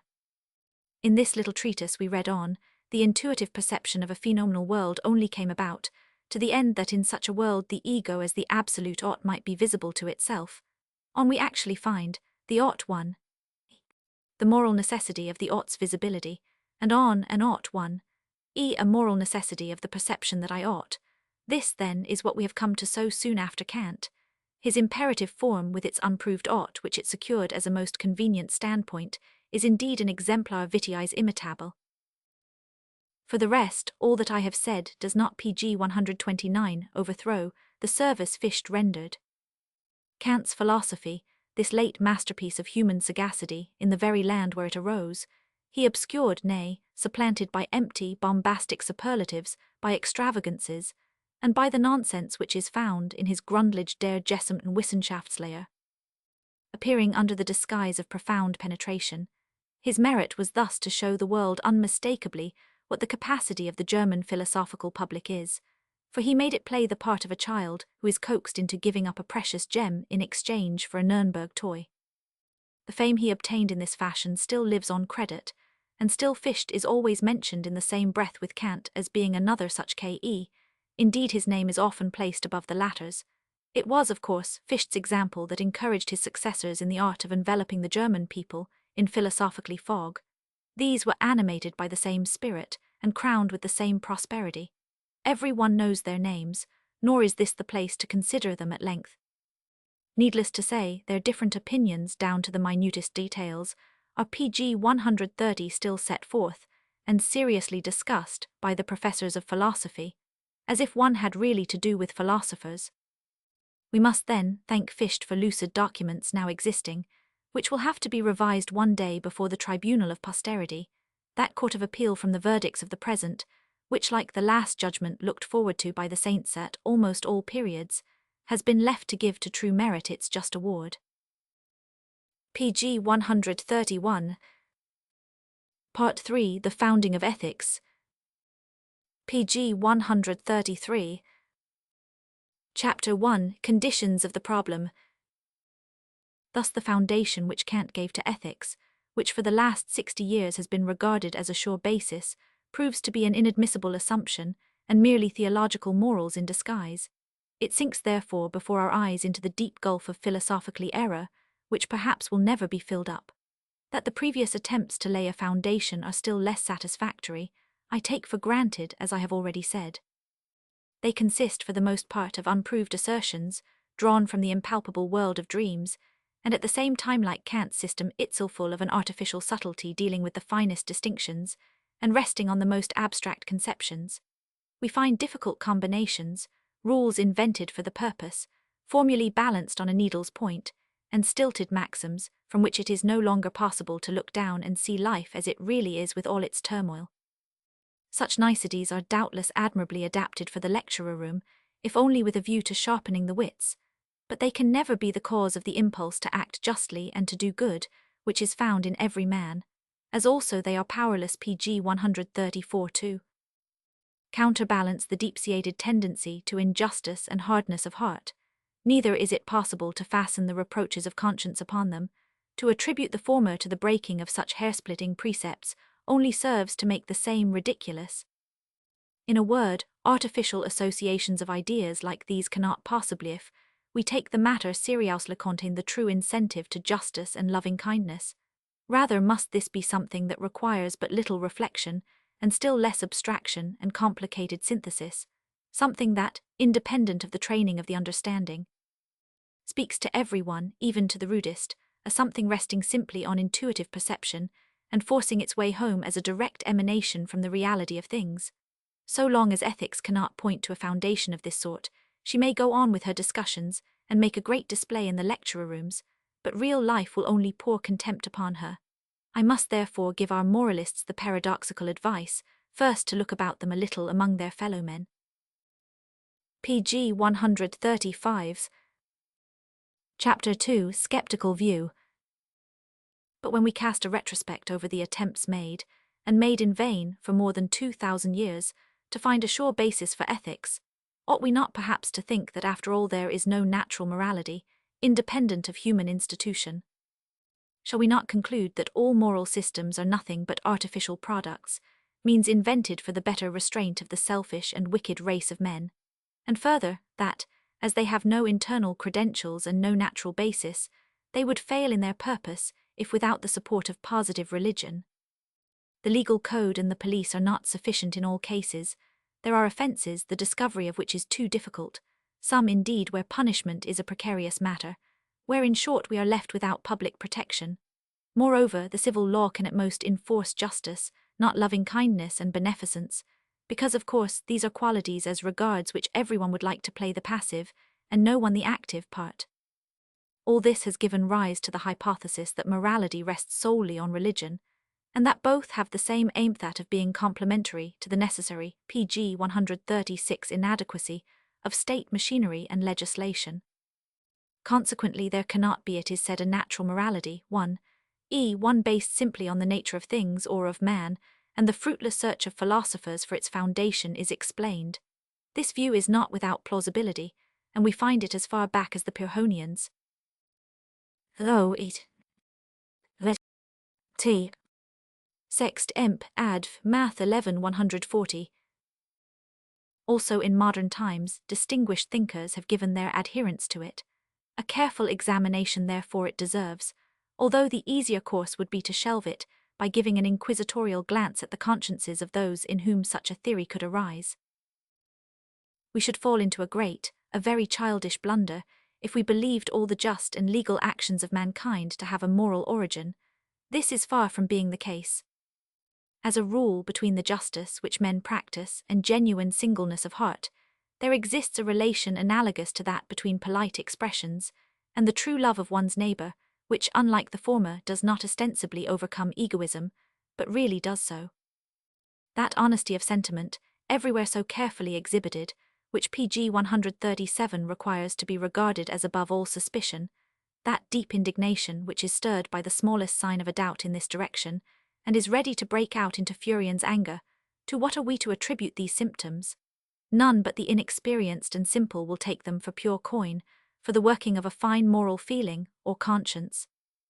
In point of fact, the general correctness of conduct which is adopted in human intercourse, and insisted on as a rule no less immovable than the hills, depends principally on two external necessities.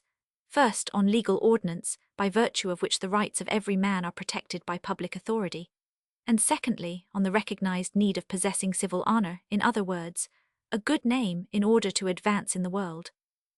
This is why the steps taken by the individual are closely watched by public opinion, which is so inexorably severe that it never forgives even a single false move or slip, but remembers it against the guilty person as an indelible blot, all his life long. As far as this goes, public opinion is wise enough, for starting from the fundamental principle, operari sequitur esse, what one does is determined by what one is, it shows its conviction that the character is unchangeable, and that therefore what a man has once done, he will assuredly do again, if only the circumstances be precisely similar. Such are the two custodians that keep guard on the correct conduct of people, without which, to speak frankly, we should be in a sad case, especially with reference to property, this central point in human life, around which the chief part of its energy and PG 138 activity revolves. For the purely ethical motives to integrity, assuming that they exist, cannot as a rule be applied except very indirectly to the question of ownership as guaranteed by the state. These motives in fact have a direct and essential bearing only on natural right. With positive right their connection is merely indirect, in so far as the latter is based on the former. Natural right, however, attaches to no other property than that which has been gained by one's own exertion, because when this is seized, the owner is at the same time robbed of all the efforts he expended in acquiring it. The theory of preoccupancy I reject absolutely, but cannot here set forth its refutation. Now, of course, all estate based on positive right ought ultimately, and in the last instance it matters not how many intermediate links are involved, to rest on the natural right of possession. But what a distance there is in most cases between the title deeds that belong to our civil life, and this natural right, their original source. Indeed, their connection with the latter is generally either very difficult, or else impossible to prove. What we hold is ours by inheritance, by marriage, by success in the lottery, or if in no way of this kind, still it is not gained by our own work, with the sweat of the brow, but rather by shrewdness and bright ideas, e.g. in the field of speculation, yes, and sometimes even by our very stupidity, which, through a conjunction of circumstances, is crowned and glorified by the Deus Eventus. It is only in a very small minority of cases that PG 139 property is the fruit of real labor and toil, and even then the work is usually mental, like that of lawyers, doctors, civilians, teachers, etc., and this in the eyes of the rude appears to cost but little effort. Now, when wealth is acquired in any such fashion, there is need of considerable education before the ethical right can be recognized and respected out of a purely moral impulse. Hence it comes about that not a few secretly regard the possessions of others as held merely by virtue of positive right. So if they find means to wrest from another man his goods, by using or perhaps by evading the laws, they feel no scruples, for in their opinion he would lose what he holds in the same way in which he had previously obtained it, and they consequently regard their own claims as equal to his. From their point of view, the right of the stronger in civil society is superseded by the right of the cleverer. Incidentally, we may notice that the rich man often shows an inflexible correctness of conduct. Why? Because with his whole heart he is attached to and rigidly maintains a rule on the observance of which his entire wealth and all its attendant advantages depend. For this reason his profession of the principle, suum cuique to each his own, is thoroughly in earnest and shows an unswerving consistency. No doubt there is an objective loyalty to sincerity and good faith which avails to keep them sacred, but such loyalty is based simply on the fact that sincerity and good faith are the foundation of all free intercourse among men, of good order, and of secure ownership. Consequently, they very PG 140 often benefit ourselves, and with this end in view, they must be preserved even at some cost, just as a good piece of land is worth a certain outlay. But integrity thus derived is, as a rule, only to be met with among wealthy people, or at least those who are engaged in a lucrative business. It is an especial characteristic of tradesmen, because they have the strongest conviction that for all the operations of commerce the one thing indispensable is mutual trust and credit, and this is why mercantile honor stands quite by itself. On the other hand, the poor man who cannot make both ends meet, and who, by reason of the unequal division of property, sees himself condemned to want and hard work, while others before his eyes are lapped in luxury and idleness, will not easily perceive that the raison d'etre of this inequality is a corresponding inequality of service and honest industry. And if he does not recognize this, how is he to be governed by the purely ethical motive to uprightness, which should keep him from stretching out his hand to grasp the superfluity of another? Generally, it is the order of government as established by law that restrains him. But should ever the rare occasion present itself when he discovers that he is beyond the reach of the police, and that he could by a single act throw off the galling burden of penury, which is aggravated by the sight of others' opulence, if he feels this and realizes that he could thus enter into the possession and enjoyment of all that he has so often coveted, what is there then to stay his hand? Religion's dogmas, it is seldom that faith is so firm, a purely moral incentive to be just and PG 141 upright, perhaps in a few isolated cases. But in by far the greater number there is in reality nothing but the anxiety a man feels to keep his good name, his civil honor, a thing that touches closely even those in humble circumstances. He knows the imminent danger incurred of having to pay for dishonest conduct by being expelled from the great Masonic lodge of honorable people who live correct lives. He knows that property all over the world is in their hands and duly apportioned among themselves, and that they wield the power of making him an outcast for life from good society, in case he commit a single disgraceful action. He knows that whoever takes one false step in this direction is marked as a person that no one trusts, whose company every one shuns, and from whom all advancement is cut off, to whom, as being a fellow that has stolen, the proverb is applied, he who steals once is a thief all his life. These, then, are the guards that watch over correct behavior between man, and he who has lived and kept his eyes open will admit that the vast majority of honorable actions in human intercourse must be attributed to them. Nay, he will go further, and say that there are not wanting people who hope to elude even their vigilance, and who regard justice and honesty merely as an external badge, as a flag, under the protection of which they can carry out their own freebooting propensities with better success. We need not therefore break out into holy wrath, and buckle on our armor, if a moralist is found to suggest that perhaps all integrity and PG 142 uprightness may be at bottom only conventional. This is what Holbach, Helvetius, de Lembert, and others of their time did, and following out the theory, they endeavored with great acumen to trace back all moral conduct to egoistic motives, however remote and indirect. That their position is literally true of most just actions, as having an ultimate foundation centered in the self, I have shown above. That it is also true to a large extent of what is done in kindness and humanity, there can be no doubt. Acts of this sort often arise from love of ostentation, still oftener from belief in a retribution to come, which may be dealt out in the second or even the third power, or they can be explained by other egoistic motives. Nevertheless, it is equally certain that there occur actions of disinterested goodwill and entirely voluntary justice. To prove the latter statement, I appeal only to the facts of experience, not to those of consciousness. There are isolated yet indisputable cases on record, where not only the danger of legal prosecution, but also all chance of discovery, and even of suspicion has been excluded, and where, notwithstanding, the poor man has rendered to the rich his own. For example, things lost and found have been given back without any thought or hope of reward. A deposit made by a third person has been restored after his death to the rightful owner.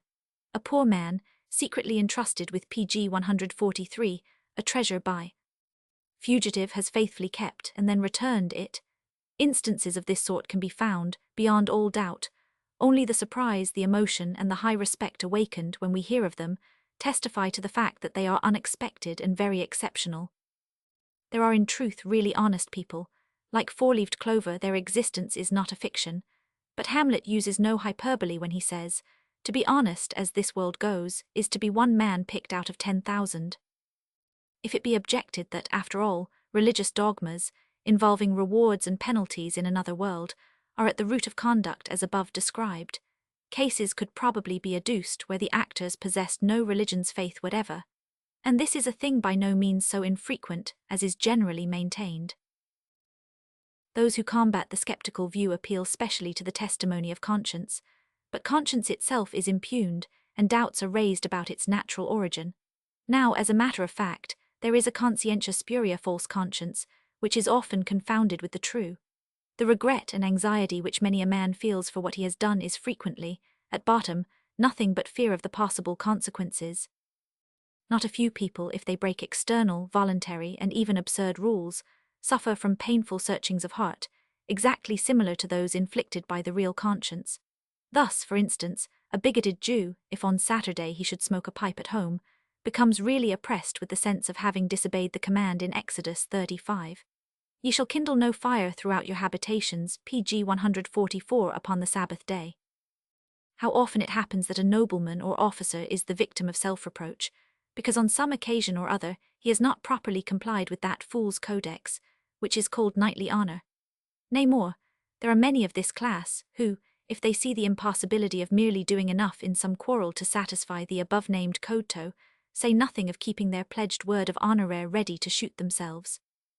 Instances of both have come under my knowledge, and this, while the self-same man would with an easy mind break his promise every day, if only the shibboleth honour be not involved. In short, every inconsequent and thoughtless action, all conduct contrary to our prejudices, principles, or convictions, whatever these may be.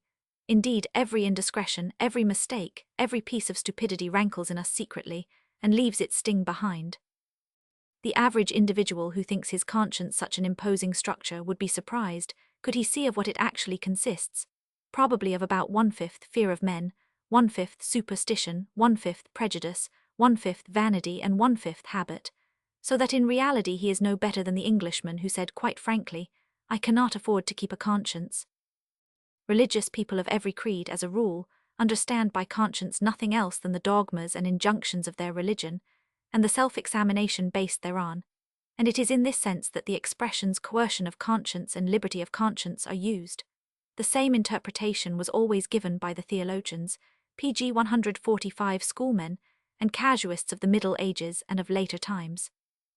Whatever a man knew of the formulae and prescriptions of the Church, coupled with a resolution to believe and obey it, constituted his conscience. Thus we find the terms a doubting conscience, an opinionated conscience, an erring conscience, and the like, and councils were held and confessors employed for the special purpose of setting such irregularities straight.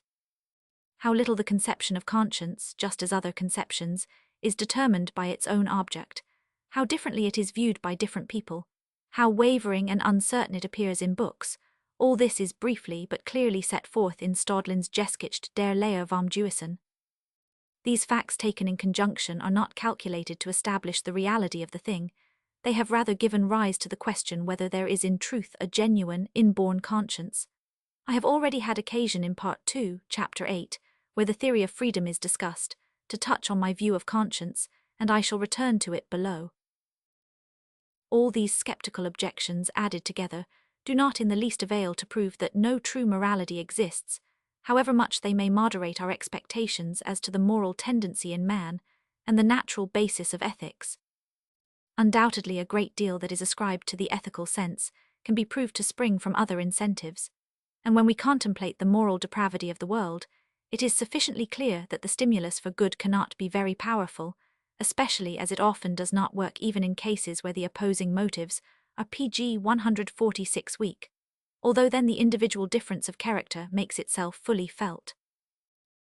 It should be observed that this moral depravity is all the more difficult to discern, because its manifestations are checked and cloaked by public order, as enforced by law, by the necessity of having a good name, and even by ordinary polite manners. And this is not all. People commonly suppose that in the education of the young their moral interests are furthered by representing uprightness and virtue as principles generally followed by the world. Later on, it is often to their great harm that experience teaches them something else, for the discovery that the instructors of their early years were the first to deceive them is likely to have a more mischievous effect on their morality than if these persons had given them the first example of ingenuous truthfulness by saying frankly, "The world is sunk in evil, and men are not what they ought to be, but be not misled thereby, and see that you do." Better, all this, as I have said, increases the difficulty of recognizing the real immorality of mankind. The state, this masterpiece, which sums up the self-conscious, intelligent egoism of all, consigns the rights of each person to a power, which, being enormously superior to that of the individual, compels him to respect the rights of all others. This is the leash that restrains the limitless egoism of nearly everyone, the malice of many, the cruelty of not a few. The illusion thus arising is so great that, when in special cases where the executive power is ineffective, or is eluded, the insatiable covetousness, the base greed, the deep pg 147 hypocrisy, or the spiteful tricks of men are apparent in all their ugliness, we recoil with horror, supposing that we have stumbled on some unheard-of monster, whereas, without the compulsion of law and the necessity of keeping an honorable name, these sights would be of everyday occurrence. In order to discover what, from a moral point of view, human beings are made of, we must study anarchist records and the proceedings connected with criminals. The thousands that throng before our eyes in peaceful intercourse each with the other can only be regarded as so many tigers and wolves, whose teeth are secured by a strong muzzle. Let us now suppose this muzzle cast off, or, in other words, the power of the state abolished. The contemplation of the spectacle then to be awaited would make all thinking people shudder, and they would thus betray the small amount of trust they really have in the efficiency either of religion, or of conscience, or of the natural basis of morals, whatever it be. But if these immoral, antinomian forces should be unshackled and let loose, it is precisely then that the true moral incentive, hidden before, would reveal its activity, and consequently be most easily recognized. And nothing would bring out so clearly as this the prodigious moral difference of character between man and man. It would be found to be as great as the intellectual, which is saying much. The objection will perhaps be raised that ethics is not concerned with what men actually do, but that it is the science which treats of what their conduct ought to be. Now this is exactly the position pg 148 which I deny. In the critical part of the present treatise, I have sufficiently demonstrated that the conception of ought, in other words, the imperative form of ethics, is valid only in theological morals, outside of which it loses all sense and meaning. The end which I place before ethical science is to point out all the varied moral lines of human conduct, to explain them, and to trace them to their ultimate source. Consequently, there remains no way of discovering the basis of ethics except the empirical. We must search and see whether we can find any actions to which we are obliged to ascribe genuine moral worth, actions, that is, of voluntary justice, of pure loving-kindness, and of true nobleness. Such conduct, when found, is to be regarded as a given phenomenon, which has to be properly accounted for. In other words, its real origin must be explored, and this will involve the investigation and explanation of the peculiar motives which lead men to actions so radically distinct from all others that they form a class by themselves. These motives, together with a responsive susceptibility for them, will constitute the ultimate basis of morality, and the knowledge of them will be the foundation of ethics. This is the humble path to which I direct the science of morals. It contains no construction a priori, no absolute legislation for all rational beings in abstracto. It lacks all official academic sanction. Therefore, whoever thinks it not sufficiently fashionable may return to the categorical imperative, to the shibboleth of human dignity, to the empty phrases, the cobwebs, and the soap bubbles of the schools, to pg 149 principles on which experience pours contempt at every step, and of which no one, outside the lecture rooms, knows anything, or has ever had the least notion. On the other hand, the foundation which is reached by following my path is upheld by experience, and it is experience which daily and hourly delivers its silent testimony in favor of my theory. pg 150. Chapter 3, Antimoral Incentives. The chief and fundamental incentive in man, as in animals, is egoism, that is, the urgent impulse to exist, and exist under the best circumstances. The German word selbstsucht, self-seeking, involves a false secondary idea of disease-sucked. The term Eigenut's self-interest denotes egoism, so far as the latter is guided by reason, which enables it by means of reflection to prosecute its purposes pg 151 systematically, so that animals may be called egoistic, but not self-interested eigenutzig. I shall therefore retain the word egoism for the general idea. Now this egoism is, both in animals and men, connected in the closest way with their very essence and being. Indeed, it is one and the same thing. For this reason all human actions, as a rule, have their origin in egoism, and to it, accordingly, we must always first turn, when we try to find the explanation of any given line of conduct.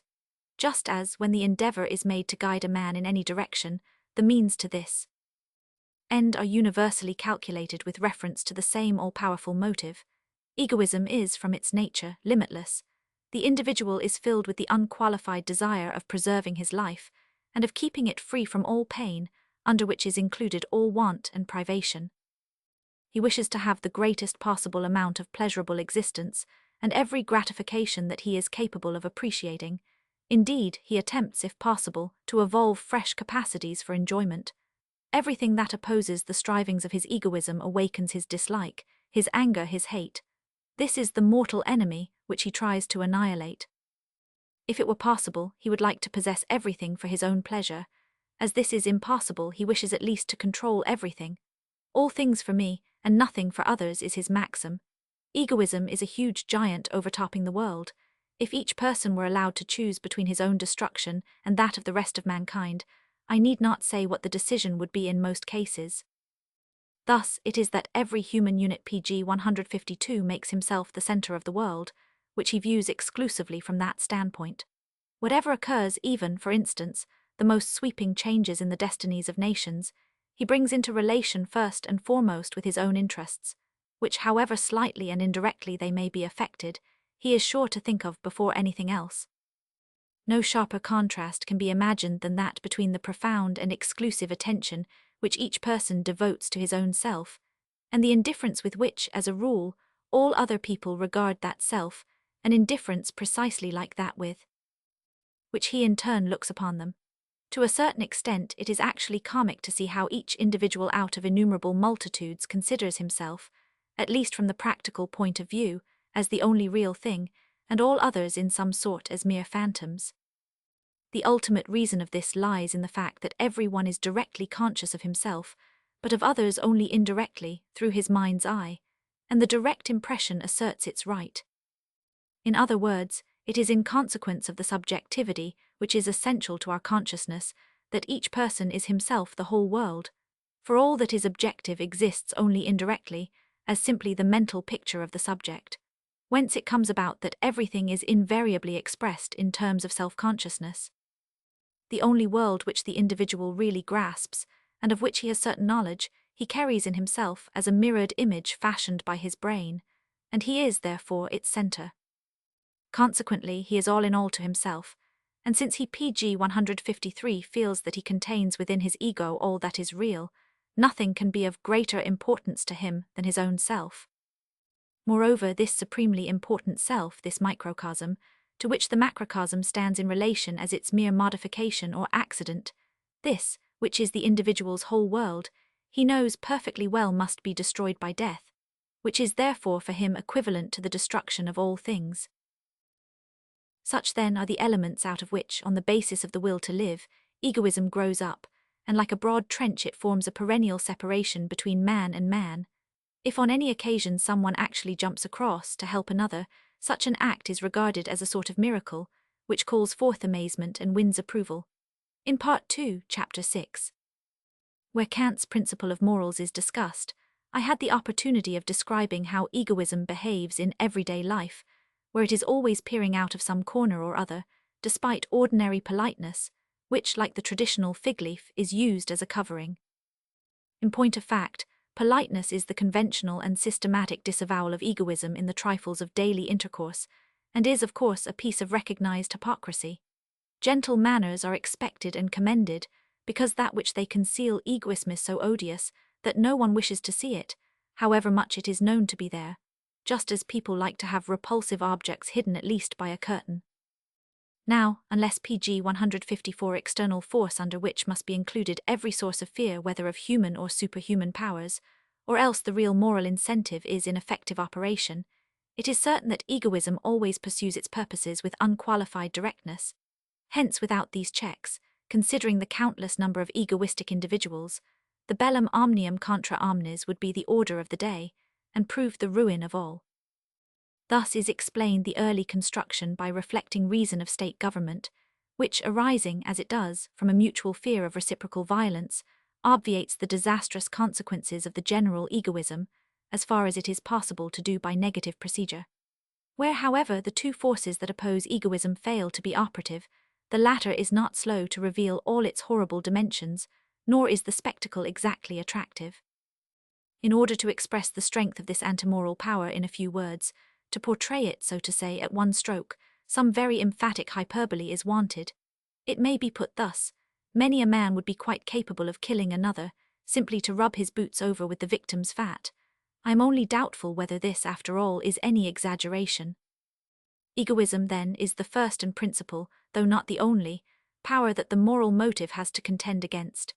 And it is surely sufficiently clear that the latter, in order to enter the lists against such an opponent, must be something more real than a hair-splitting sophism or an a priori soap bubble. In war, the first PG 155 thing to be done is to know the enemy well, and in the shock of battle, now impending, egoism, as the chief combatant on its own side, is best set against the virtue of justice, which, in my opinion, is the first and original cardinal virtue. The virtue of loving kindness, on the other hand, is rather to be matched with ill will or spitefulness, the origin and successive stages of which we will now consider. Ill will in its lower degrees is very frequent, indeed almost a common thing, and it easily rises in the scale. Goethe is assuredly right when he says that in this world indifference and aversion are quite at home. Wolverwandschaften Part 1 Chap. 3. It is very fortunate for us that the cloak, which prudence and politeness throw over this vice, prevents us from seeing how general it is, and how the bellum omnium contra omnes is constantly waged, at least in thought. Yet ever and anon there is some appearance of it, for instance, in the relentless backbiting so frequently observed, while its clearest manifestation is found in all outbreaks of anger, which, for the most part, are quite disproportional to their cause, and which could hardly be so violent had they not been compressed like gunpowder rinto, the explosive compound formed of long-cherished brooding hatred. Ill will usually arises from the unavoidable collisions of egoism which occur at every step. It is, moreover, objectively excited by the view of the weakness, the folly, the vices, failings, shortcomings, and imperfections of all kinds, which every one more or less, at least occasionally, affords to others. Indeed, the spectacle PG 156 is such that many a man, especially in moments of melancholy and depression, may be tempted to regard the world, from the aesthetic standpoint, as a cabinet of caricatures, from the intellectual as a madhouse, and from the moral as a nest of sharpers. If such a mental attitude be indulged, misanthropy is the result. Lastly, one of the chief sources of ill will is envy, or rather the latter is itself ill will, kindled by the happiness, possessions, or advantages of others. No one is absolutely free from envy, and Herodotus III said long ago, envy is a natural growth in man from the beginning. But its degrees vary considerably. It is most poisonous and implacable when directed against personal qualities, because then the envious have nothing to hope for. And precisely in such cases its vilest form also appears, because men are made to hate what they ought to love and honor. Yet so the world wags, even as Petrarca complained. Dilor par più chi doltri invidia essabia, chi per si stessi sun levati a volo, ascendo furor della commune gabbia. For envy fastens most of all on those who, rising on their own strong wings, escape. The bars wherein the vulgar crowd is Cag 500. The reader is referred to the Perurga Vol. 2, 114, for a more complete examination of envy. In a certain sense, the opposite of envy is the habit of gloating over the misfortunes of others. At any rate, while the former is human, the latter is diabolical. There is no sign more infallible of an PG 157 entirely bad heart, and of profound moral worthlessness than open and candid enjoyment in seeing other people suffer. The man in whom this trait is observed ought to be forever avoided. Hic niger est, hunc tu Romin cavito. These two vices are in themselves merely theoretical. In practice they become malice and cruelty.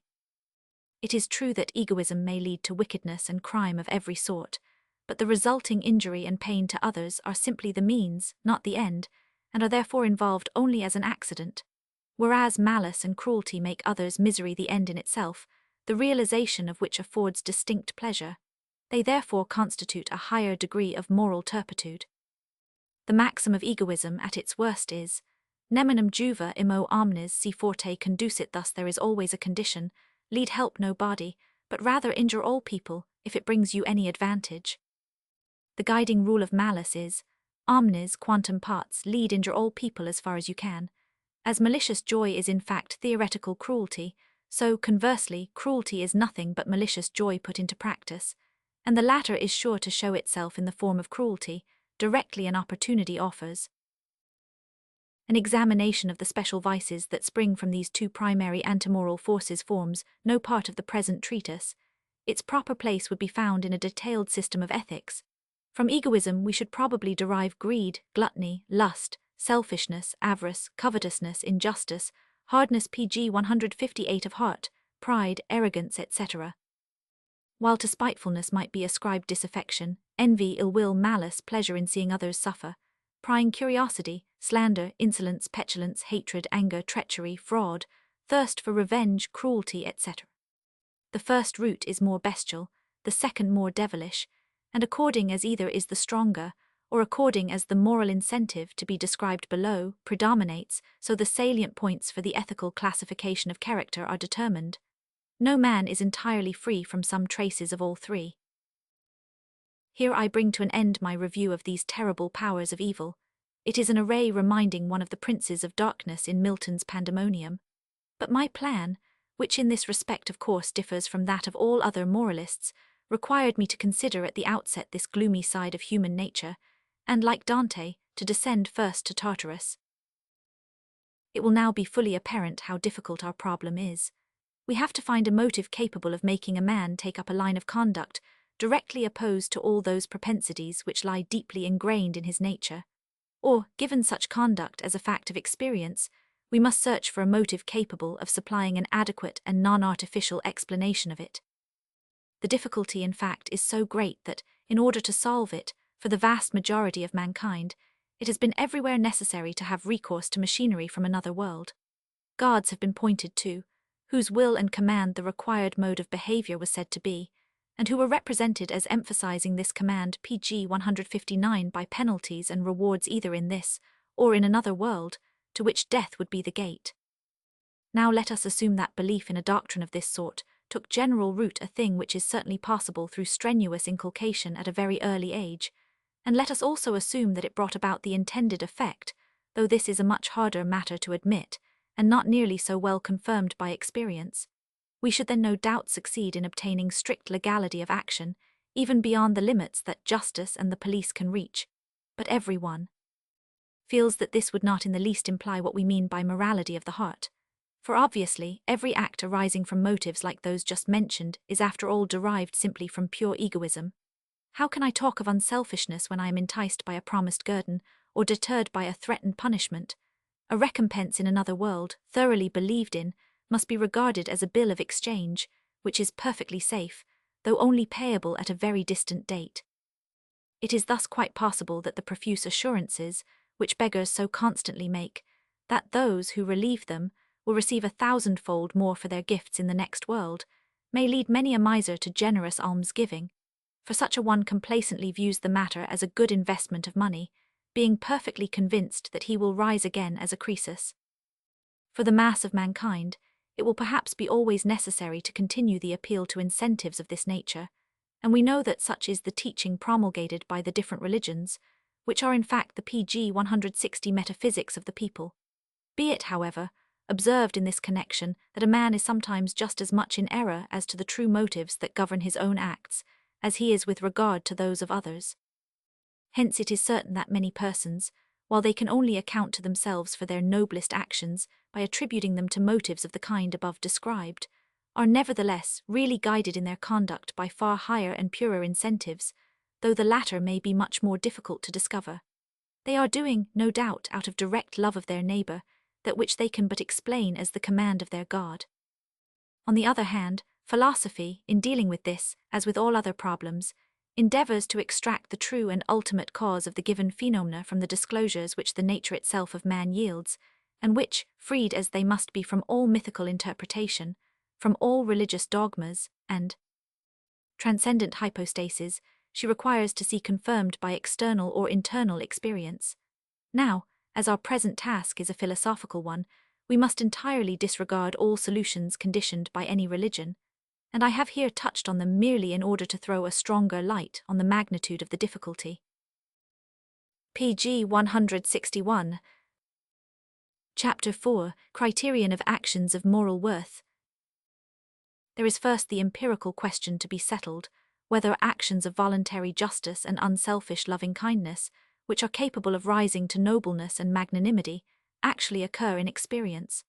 Unfortunately, this inquiry cannot be decided altogether empirically, because it is invariably only the act that experience gives, the incentives not being apparent. Hence the possibility always remains that an egoistic motive may have had weight in determining a just or good deed. In a theoretical investigation like the present, I shall not avail myself of the inexcusable trick of shifting the matter on to the reader's conscience. But I believe there are few people who have any doubt about the matter, and who are not convinced from their own experience that just acts are often performed simply and solely to prevent a man suffering from injustice. Most of us, I do not hesitate to say, are persuaded that there are persons in whom the principle of giving others their due seems to be innate, who neither intentionally injure anyone, nor unconditionally seek their own advantage, but in considering themselves show regard also for the rights of their neighbors, persons who, pg 162, when they undertake matters involving reciprocal obligations, not only see that the other party does his duty, but also that he gets his own, because it is really against their will that anyone with whom they have to do should be shabbily treated. These are the men of true probity, the few equi just among the countless number of the iniqui unjust. Such people exist. Similarly, it will be admitted, I think, that many help and give, perform services and deny themselves, without having any further intention in their hearts than that of assisting another whose distress they see. When Arnold von Winkelried exclaimed, "Truhen, lieben Eidgenossen, waltz meinem Whip und kein Gedenken," and then clasped in his arms as many hostile spears as he could grasp, can anyone believe that he had some selfish purpose? I cannot. To cases of voluntary justice, which cannot be denied without deliberate and willful trifling with facts, I have already drawn attention in Chapter 2 of this part. Should anyone, however, persist in refusing to believe that such actions ever happen, then, according to his view, ethics would be a science without any real object, like astrology and alchemy, and it would be waste of time to discuss its basis any further. With him, therefore, I have nothing to do, and address myself to those who allow that we are dealing with something more than an imaginary citation. It is, then, only to conduct of the above kind that genuine moral worth can be ascribed. Its special mark is that it rejects and excludes the whole class pg 163 of motives, by which otherwise all human action is prompted. I mean the self-interested motives, using the word in its widest sense. Consequently, the moral value of an act is lowered by the disclosure of an accessory selfish incentive, while it is entirely destroyed if that incentive stood alone. The absence of all egoistic motives is thus the criterion of an action of moral value. It may, no doubt, be objected that also acts of pure malice and cruelty are not selfish, but it is manifest that the latter cannot be meant, since they are, in kind, the exact opposite of those now being considered. If, however, the definition be insisted on in its strict sense, then we may expressly accept such actions, because of their essential token compassing of others' suffering. There is also another characteristic of conduct having real moral worth, which is entirely internal and therefore less obvious. I allude to the fact that it leaves behind a certain self-satisfaction which is called the approval of conscience, just as, on the other hand, injustice and unkindness, and still more malice and cruelty, involve a secret self-condemnation. Lastly, there is an external, secondary and accidental sign that draws a clear line between the two classes. Acts of the former kind win the approval and respect of disinterested witnesses, those of the latter incur their disapproval and contempt.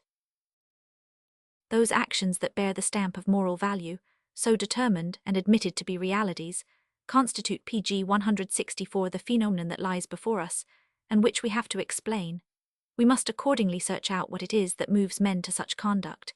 If we succeed in our investigation, we shall necessarily bring to light the true moral incentive, and as it is upon this that all ethical science must depend, our problem will then be solved.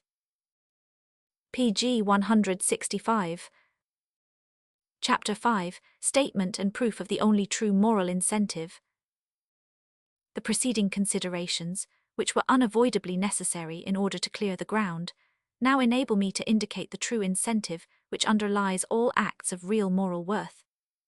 The seriousness and indisputable genuineness with which we shall find it is distinguished removes it far indeed from the hair-splittings, subtleties, sophisms, assertions formulated out of airy nothings, and a priori soap bubbles, which all systems up to the present have tried to make at once the source of moral conduct and the basis of ethics.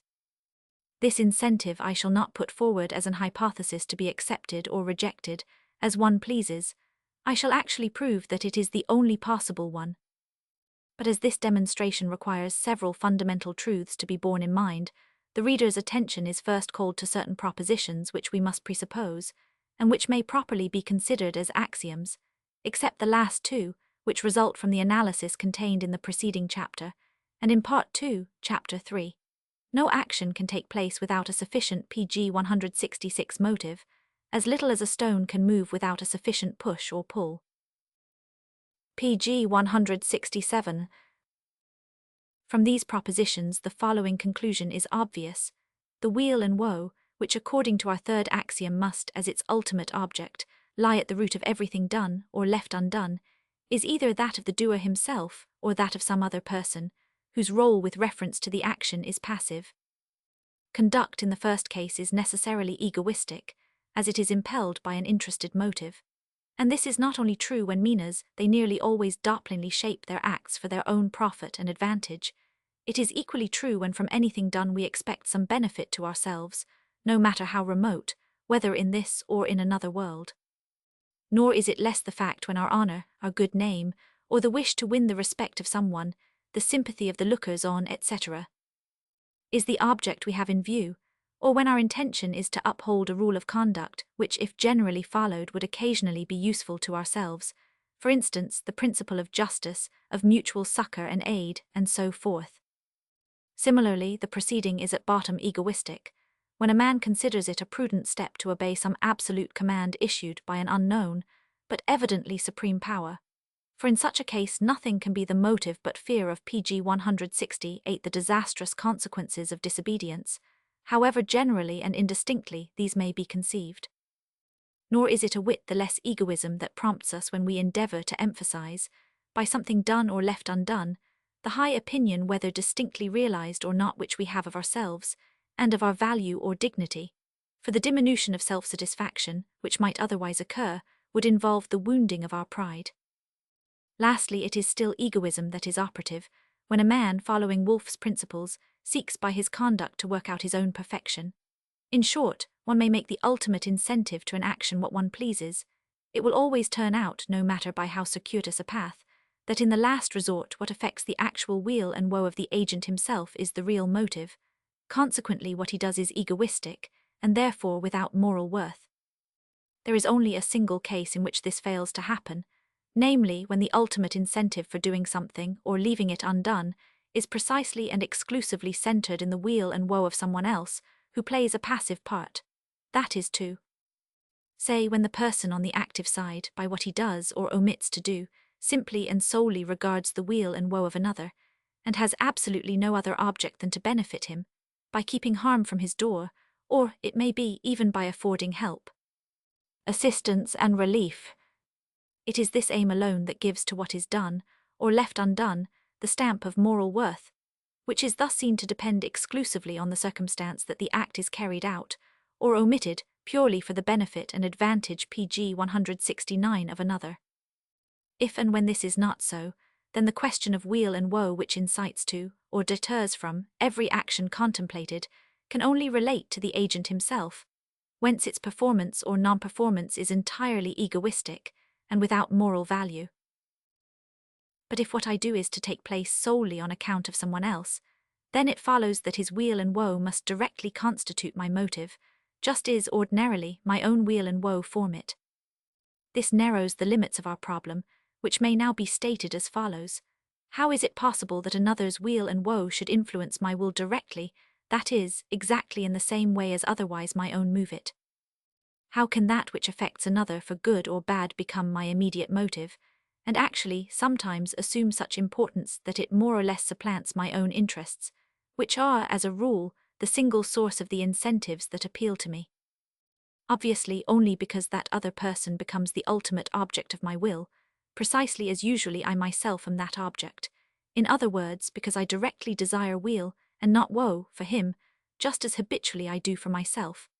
This, however, necessarily implies that I suffer with him, and feel his woe, exactly as in most cases I feel only mine, and therefore desire his weal as immediately as at other times I desire only my own.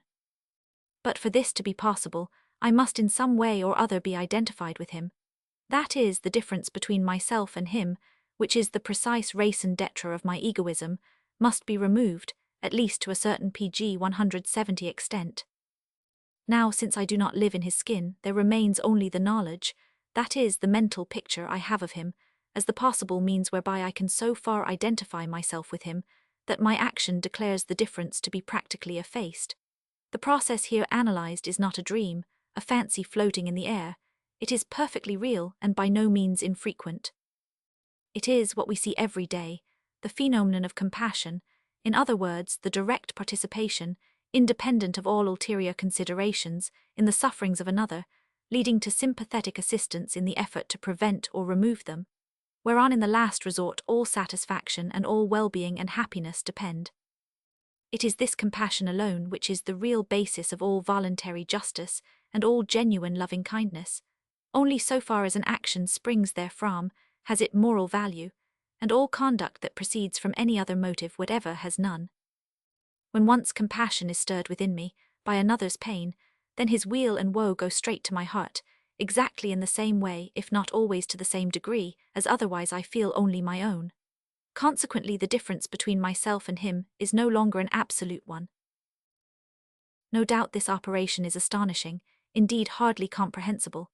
It is in fact the great mystery of ethics, its original phenomenon and the boundary stone, past which only transcendental speculation may dare to take a step. Herein we see the wall of partition, which, according to the light of nature as reason is called by old theologians, entirely separates being from being broken down, and the non-ego to pg 171, a certain extent identified with the ego.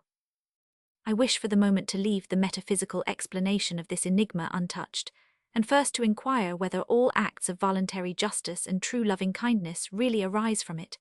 If so, our problem will be solved, for we shall have found the ultimate basis of morality, and shown that it lies in human nature itself. This foundation, however, in its turn cannot form a problem of ethics, but rather, like every other ultimate fact as such, of metaphysics. Only the solution that the latter offers of the primary ethical phenomenon lies outside the limits of the question put by the Danish Royal Society, which is concerned solely with the basis, so that the transcendental explanation can be given merely as a voluntary and unessential appendix. But before I turn to the derivation of the cardinal virtues from the original incentive, as here disclosed, I have still to bring to the notice of the reader two observations which the subject renders necessary. There are only three fundamental springs of human conduct, and all possible motives arise from one or other of these.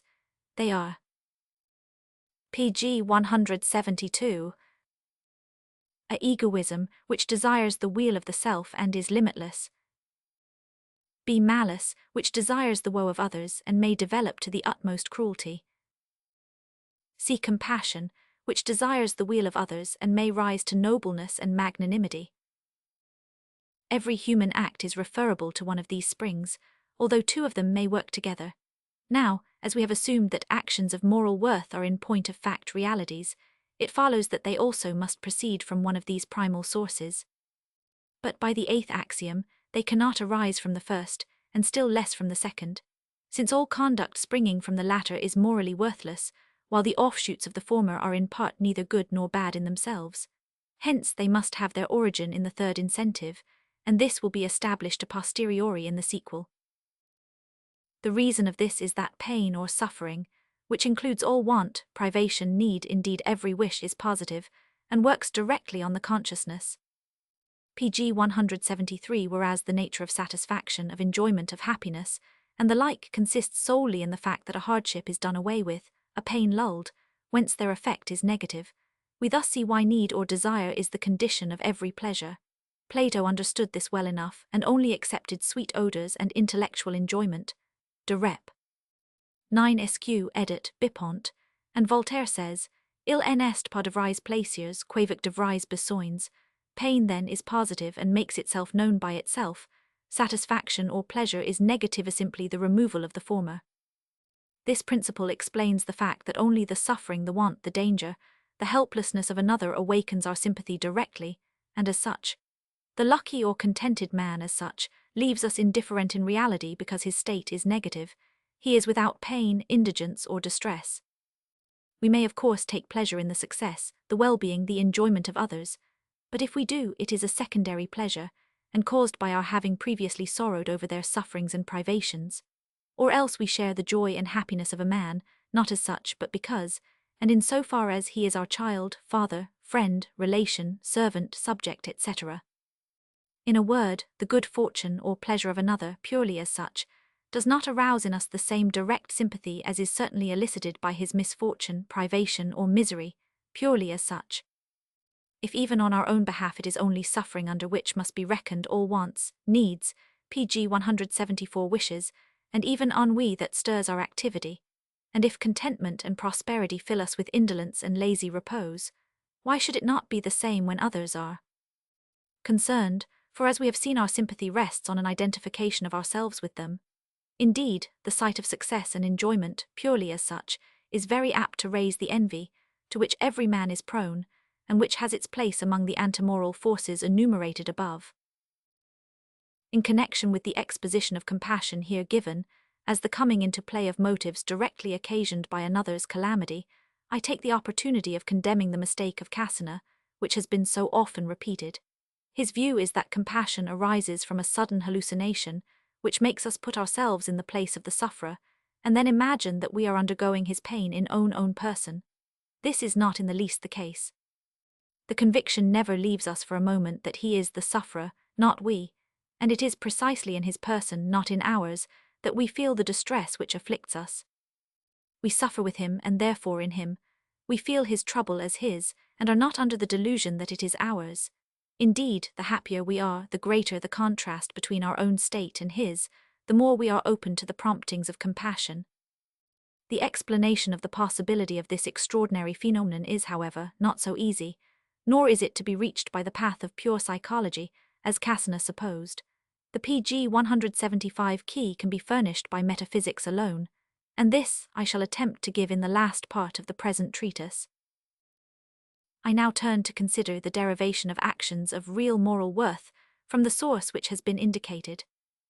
The general rule by which to test such conduct, and which consequently is the leading principle of ethics, I have already enlarged upon in the foregoing part and enunciated as follows: Neminem lead, immo omnes quantum parts juva. Do harm to no one, but rather help all people as far as lies in your power.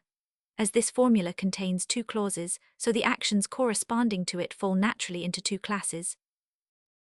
Pg 176. Chapter 6. The Virtue of Justice.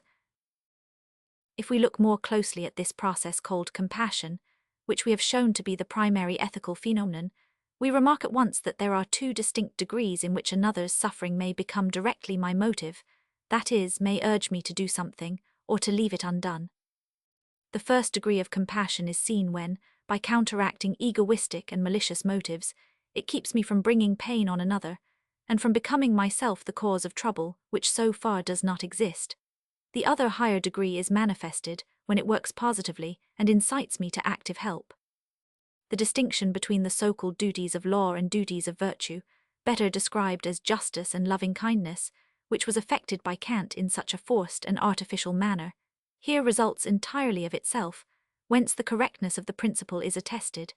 It is the natural, unmistakable, and sharp separation between negative and positive, between doing no harm and helping.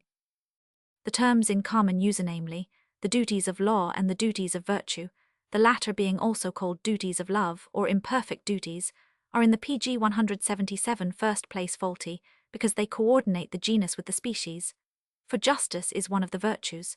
And next, they owe their origin to the mistake of giving a much too wide extension to the idea duty, which I shall reduce to its proper limits below. In place, therefore, of these duties I put two virtues, the one justice and the other loving kindness, and I name them cardinal virtues, since from them all others not only in fact proceed, but also may be theoretically derived. Both have their root in natural compassion. And this compassion is an undeniable fact of human consciousness, is an essential part of it, and does not depend on assumptions, conceptions, religions, dogmas, myths, training, and education. On the contrary, it is original and immediate, and lies in human nature itself. It consequently remains unchanged under all circumstances, and reveals itself in every land and at all times. This is why appeal is everywhere confidently made to it, as to something necessarily present in every man, and it is never an attribute of the strange gods. As he, who appears to be without compassion, is called inhuman, so humanity is often used as its synonym. The first degree, then, in which this natural and genuine moral incentive shows itself is only negative. Originally, we are all disposed to injustice and violence, because our need, our desire, our anger and hate pg 178 pass into the consciousness directly, and hence have the jus primi occupantes, the right of the first occupant. Whereas the sufferings of others caused by our injustice and violence enter the consciousness indirectly, that is, by the secondary channel of a mental picture, and not till they are understood by experience. Thus Seneca ep. 50 says, ad neminem ante bona mens venit quam mala, good feelings never come before bad ones. In its first degree, therefore, compassion opposes and baffles the design to which I am urged by the antimoral forces dwelling within me, and which will bring trouble on a fellow being. It calls out to me, stop, and encircles the other as with a fence, so as to protect him from the injury which otherwise my egoism or malice would lead me to inflict on him. So arises out of this first degree of compassion the rule, neminem lead, do harm to no one. This is the fundamental principle of the virtue of justice, and here alone is to be found its origin, pure and simple, an origin which is truly moral and free from all extraneous admixture. Otherwise derived, justice would have to rest on egoism, a reductio ad absurdum. If my nature is susceptible of compassion up to this point, then it will avail to keep me back, whenever I should like to use others' pain as a means to obtain my ends. Equally, whether this pain be immediate, or an after consequence, whether it be affected directly or indirectly through intermediate links. I shall therefore lay hands on the property as little as on the person of another, and avoid causing him distress, no less mental than bodily. I shall thus pg 179 not only abstain from doing him physical injury, but also, with equal care, I shall guard against inflicting on him the suffering of mind, which mortification and calumny, anxiety and vexation so surely work. The same sense of compassion will check me from gratifying my desires at the cost of women's happiness for life, or from seducing another man's wife, or from ruining youths morally and physically by tempting them to pederastia. Not that it is at all necessary in each single case that compassion should be definitely excited, indeed it would often come too late, but rather the rule, neminem lead, is formed by noble minds out of the knowledge, gained once for all, of the injury which every unjust act necessarily entails upon others, and which is aggravated by the feeling of having to endure wrong through a force majeure. Such natures are led by reflecting reason to carry out this principle with unswerving resolution. They respect the rights of every man, and abstain from all encroachment on them. They keep themselves free from self-reproach, by refusing to be the cause of others' trouble. They do not shift on to shoulders not their own by force or by trickery, the burdens and sorrows of life, which circumstances bring to every one. They prefer to bear themselves the portions allotted to them, so as not to double those of their neighbours. For although generalizing formulae and abstract knowledge of whatever kind are not in the least the cause or the real basis of morality, these are nevertheless indispensable for a moral course of life. They are the cistern or reservoir, in which the habit pg 180 of mind, that springs from the fount of all morality, a fount not at all moments flowing, may be stored up, thence to be drawn off as occasion requires. There is thus an analogy between things moral and things physiological, among many instances of which we need only mention that of the gallbladder, which is used for keeping the secretion of the liver. Without firmly held principles, we should inevitably be at the mercy of the antimoral incentives. Directly they are roused to activity by external influences, and self-control lies precisely in steadfast adherence and obedience to such principles, despite the motives which oppose them. In general, the feminine half of humanity is inferior to the masculine in the virtue of justice, and its derivatives, uprightness, conscientiousness, etc. The explanation is found in the fact that, owing to the weakness of its reasoning powers, the former is much less capable than the latter of understanding and holding to general laws, and of taking them as a guiding thread. Hence injustice and falseness are women's besetting sins, and lies their proper element. On the other hand, they surpass men in the virtue of loving kindness, because usually the stimulus to this is intuitive, and consequently appeals directly to the sense of compassion, of which females are much more susceptible than males. For the former, nothing but what is intuitive, present, and immediately real has a true existence, that which is knowable only by means of concepts, as for instance the absent, the distant, the past, the future, they do not readily grasp.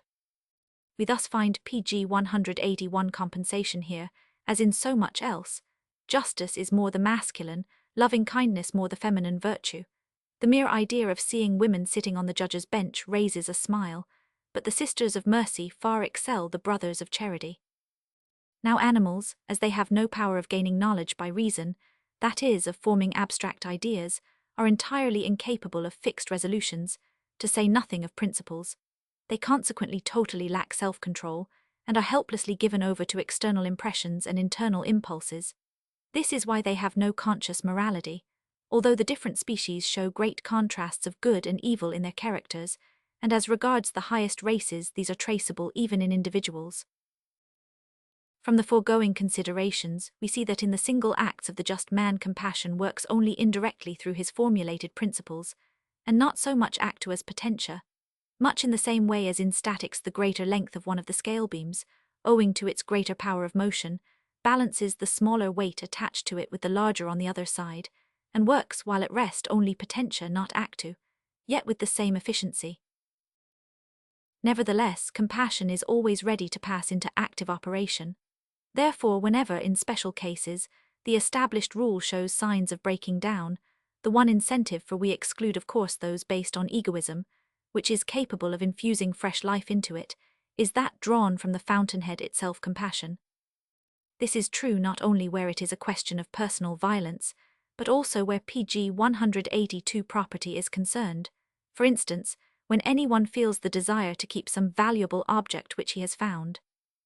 In such cases, if we set aside all motives prompted by worldly wisdom, and by religion, nothing brings a man back so easily to the path of justice, as the realization of the trouble, the grief, the lamentation of the loser. It is because this is felt to be true, that, when publicity is given to the loss of money, the assurance is so often added that the loser is a poor man, a servant, etc. It is hoped that these considerations have made it clear that, however contrary appearances may be at first sight, yet undoubtedly justice, as a genuine and voluntary virtue, has its origin in compassion. But if anyone should suppose such a soil too barren and meagre to bear this great cardinal virtue, let him reflect on what is said above, and remember how small is the amount of true, spontaneous, unselfish, unfeigned justice among men, how the real thing only occurs as a surprising exception, and how, to its counterfeit, the justice that rests on mere worldly wisdom and is everywhere published abroad, it is related, both in quality and quantity, as gold is to copper. I should like to call the one common, ordinary justice, the other heavenly justice. For the latter is she, who, according to Hesiod, leaves the earth in the Iron Age, to dwell with the celestial gods. To produce such a pg 183 rare exotic as this, the route we have indicated is surely vigorous enough. It will now be seen that injustice or wrong always consists in working harm on another. Therefore the conception of wrong is positive, and antecedent to the conception of right, which is negative, and simply denotes the actions performable without injury to others, in other words, without wrong being done. That to this class belongs also whatever is affected with no other object than that of warding off from oneself meditated mischief, is an easy inference. For no participation in another's interests and no sympathy for him can require me to let myself be harmed by him, that is, to undergo wrong. The theory that right is negative in contradistinction to wrong as positive, we find supported by Hugo Grotius, the father of philosophical jurisprudence. The definition of justice which he gives at the beginning of his work, De jure belli et pacis bk. 1 chap. 1. 3 runs as follows: Jus hic nihil aliud quam quod justum est significant aec negante magi sensu quam aiunt ut jus sit quod injustum non est. The negative character of justice is also established, little as it may appear, even by the familiar formula, give to each one his own. Now there is no need to give a man his own if he has it. The real meaning is therefore, take from none his own. Since the requirements of justice are only negative, they may be affected by coercion, for the neminem pg 184 lead can be practiced by all alike. The coercive apparatus is the state, whose sole raison d'etre is to protect its subjects, individually from each other, and collectively from external foes. It is true that a few German wood philosophers of this venal age wish to distort the state into an institution for the spread of morality, education, and edifying instruction. But such a view contains, lurking in the background, the Jesuitical aim of doing away with personal freedom and individual development, and of making men mere wheels in a huge Chinese governmental and religious machine. And this is the road that once led to inquisitions, to auto-stafe and religious wars. Frederick the Great showed that he at least never wished to tread it, when he said, "In my land everyone shall care for his own salvation, as he himself thinks best." Nevertheless, we still see everywhere, with the more apparent than real exception of North America, that the state undertakes to provide for the metaphysical needs of its members. The governments appear to have adopted as their guiding principle the tenet of Quintus Curtius, nulla res efficacius multitudinem regit, quam superstitio, alioquin impotens, siva, mutabilis, ubi vana religini capta est, melius vatibus, quam ducibus sues paret. We have seen that wrong and right are convertible synonyms of to do harm, and to pg 185 refrain from doing it, and that under right is included the warding off of injury from oneself. It will be obvious that these conceptions are independent of, and antecedent to, all positive legislation. There is therefore a pure ethical right or natural right, and a pure doctrine of right, detached from all positive statutes.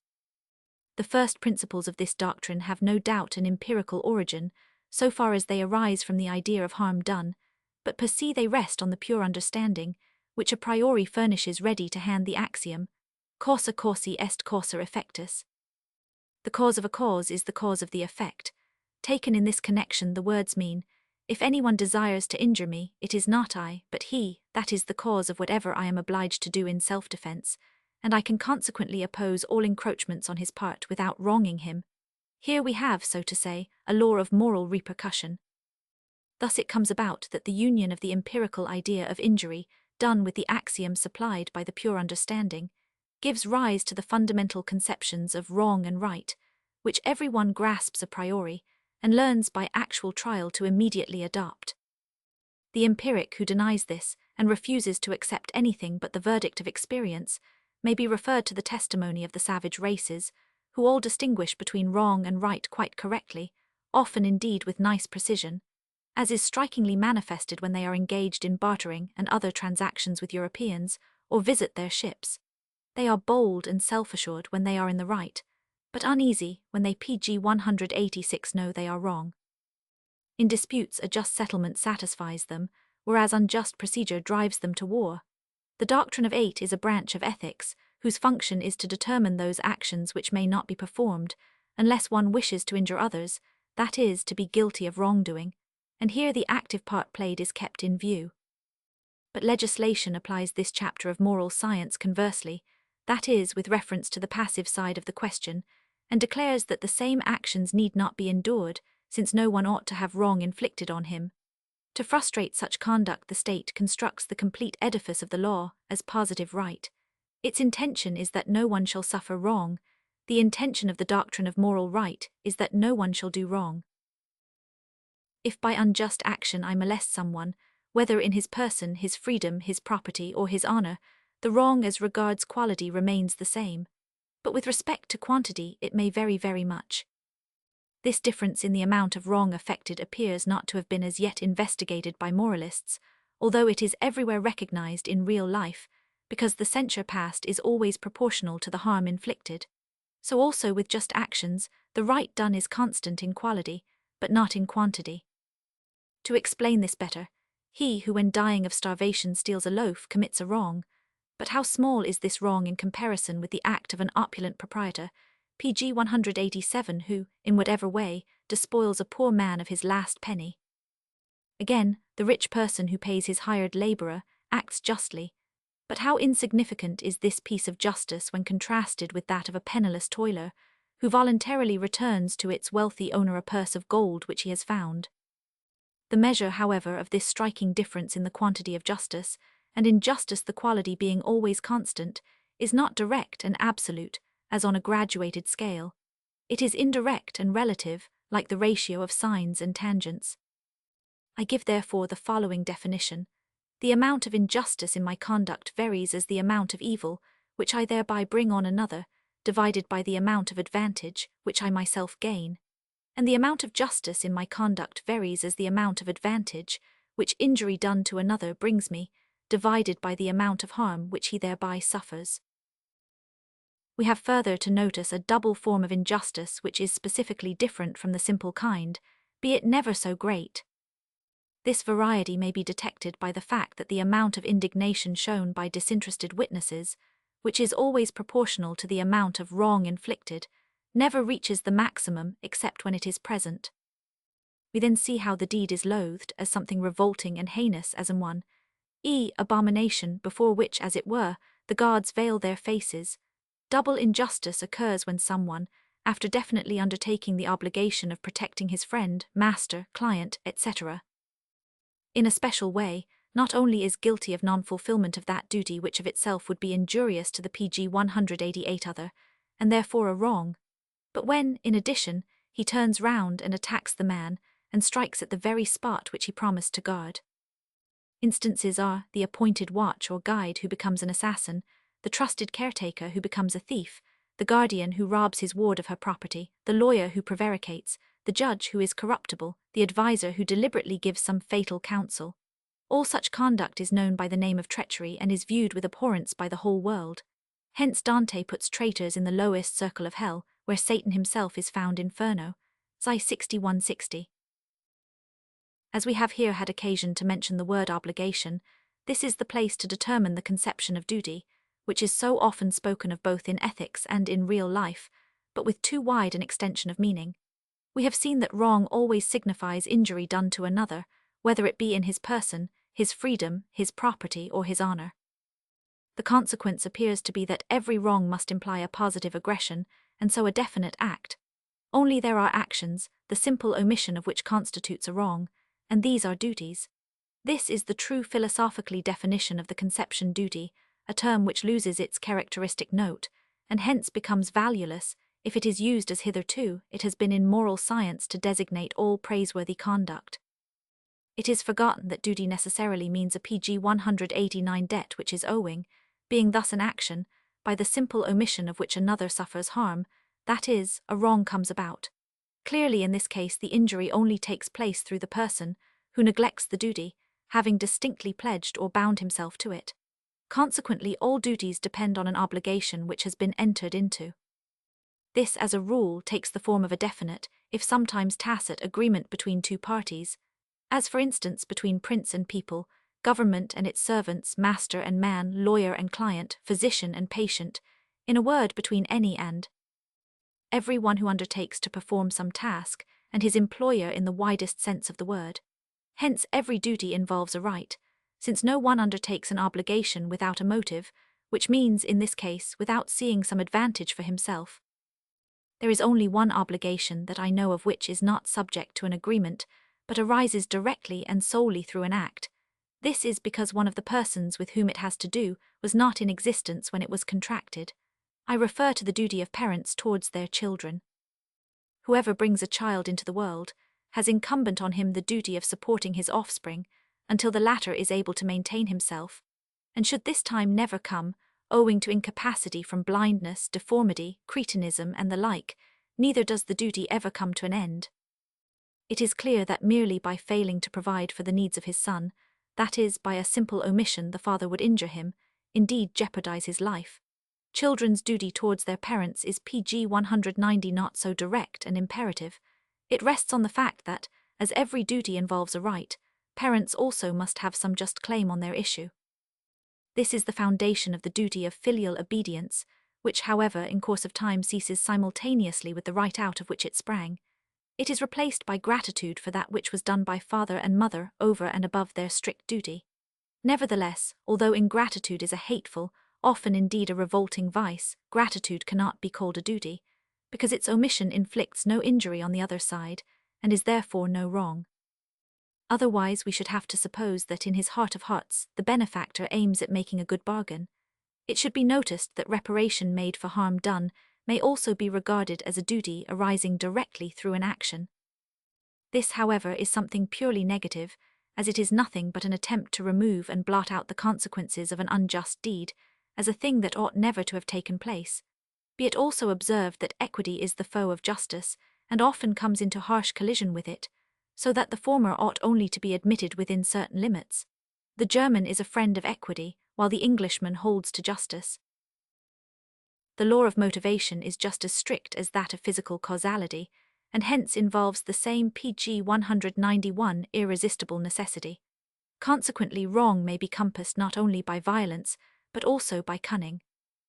If by violence I am able to kill or rob another, or compel him to obey me, I can equally use cunning to accomplish the same ends. That is, I can place false motives before his intellect, by reason of which he must do what otherwise he would not.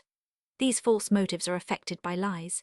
In reality, lies are unjustifiable solely in so far as they are instruments of cunning, in other words, of compulsion, by means of motivation. And this is precisely their function, as a rule. For in the first place, I cannot tell a falsehood without a motive, and this motive will certainly be, with the rarest exceptions, an unjust one, namely, the intention of holding others, over whom I have no power, under my will, that is, of coercing them through the agency of motivation. Also in mere exaggerations and untruthful bombast, there is the same purpose at work. For by employing such language, a man tries to place himself higher in the sight of others than is his due.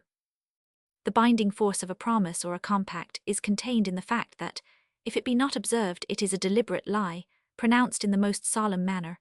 A lie whose intention, that of putting others under moral compulsion, is, in this case, all the clearer, because its motive, the desired performance of something on the other side, is expressly declared.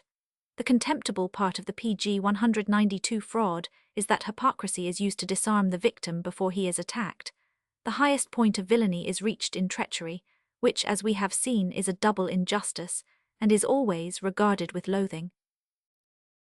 It is then obvious that just as I am not wrong, that is, right in resisting violence by violence, so where violence is not feasible, or it appears more convenient, I am at liberty to resort to cunning. Accordingly, whenever I am entitled to use force, I may, if I please, employ falsehood, for instance against robbers and miscreants of every sort, whom in this way I entice into a trap. Hence a promise which is extorted by violence is not binding. But, as a matter of fact, the right to avail myself of lies extends further. It occurs whenever an unjustifiable question is asked, which has to do with my private or business affairs, and is hence prompted by curiosity. For to answer it, or even to put it off by the suspicion-awakening words, "I cannot tell you," would expose me to danger. Here an untruth is the indispensable weapon against unwarranted inquisitiveness, whose motive is hardly ever a well-meaning one. For just as I have the right to oppose the apparent bad will of another, and to anticipate with physical resistance to the danger of my would-aggressor, the physical violence presumably thence resulting, so that, for instance, as a precaution, I can protect my garden wall with sharp spikes, let loose savage dogs in my court at night, and even, if circumstances require it, set man-traps and spring-guns, for the evil consequences of which the burglar has only himself to thank. If I have the right to do this, then I am pg 193 equally authorized in keeping secret, at any price, that which, if known, would lay me bare to the attack of others.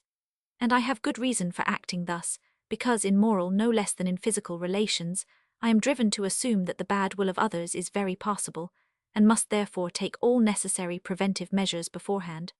Whence Ariosto says, Quantunc il similar je le più valt. Repriso, e dia di mala ment indite. Si trova pur in molt cos e molt. Aver fati evidenti benefici. E danni e biasmi e morti aver tolt. Ci non conversium sempre con gli amici. In questa assai più oscura ci serena. Vita mortal tutta d'invidia piena. Orals fair for wand. I may then without any injustice match cunning with cunning, and anticipate all crafty encroachments on me, even if they be only probable, and I need neither render an account to him who unwarrantably pries into my personal circumstances, nor by replying, I cannot. Answer this, show him the spot where IPC 194 have a secret, which perilous to me, and perhaps advantageous to him, in any case puts me in his power if divulged. Sire volant secreta domus atkinda timeri. They wish to know family secrets and thus become feared. On the contrary, I am justified in putting him off with a lie, involving danger to himself, in case he is thereby led into a mistake that works him harm. Indeed, a falsehood is the only means of opposing inquisitive and suspicious curiosity, to meet which it is the one weapon of necessary self-defense. Ask me no questions, and I will tell you no lies is here the right maxim. For among the English, who regard the reproach of being a liar as the deepest insult, and who on that account are really more truthful than other nations, all unjustifiable questions, having to do with another's affairs, are looked upon as a piece of ill-breeding, which is denoted by the expression to ask questions. Certainly every sensible person, even when he is of the strictest rectitude, follows the principle above set forth. Suppose, for instance, such a one is returning from a remote spot, where he has raised a sum of money, and suppose an unknown traveller joins him, and after the customary whither and whence, gradually proceeds to inquire what may have taken him to that place. The former will undoubtedly give a false answer in order to avoid the danger of robbery. Again, if a man be found in the house of another, whose daughter he is wooing, and he is asked the cause of his unexpected presence, unless he has entirely lost his head, he will not give the true reason, but unhesitatingly invent a pretext. And the cases are pg 195 numberless in which every reasonable being tells an untruth, without the least scruple of conscience.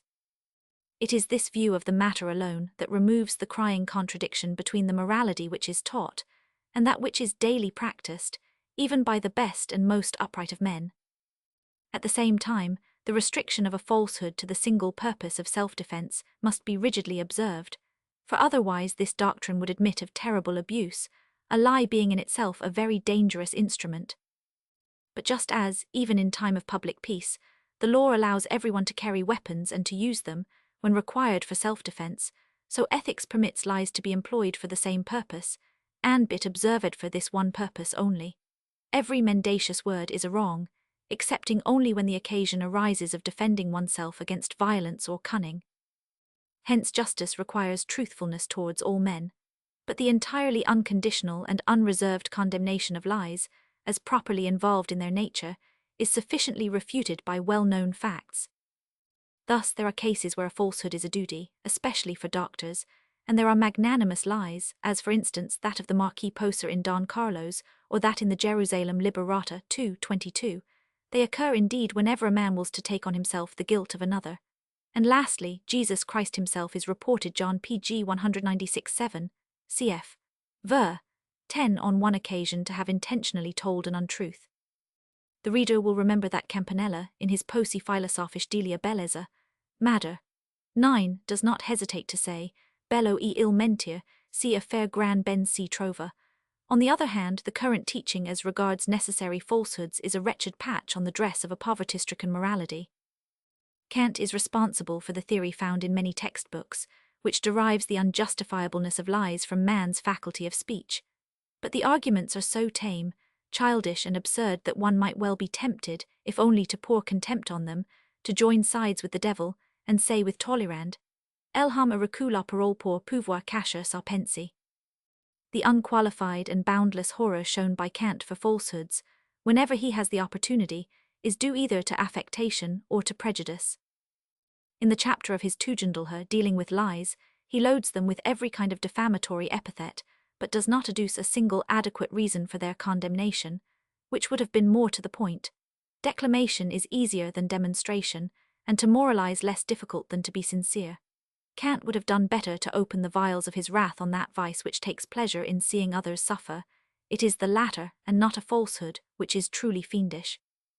For malignant joy is the exact pg 197 opposite of compassion, and nothing else but powerless cruelty, which, unable itself to bring about the misery it so gladly beholds others enduring, is thankful to for having done so instead. According to the code of knightly honor, the reproach of being a liar is of extreme gravity, and only to be washed out with the accuser's blood. Now this obtains, not because the lie is wrong in itself, since, were such the reason, to accuse a man of an injury done by violence would certainly be regarded as equally outrageous, which is not the case as everyone knows, but it is due to that principle of chivalry which in reality bases right on might, so that whoever when trying to work mischief has recourse to falsehood proves that he lacks either power or the requisite courage. Every untruth bears witness of his fear, and this is why a fatal verdict is passed on him.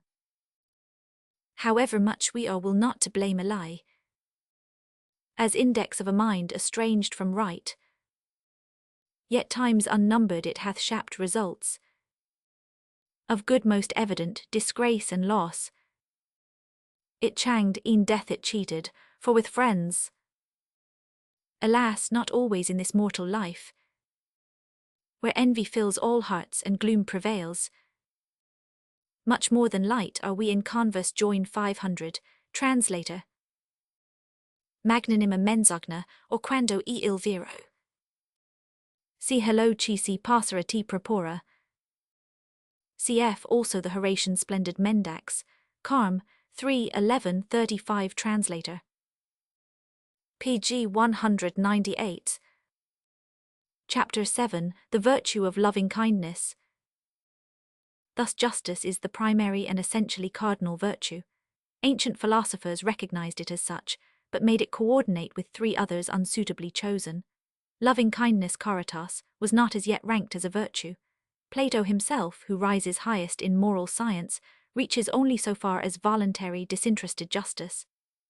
It is true that loving kindness has existed at all times in practice and in fact, but it was reserved for Christianity, whose greatest service is seen in theoretically formulate and expressly advance it not only as a virtue, but as the queen of all, and to extend it even to enemies. We are thinking, of course, only of Europe. For in Asia, 1,000 years before, the boundless love of one's neighbor had been prescribed and taught, as well as practiced. The Vedas are pg 199 full of it, while in the Dharma Sastra Itihasa and Purana it constantly recurs, to say nothing of the preaching of Sakyamuni, the Buddha. And to be quite accurate, we must admit that there are traces to be found among the Greeks and Romans of a recommendation to follow loving kindness, for instance in Cicero, De Finibus 5:23, and also in Pythagoras, according to Iamblichus, De Vita Pythagori, chap. 33. My task is now to give a philosophical derivation of this virtue from the principle I have laid down. It has been demonstrated in chapter 5. Of this part, that the sense of compassion, however much its origin is shrouded in mystery, is the one and sole cause whereby the suffering I see in another of itself, and as such becomes directly my motive, and we have seen that the first stage of this process is negative. pg 200, the second degree, is sharply distinguished from the first, through the positive character of the actions resulting therefrom, for at this point compassion does more than keep me back from injuring my neighbor, it impels me to help him. And according as, on the one hand, my sense of direct participation is keen and deep, and on the other hand the distress is great and urgent, so shall I be constrained by this motive, which be it noted is purely and wholly moral, to make a greater or less sacrifice in order to meet the need or the calamity which I observe. And this sacrifice may involve the expenditure of my bodily or mental powers, the loss of my property, freedom, or even life. So that in this direct suffering with another, which rests on no arguments and requires none, is found the one simple origin of loving kindness, caritas, or in other words, that virtue whose rule is, omnes quantum parts, juva help all people as far as lies in your power, and from which all those actions proceed which are prescribed by ethics under the name of duties of virtue, otherwise called duties of love, or imperfect duties. It is solely by direct, and as it were, instinctive participation in the sufferings which we see, in other words, by compassion, that conduct so defined is occasioned, at least when it can be said to have moral worth, that is, be declared free from all egoistic motives, and when on that account it awakens in us that inward contentment which is called a good, satisfied, approving conscience, and elicits from the spectator, not without making him cast a humiliating glance at himself, that remarkable pg 201 commendation, respect, and admiration which are too well known to be denied. But if a beneficent action have any other motive whatever, then it must be egoistic, if not actually malicious, for as the fundamental springs of all human conduct Chapter 5 of this part are three, namely, egoism, malice, compassion, so the various motives which are capable of affecting men may be grouped under three general heads: one's own weal, others' woe, others' weal. Now if the motive of a kind act does not belong to the third class, it must of course be found in the first or second. To the second it is occasionally to be ascribed. For instance, if I do good to someone in order to vex another to whom I am hostile, or to make the latter's sufferings more acute, or it may be to put to shame a third person who refrained from helping, or lastly, to inflict a mortification on the man whom I benefit, but it much more usually springs from the first class. And this is the case whenever, in doing some good, I have in view my own weal, no matter how remote or indirect it may be.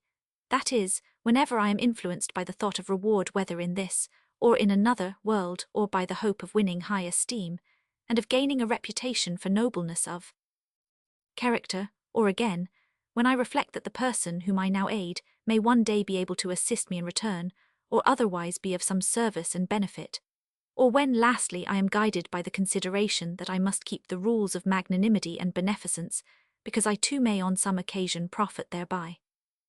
In a word, my motive pg 202 is egoistic as soon as it is anything other than the purely objective desire of simply knowing, without any ulterior purpose, that my neighbour is helped, delivered from his distress and need, or freed from his suffering.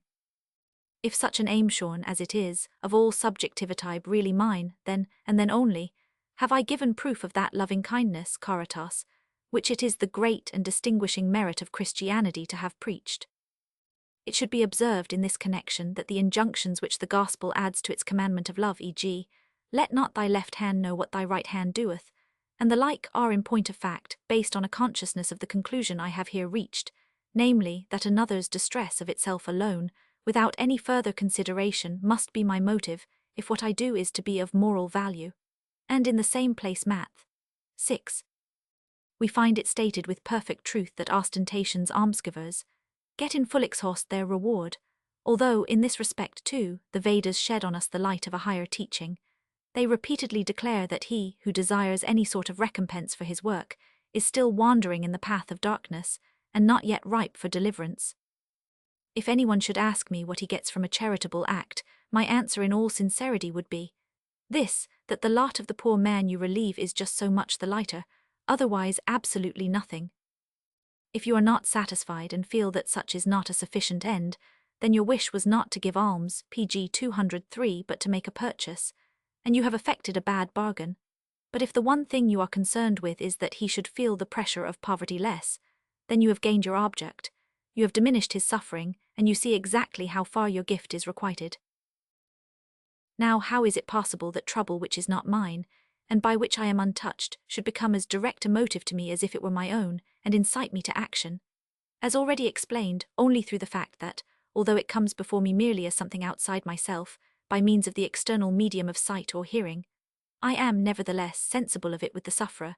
I feel it as my own, not indeed in myself, but in him, and so what Calderon said comes to pass. Que intre el verd, paidser y el paidser, ninguna distancia habia, no simper lo peor e cierto, Jorn 2:9.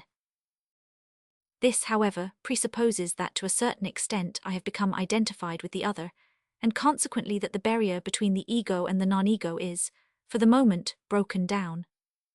It is then and then only that I make his interests, his need, his distress, his suffering directly my own. It is then that the empirical picture I have of him vanishes, pg 204, and I no longer see the stranger, who is entirely unlike myself, and to whom I am indifferent, but I share his pain in him, despite the certainty that his skin does not enclose my nerves. Only in this way is it possible for his woe, his distress to become a motive for me. Otherwise I should be influenced solely by my own. This process is, I repeat, mysterious, for it is one which reason can give no direct account of, and its causes lie outside the field of experience, and yet it is of daily occurrence. Every one has often felt its working within himself. Even to the most hard-hearted and selfish it is not unknown. Each day that passes brings it before our eyes, in single acts on a small scale. Whenever a man, by direct impulse, without much reflection, helps a fellow creature and comes to his aid, sometimes even exposing himself to the most imminent peril for the sake of one he has never seen before, and this, without once thinking of anything but the fact that he witnesses another's great distress and danger. It was manifested on a large scale, when after long consideration and many a stormy debate, the noble-hearted British nation gave £20 millions to ransom the Negroes in its colonies, with the approbation and joy of a whole world. If anyone refuses to recognize in compassion the cause of this deed, magnificent as it is in its grand proportions, and prefers to ascribe it to Christianity, let him remember that in the whole of the New Testament not one word is said against slavery, though at that time it was practically universal, and further that as late as A. 500.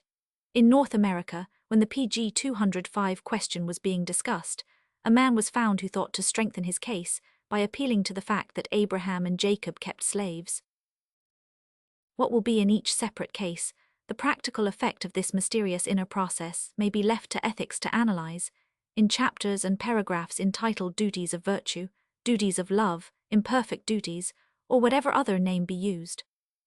The root, the basis of all these is the one here indicated, for out of it arises the primary precept, omnes quantum parts juva, from which in turn everything else required can very easily be deduced, just as out of the neminem leadeth first half of my principal duties of justice are derivable. Ethics is in truth the easiest of all sciences.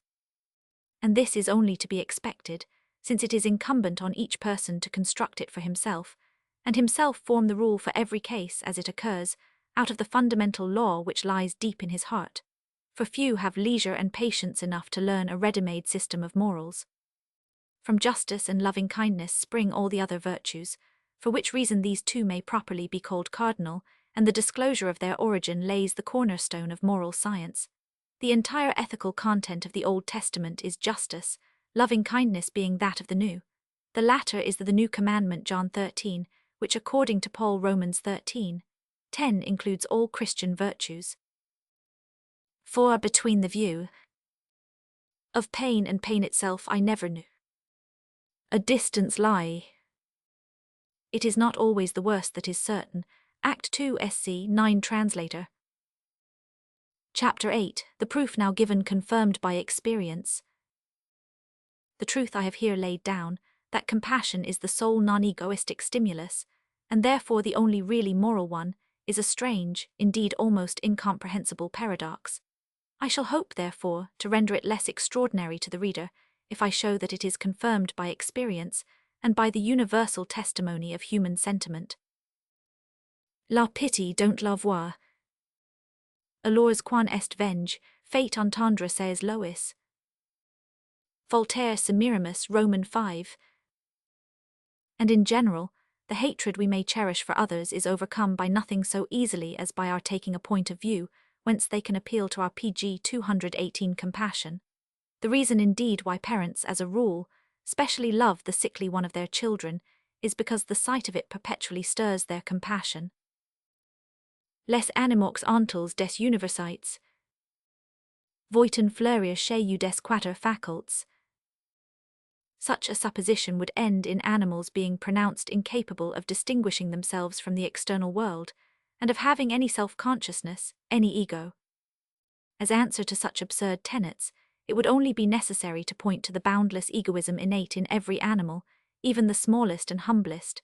This amply proves how perfectly they are conscious of their self, as opposed to the world, which lies outside it. If any one of the Cartesian persuasion, with views like these in his head, should find himself in the claws of a tiger, he would be taught in the most forcible manner what a sharp distinction such a beast draws between his ego and the non-ego. Corresponding to these philosophical fallacies, we notice a peculiar sophism in the speech of many peoples, especially the Germans. For the commonest matters connected with the processes of life, for food, drink, conception, the bringing forth of young, for death and the dead body, such languages have special words applicable only to animals, not to men. In this way, the PG 220 necessity of using the same terms for both is avoided, and the perfect identity of the thing concealed under verbal differences. Now, since the ancient tongues show no trace of such a dual mode of expression, but frankly denote the same things by the same words, it follows that this miserable artifice is beyond all doubt the work of European priestcraft, which in its profanity knows no limit to its disavowal of, and blasphemy against, the eternal reality that lives in every animal.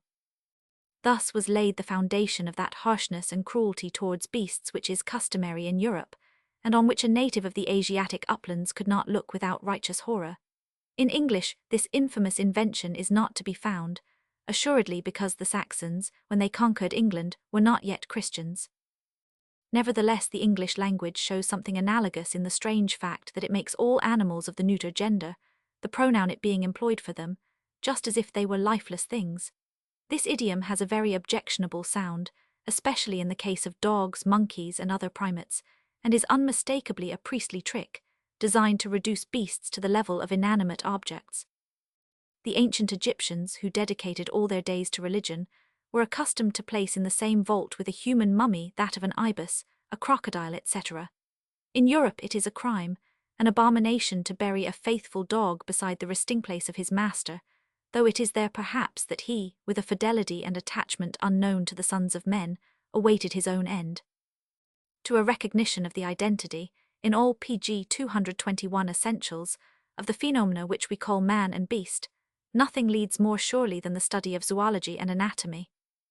What shall we say then, when in these days a canting dissector has been found, who presumes to insist on an absolute and radical difference between human beings and animals, and who goes so far as to attack and calumniate honest zoologists that keep aloof from all priestly guile, eye-service, and hypocrisy, and dare to follow the leading of nature and of truth? Those persons must indeed be totally blind, or else completely chloroformed by the Fider Judaicus Jewish stench, who do not discern that the truly essential and fundamental part in man and beast is identically the same thing. That which distinguishes the one from the other does not lie in the primary and original principle, in the inner nature, in the kernel of the two phenomena, this kernel being in both alike the will of the individual.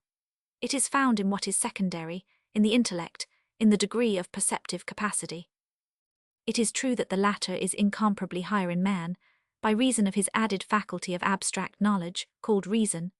Nevertheless, this superiority is traceable solely to a greater cerebral development, in other words, to the corporeal difference, which is quantitative, not qualitative, of a single part, the brain.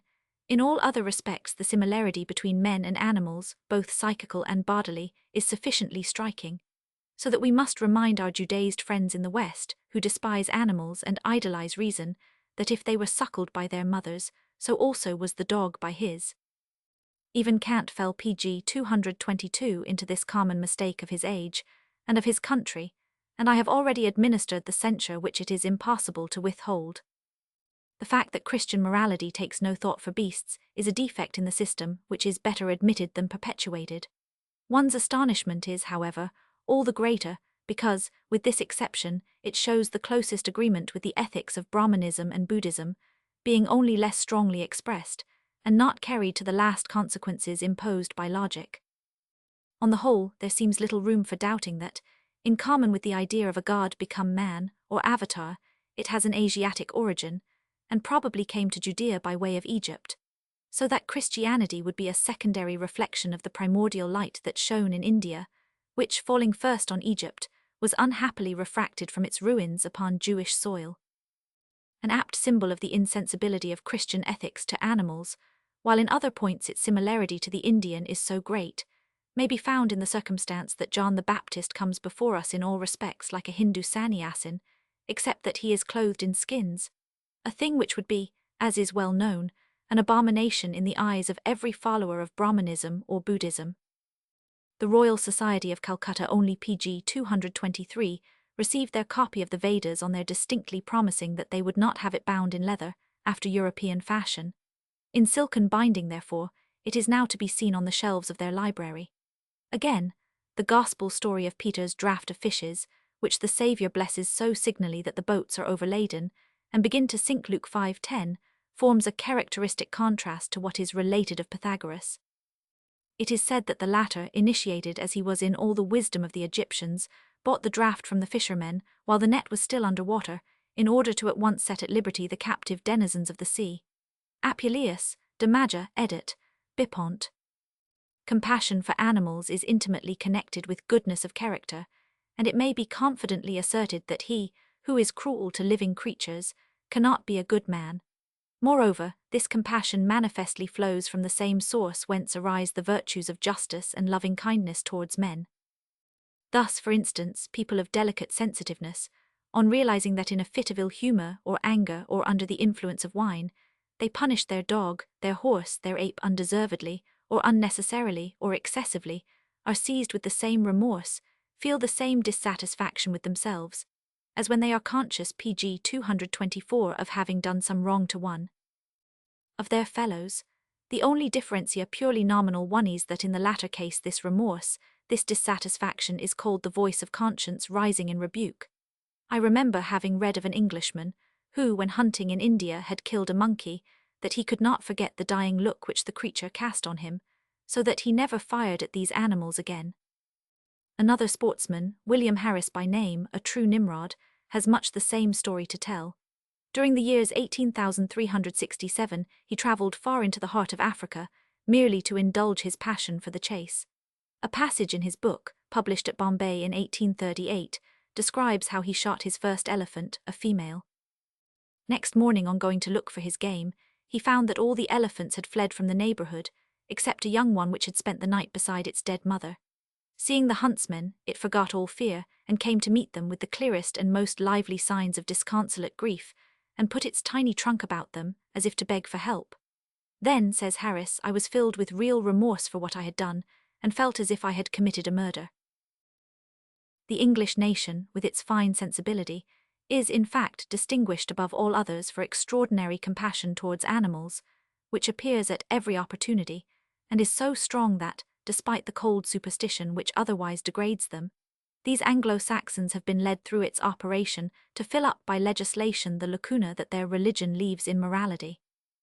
For this gap is precisely the pg 225 reason why in Europe and America there is need of societies for the protection of animals, which are entirely dependent on the law for their efficiency. In Asia the religions themselves suffice, consequently no one there ever thinks of such associations. Meanwhile Europeans are awakening more and more to a sense that beasts have rights, in proportion as the strange notion is being gradually overcome and outgrown, that the animal kingdom came into existence solely for the benefit and pleasure of man. This view, with the corollary that non-human living creatures are to be regarded merely as things, is at the root of the rough and altogether reckless treatment of them, which obtains in the West.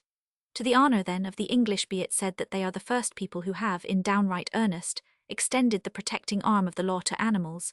In England the miscreant that commits an outrage on beasts has to pay for it, equally whether they are his own or not. Nor is this all. There exists in London the Society for the Prevention of Cruelty to Animals, a corporate body voluntarily formed, which without state assistance, and at great cost, is of no small service in lessening the tale of tortures inflicted on animals.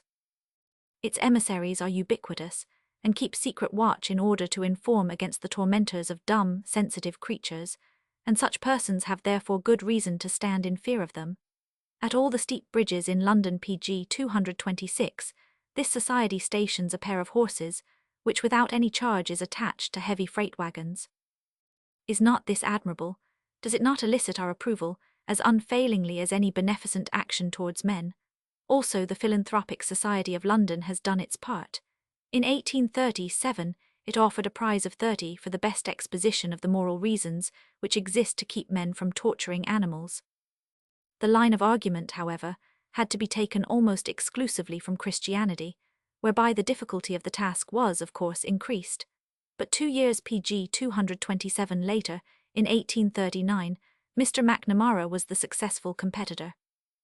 At Philadelphia there is an Animals Friends Society, having the same aims, and it is to the president of the latter that a book called Philozoia, or Moral Reflections on the Actual Condition of Animals, and the Means of Improving the Same, Brussels, 1839, has been dedicated by its author, T. Forster. It is original and well written. Mr. Forster earnestly commends to his readers the humane treatment of animals.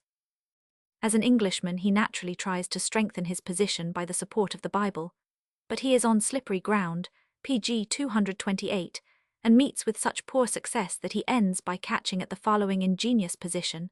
Jesus Christ, he says, was born in a stable among oxen and asses, which was meant to indicate symbolically that we ought to regard the beasts as our brothers, and treat them accordingly. All that I have here adduced sufficiently proves that the moral chord, of which we are speaking, is now at length beginning to vibrate also in the West. For the rest, we may observe that compassion for sentient beings is not to carry us to the length of abstaining from flesh, like the Brahmins. This is because, by a natural law, capacity for pain keeps pace with the intelligence. Consequently, men, by going without animal food, especially in the north, would suffer more than beasts do through a quick death, which is always unforeseen, although the latter ought to be made still easier by means of chloroform. Indeed, without meat nourishment mankind would be quite unable to withstand the rigors of the northern climate. The same reasoning explains, too, why we are right in making animals work for us. It is only when they are subjected to an excessive amount of toil that cruelty begins. In the Discours sur l'origine de l'Ingelite, edit, Bipont, he says, Il wire unauter principe, que habs en appoint apricu, et qui iant eat dana elham pora dausir, en certain circumstances, la ferocite de son amour propre, temper l'ardor quilla pour son bieniter par une repugnance in nie. Voir souffrir son semblable. Genie Croix pass pg 231, avoir aucune contradiction, a craindre en accordant à elham, la seule vertu naturelle quait et force de reconnaître le détracteur le plus outri des vertus humans, G. parle de la pity, etc. P. 92. Mandvilla bien senti que victaut leur morale les harms enusent jamais et que des monsters, si la nature ni leur eut dans la pitié et l'appui de la raison. Mais il en apavu, que de cette seule qualité découlant touts les vertus socials, quil vut disputer aux harms. En effet, quests que la generosite, la clemence el humanite, sinon la pity, appliqui aux fables aux coupables, ou à l'espèce humaine en general. La bienveillance et l'amity mime sont à la bien prendre, des productions d'une pity constante, fixi sur un objet particulier, car desire que quelqu'un n'y souffre point, quests autre chose, que desire quil soit heureux. La commiseration sera d'autant plus énergique, que l'animal spectateur es identifiera plus intimement avec l'animal souffrant. Pg 232. P. 94. Il est donc bien certain, que la pity est un sentiment natural, qui moderant dans chaque individu l'amour de soi-même, concourt à la conservation mutuelle de toute l'espèce. C'est elle qui dans l'état de nature, teint lu de lois de mœurs et de vertus avec cet avantage, que nul n'y sera tent de désober à sa douce voix. C'est elle qui détournera tout sauvage robuste d'un lever un faible infant, ou un vieil infirme, sa subsistance acquise avec peine, si lui-même espère pouvoir trouver la sienne et leurs. C'est elle qui, au lieu de cette maxime sublime de justice raisonnée, fais autri. Comme tu vu quanti fas, inspire tous les harms cet autre maxime de bonté naturelle, bien moins parfaite, mais plus utile pudeter que la précédente, fais ton bien avec le moindre mal d'autri quil est possible. C'est en un mot, dans si sentiment natural pludot, que dans les arguments subtils, quil faut chercher la cause de la repugnance que provoquerait tout homme mal faire, même indépendamment des maximes de l'éducation. Pg 233. Let this be compared with what he says in Emile BK, 4 pp. 115,120 edit, Bipont, where the following passage occurs among others. En effet, comment nous l'essence émouvoir la pity, si en est en nous transportant hors de nous, et en nous identifiant avec l'animal souffrant, en quittant pour ainsi dire notre retrait pour prendre la scène. Nous ni souffrans quottant que nous jugens quil souffre, si en est pas dans nous c'est dans lui, que nous souffrans offrir d'une homme des objets, sur lesquels puis agir la force expansive de son cœur, qui le dilatant, qui est l'étendant sur les autres etres, qui le facent partout si retrojuva hors de lui. Ecarter avec soinsu qui le resserrent le concentrant, et tendent le ressort du moi humain, etc. pg 234. Inside the pale of the schools, as above remarked, there is not a single authority in favor of my position, but outside I have other testimony to cite, in addition to Rousseau's. The Chinese admit 5 cardinal virtues Tishang, of which the chief is compassion sin. The other 4 are justice, courtesy, wisdom, and sincerity. Similarly, among the Hindus, we find that on the tablets placed to the memory of dead chieftains, compassion for men and animals takes the first place in the record of their virtues. At Athens there was an altar to compassion in the Agora, as we know from Pausanias 1. pg 235. Lucian also mentions this altar in the Timon 99. A phrase of Phocion, preserved by Stobaeus, describes compassion as the most sacred thing in human life. In the Sapientia Indorum, the Greek translation of the Panchatantra, we read section 3.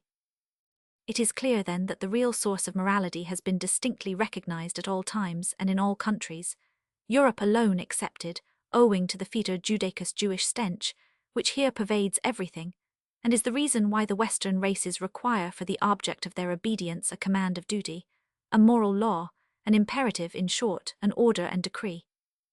They remain wedded to this habit of thought, and pg 236 refuse to open their eyes to the fact that such a view is, after all, based upon nothing but egoism. Of course, now and then, isolated individuals of fine perception have felt the truth and given it utterance. Such a one was Rouse, and such Lessing. In a letter written by the latter in 1756 we read, "The best man, and the one most likely to excel in all social virtues, in all forms of magnanimity, is he who is most compassionate." Compassion, who with no uncertain tone, the work of vengeance done, her laws makes known. Have beasts forsooth their universities, endowed like ours with all 4 faculties. 5. Dictionnaire Francais Latin Chinois par Paul Perny Didot Frears Paris 1869, where the 5 cardinal virtues image are transliterated, O Chang. 5. Also, a syllabic dictionary of the Chinese language by S. Wells Williams 100. B. Shanghai 1874, where sin 1, humanity love of one's neighbor is written sin, translator. pg 237. Chapter 9, on the ethical difference of character. There still remains a question to be resolved, before the basis which I have given to ethics can be presented in all its completeness. It is this. On what does the great difference in the moral behavior of men rest? If compassion be the original incentive of all true, that is, disinterested justice and loving kindness, how comes it that some are while others are not influenced thereby? Are we to suppose that ethics, which discloses the moral stimulus, is also capable of setting it in motion? Can ethics fashion the hard-hearted man anew, so that he becomes compassionate, and as a consequence just and humane? Certainly not. The difference of character is innate and ineradicable. The wicked man is born with his wickedness as much as the serpent is with its poison fangs and glands, nor can the former change his nature a whit more than the latter. Vel non disciter, to use one's will is not a thing that can be taught, is a saying of Nero's tutor. In the Meno, Plato minutely investigates pg 238 the nature of virtue, and inquires whether it can or cannot be taught. He quotes a passage from Theognis. But thou wilt ne'er, by teaching, make the bad man virtuous, and finally reaches this conclusion. Here the terms and form a distinction, in my opinion, much the same as that between physical and metaphysical. Socrates, the father of ethics, if we may trust Aristotle, declared that moralia magna, Roman 1. Moreover, Aristotle himself expresses the same view. Nicam.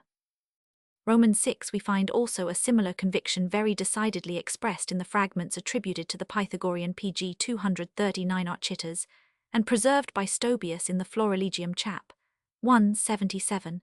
If not authentic, they are certainly very old. Aureli gives them in his Opuscula Graecorum Sententiosa et Moralia. Their Val. 2. We read in the Dorian dialect as follows. On examining the virtues and vices, as summarized by Aristotle in the De Virtutibus et Vitiis, it will be found that all of them, without exception, are not properly thinkable unless assumed to be inborn qualities, and that only as such can they be genuine.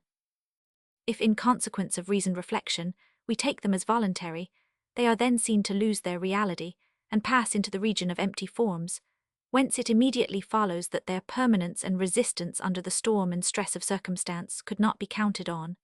And the same is true of the virtue of loving kindness, of which Aristotle, in common with all the ancients, knows nothing. Montaigne keeps, of course, his sceptical tone, but he practically agrees pg 240 with the venerable authorities above quoted when he says, Serait il vrai, que pour être bon tout à fait, il nous le faut être par occult, naturel et universel propriété sans lot sans racine sans exemple 54. 2 chap. 11. Lichtenberg hits the mark exactly in his Vermischt Schriften 5, Moralisch Bemerkungen. He writes, all virtue arising from premeditation is not worth much, what is wanted is feeling or habit. Lastly, it should be noted that Christianity itself, in its original teaching, recognizes and bears witness to this inherent immutable difference between character and character. In the Sermon on the Mount we find the allegory of the fruit which is determined by the nature of the tree that bears it, Luke 6:44, cf. Matthew 7:18, and then in the following verse Luke 6 we read, O cf. Matthew Roman 12. But it was Kant who first completely cleared up this important point through his profound doctrine of the empirical and intelligible character.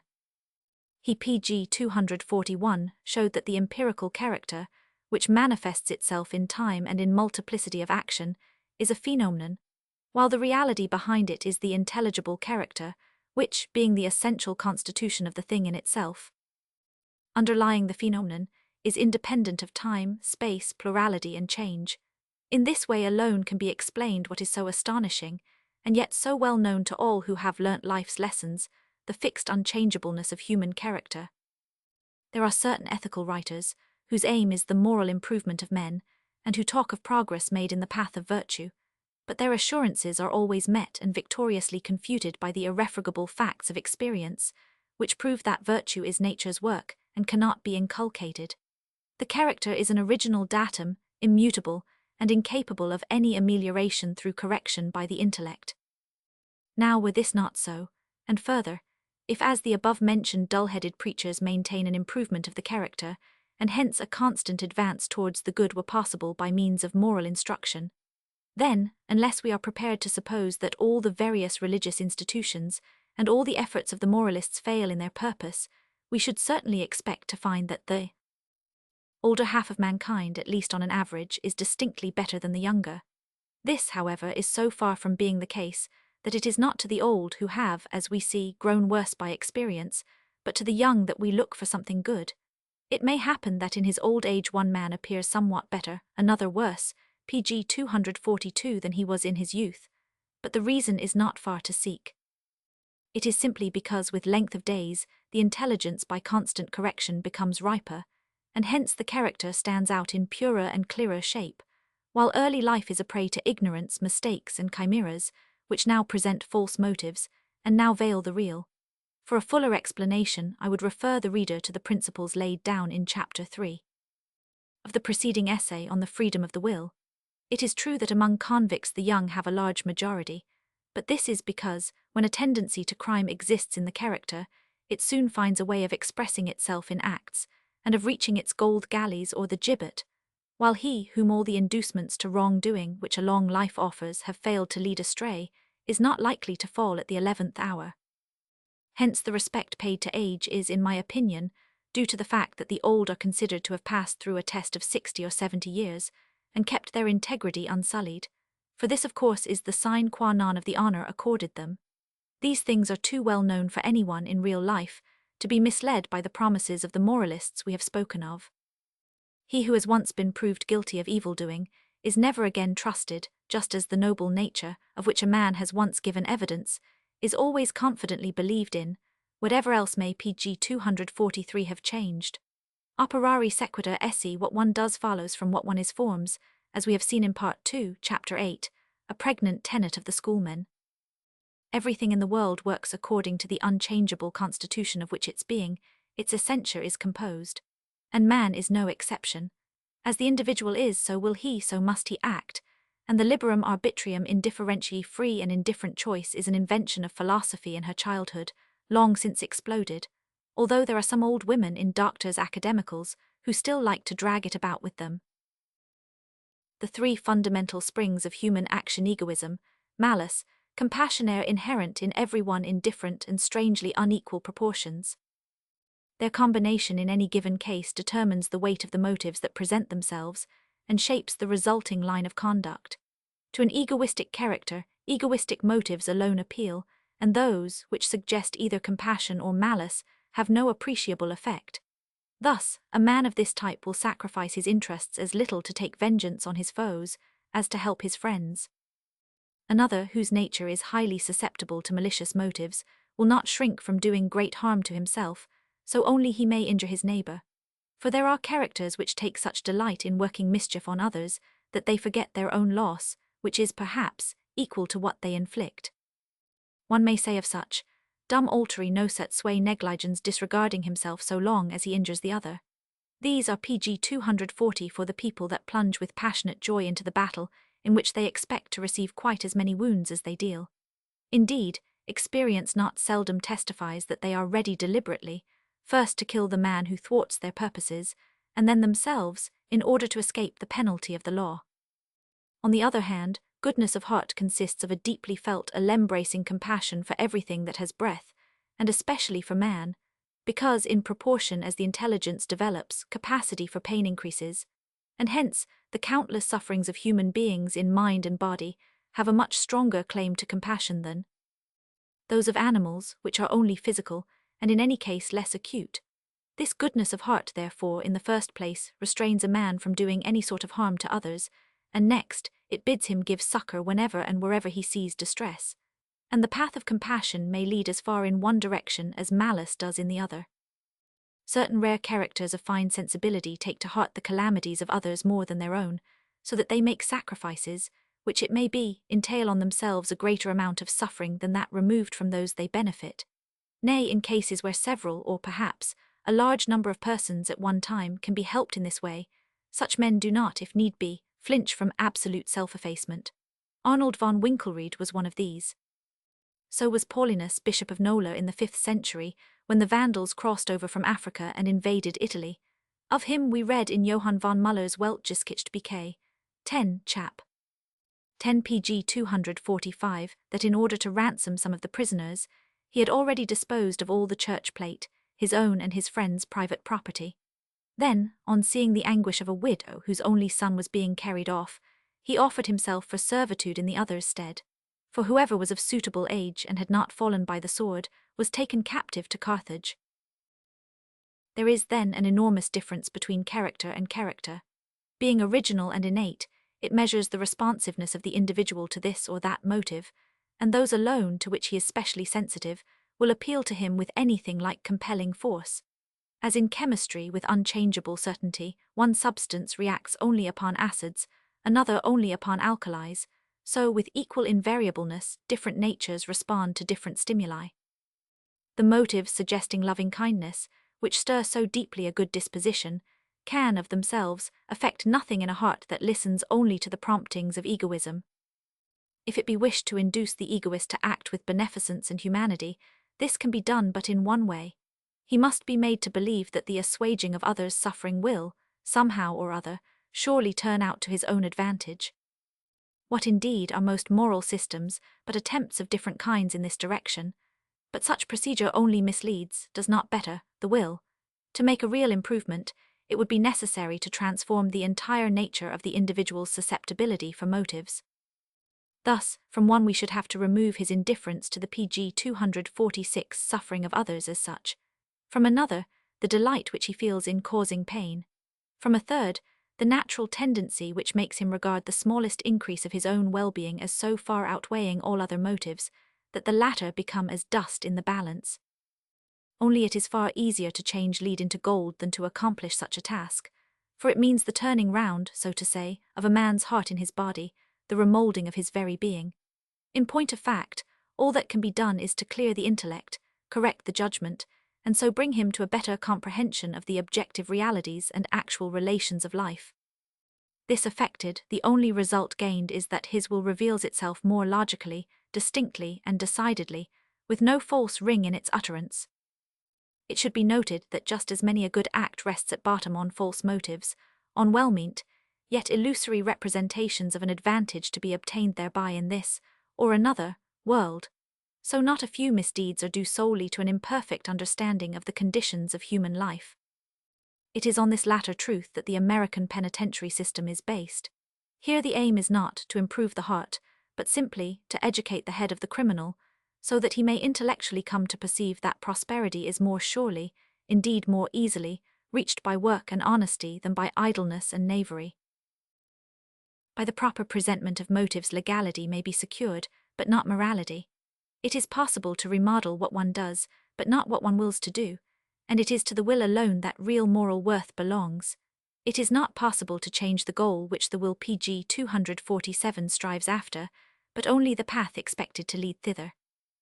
Instruction may alter the selection of means, but not the choice of the ultimate object which the individual keeps before him in all he does. This is determined by his will in accordance with its original nature. It is true that the egoist may be brought to understand that, if he gives up certain small advantages, he will gain greater, and the malicious man may be taught that by injuring others he will injure himself still more. But egoism itself and malice itself will never be argued out of a person, as little as a cat can be talked out of her inclination for mice. Similarly with goodness of heart. If the judgment be trained, if the relations and conditions of life become understood, in a word, if the intellect be enlightened, the character dominated by loving kindness will be led to express itself more consistently and completely than it otherwise could. This happens when we perceive the remoter consequences which our conduct has for others, the sufferings perhaps that overtake them indirectly, and only after lapse of time, through one act or another of ours, which we had no idea was so harmful. It occurs, too, when we come to discern the evil results of many a well-meant action, as, for instance, the screening of a criminal, and it is especially true when we realize that the neminem lead injure no one has in all cases precedence over the omnes juva, help all men. In this sense there is undoubtedly such a thing as a moral education, an ethical training capable of making men better. But it goes only as far as I have indicated, and its limits are quickly discovered. pg 248 The head is filled with the light of knowledge, the heart remains unimproved. The fundamental and determining element in things moral, no less than in things intellectual, and things physical, is that which is inborn. Art is always subordinate and can only lend a helping hand. Each man is what he is, as it were, by the grace of God, Jur Divino, by divine dispensation. Du bist am en duos du bist. Sets dire peruken of van millionen lachen. Sets danen fuss of ellen ho saken. Du blabst darkimer was du bist. But the reader, I am sure, has long been wishing to put the question, where then does blame and merit come in? The answer is fully contained in Part 49, Chapter 8, to which I therefore beg to call particular attention. It is there that the explanation, which otherwise would now follow, found a natural place, because the matter is closely connected with Kant's doctrine of the coexistence of freedom and necessity. Our investigation led to the conclusion that, once the motives are brought into play, the a priori what is done is a thing of absolute necessity. Consequently, freedom, the existence of which is betokened solely by the sense of responsibility, cannot but belong to the esse what one is. No doubt the reproaches of conscience have to do, pg 249 in the first place, and ostensibly with our acts, but through these they in reality reach down to what we are. For what we do is the only indisputable index of what we are, and reflects our character just as faithfully as symptoms betray the malady. Hence it is to this esse, to what we are, that blame and merit must ultimately be attributed. Whatever we esteem and love, or else despise and hate in others, is not a changeable, transient appearance, but something constant, stable and persistent. It is that which they are. If we find reason to alter our first opinion about anyone, we do not suppose that he is changed, but that we have been mistaken in him. In like manner, when we are pleased or displeased with our own conduct, we say that we are satisfied or dissatisfied with ourselves, meaning in reality with that which we are, and are unalterably, irreversibly. And the same is true with regard to our intellectual qualities, nay, it even applies to the physiognomy. How is it possible, then, for blame and merit to lie otherwise than in what we are? As we saw in Part 2, Chapter 7, conscience is that register of our acts, which is always growing longer, and therefore that acquaintance with ourselves which every day becomes more complete. Conscience concerns itself directly with all that we do.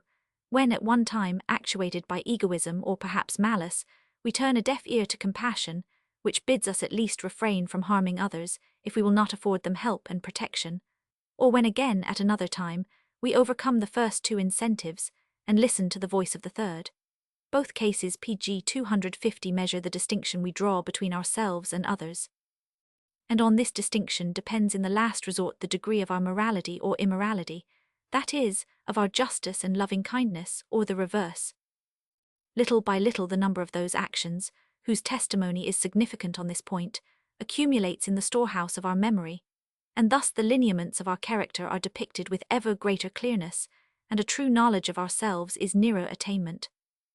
And out of such knowledge there springs a sense of satisfaction, or dissatisfaction with ourselves, with that which we are, according as we have been ruled by egoism, by malice, or else by compassion.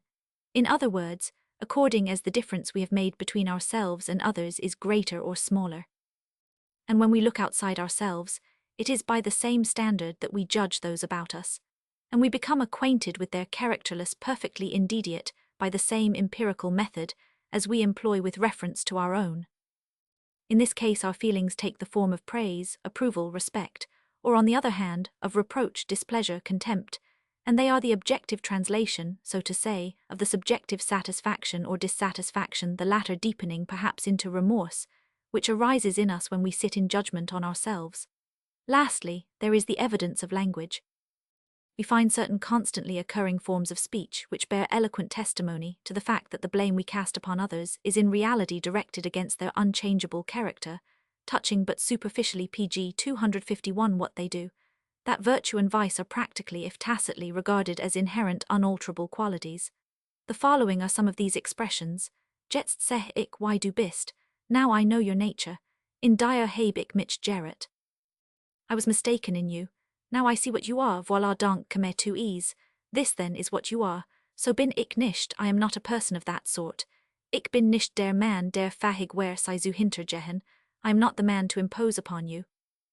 Also, les aims bien nes persons wellborn one, noble-minded the Spanish bien nacido, properly wellborn, properly nobility of birth used for virtuous and virtue, generosiris animi amicus a friend of lofty mind, generasus, lit, of noble birth, etc.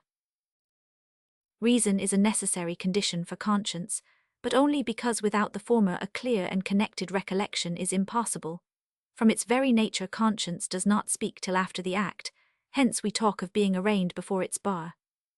Strictly speaking, it is improper to say that conscience speaks beforehand, for it can only do so indirectly, that is, when the remembrance of particular cases in the past leads us, through reflection, to disapprove of some analogous course of action, while yet in embryo.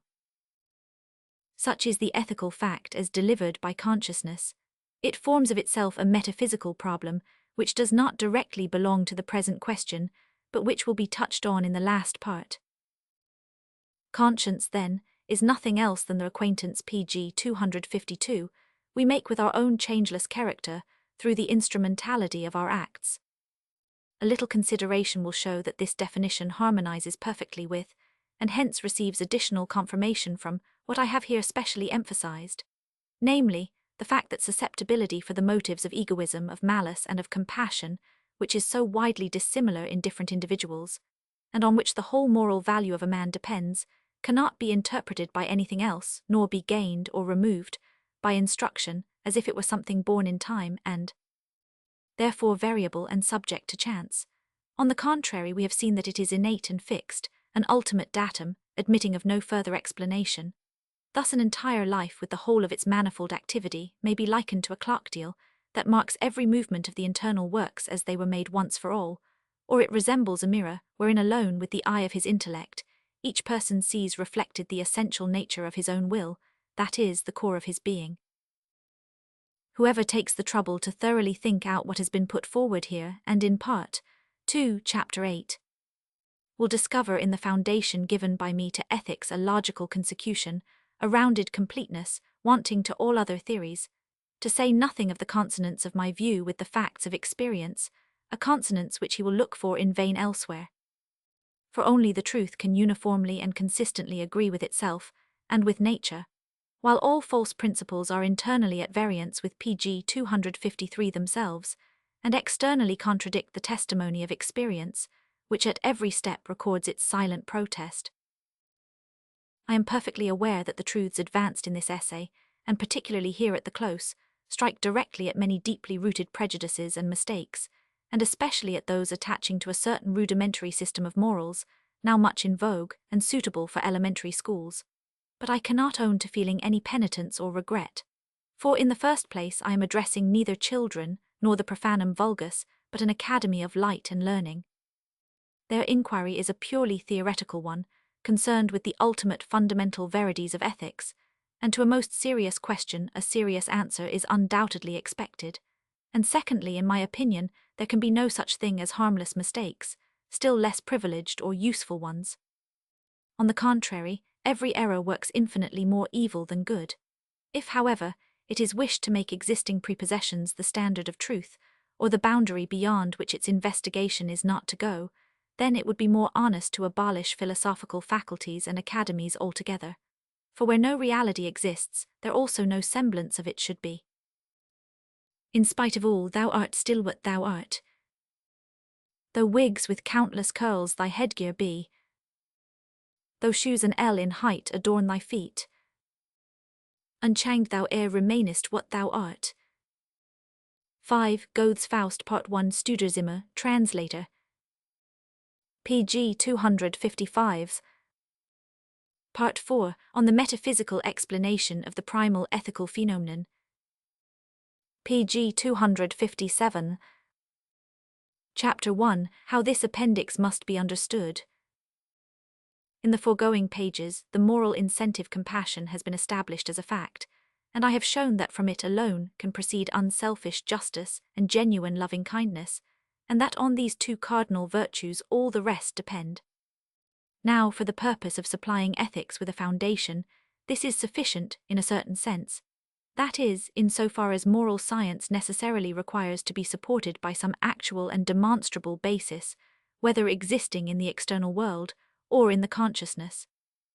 The only alternative is to tread in the footsteps that so many of my predecessors have left, in other words, to choose arbitrarily some proposition or other, some bare and abstract formula, and make it the source of all that morality prescribes, or, like Kant, to sublimate a mere idea, that of law, into the keystone of the ethical arch.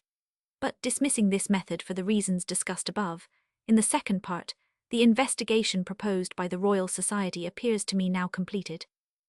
For their question, as it stands, deals only with the foundation of ethics. As to a possible metaphysical explanation of this foundation, nothing whatever is asked. Nevertheless, pg 258 at the point we have reached, I am very sensible that the human spirit can find no abiding satisfaction, no real repose. As in all branches of practical research, so also in ethical science, when all is said, man is inevitably confronted with an ultimate phenomenon, which, while it renders an account of everything that it includes, and everything deducible from it, remains itself an unexplained riddle.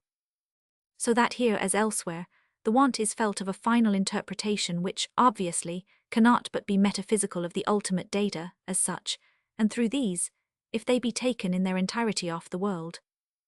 And here, too, this want finds utterance in the question, how is it that what is present to our senses and grasped by our intellect is as it is and not otherwise? And how does the character of the phenomenon, as manifest to us, shape itself out of the essential nature of things?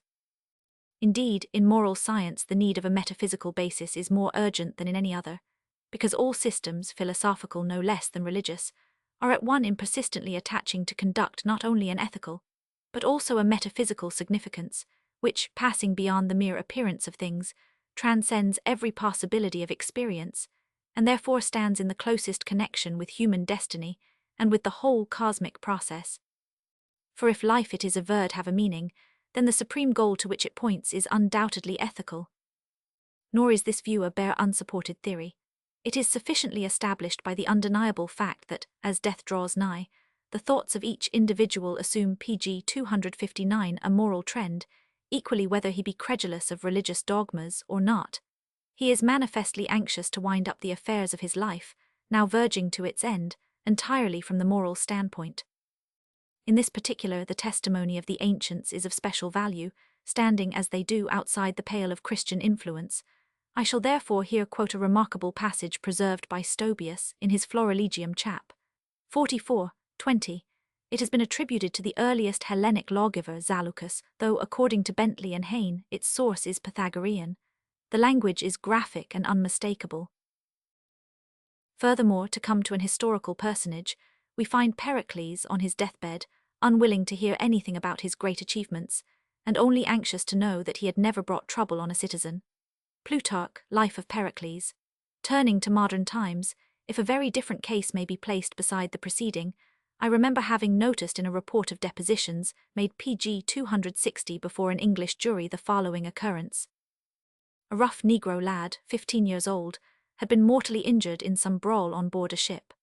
As he was dying, he eagerly begged that all his companions might be fetched in haste. He wanted to ask if he had ever vexed or insulted any one of them, and after hearing that he had not, his mind appeared greatly relieved. It is indeed the uniform teaching of experience that those near death wish to be reconciled with every one before they pass away. But there is evidence of another kind that ethics can only be finally explained by metaphysics. It is well known that, while the author of an intellectual performance, even should it be a supreme masterpiece, is quite willing to take whatever remuneration he can get, those, on the other hand, who have done something morally excellent, almost without exception, refuse compensation for it. The latter fact is specially observable where conduct rises to the heroic. For instance, when a man at the risk of his life has saved another, or perhaps many, from destruction, as a rule, he simply declines all reward, poor though he may be, because he instinctively feels that the metaphysical value of his act would be thereby impaired. At the end of Bürger's song, The Brave Man, we find a poetical presentment of this psychological process, nor does the reality, for the most part, differ at all from the ideal, as I have frequently noticed in English papers. Conduct of this kind occurs in every part of the world, and independently of all religious differences. In human beings there is an undeniable ethical tendency, rooted however pg 261 unconsciously in metaphysics, and without an explanation of life on these lines, no religion could gain standing ground, for it is by virtue of their ethical side that they all alike keep their hold on the mind. Every religion makes its body of dogmas the basis of the moral incentive which each man feels, but which he does not on that account understand, and it unites the two so closely that they appear to be inseparable. Indeed, the priests take special pains to proclaim unbelief and immorality as one and the same thing. The reason is thus apparent why believers regard unbelievers as identical with the vicious, and why expressions such as godless, atheistic, unchristian, heretic, etc. are used as synonyms for moral depravity. The religions have, in fact, a sufficiently easy task. Faith is the principle they start from, hence they are in a position to simply insist on its application to their dogmas, and this, even to the point of employing threats. But philosophy has no such convenient instrument ready to hand. If the different systems be examined, it will be found that the situation is beset with difficulties, both as regards the foundation to be provided for ethics, and in relation to the point of connection discoverable in any such foundation with the given metaphysical theory. And yet, as I have emphasized in the introduction, with an appeal to the authority of Wolff and Cantwee, are under the stringent necessity of obtaining from metaphysics a support for moral science. Now, of all the problems that the human intellect has to grapple with, that of metaphysics is by far the hardest, so much so that it is regarded by many pg 262 thinkers as absolutely insoluble. Apart from this, in the present case, I labor under the special disadvantage which the form of a detached monograph involves. In other words, I am not at liberty to start from some definite metaphysical system, of which I may be an adherent, because if I did, either it would have to be expounded in detail, which would take too much space, or else there would be the necessity of supposing it. Granted and unquestioned, an exceedingly precarious proceeding, the consequence is that I am as little able to use the synthetic method here as in the foregoing part. Analysis alone is possible, that is, I must work backwards from the effects to their cause, and not vice versa. This stern obligation, however, of having at the outset no previous hypothesis, no standpoint other than the commonly accepted one, made the discovery of the ethical basis so laborious that, as I look back upon the task, I seem to have accomplished some wondrous feat of dexterity, not unlike that of a man who executes with subtlest skill in mid-air what otherwise is only done on a solid support. But now that we have come to the question whether there can be given a metaphysical explanation of the foundation obtained, the difficulty of proceeding without any assumption becomes so enormous that but one course appears to me open, namely, to attempt nothing beyond a general sketch of the subject. I shall therefore indicate rather than elaborate the line of thought. I shall point out the way leading to the goal, but not follow it thither.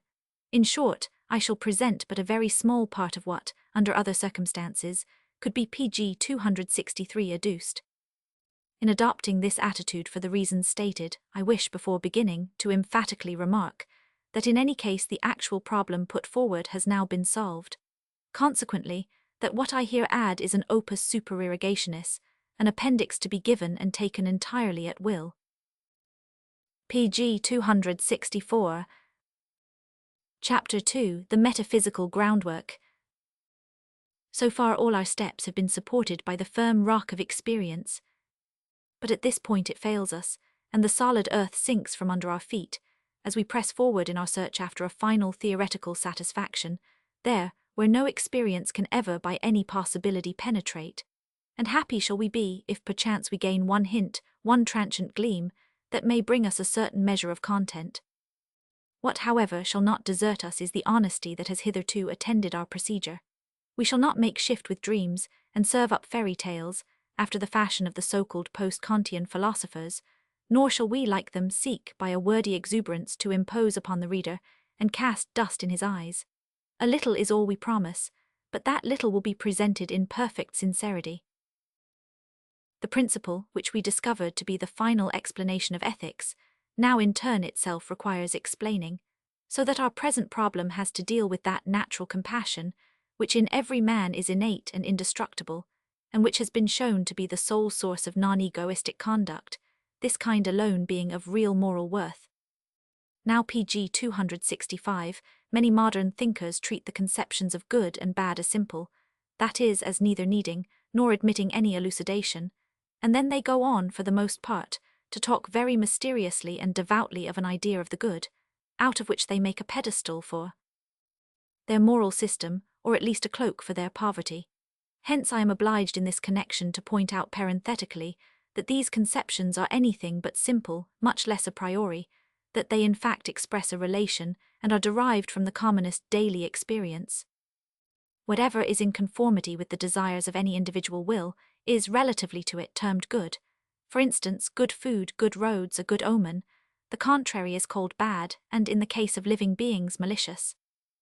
And so one, who by virtue of his character has no wish to oppose what others strive after, but rather, as far as he reasonably may, shows himself favourable and helpful to them. One who, instead of injuring, assists his neighbours and promotes their interests when he can, is named by the latter in respect to themselves a good man, the term good being applied to him in the sense of the above definition, and from their own point of view, which is thus relative, pg 266 empirical, and centred in the passive subject. Now, if we examine the nature of such a man, not only as it affects others, but as it is in itself, we are enabled by the foregoing exposition to perceive that the virtues of justice and loving-kindness, which he practices, are due to a direct participation in weal and woe external to himself. And we have learnt that the source of such participation is compassion.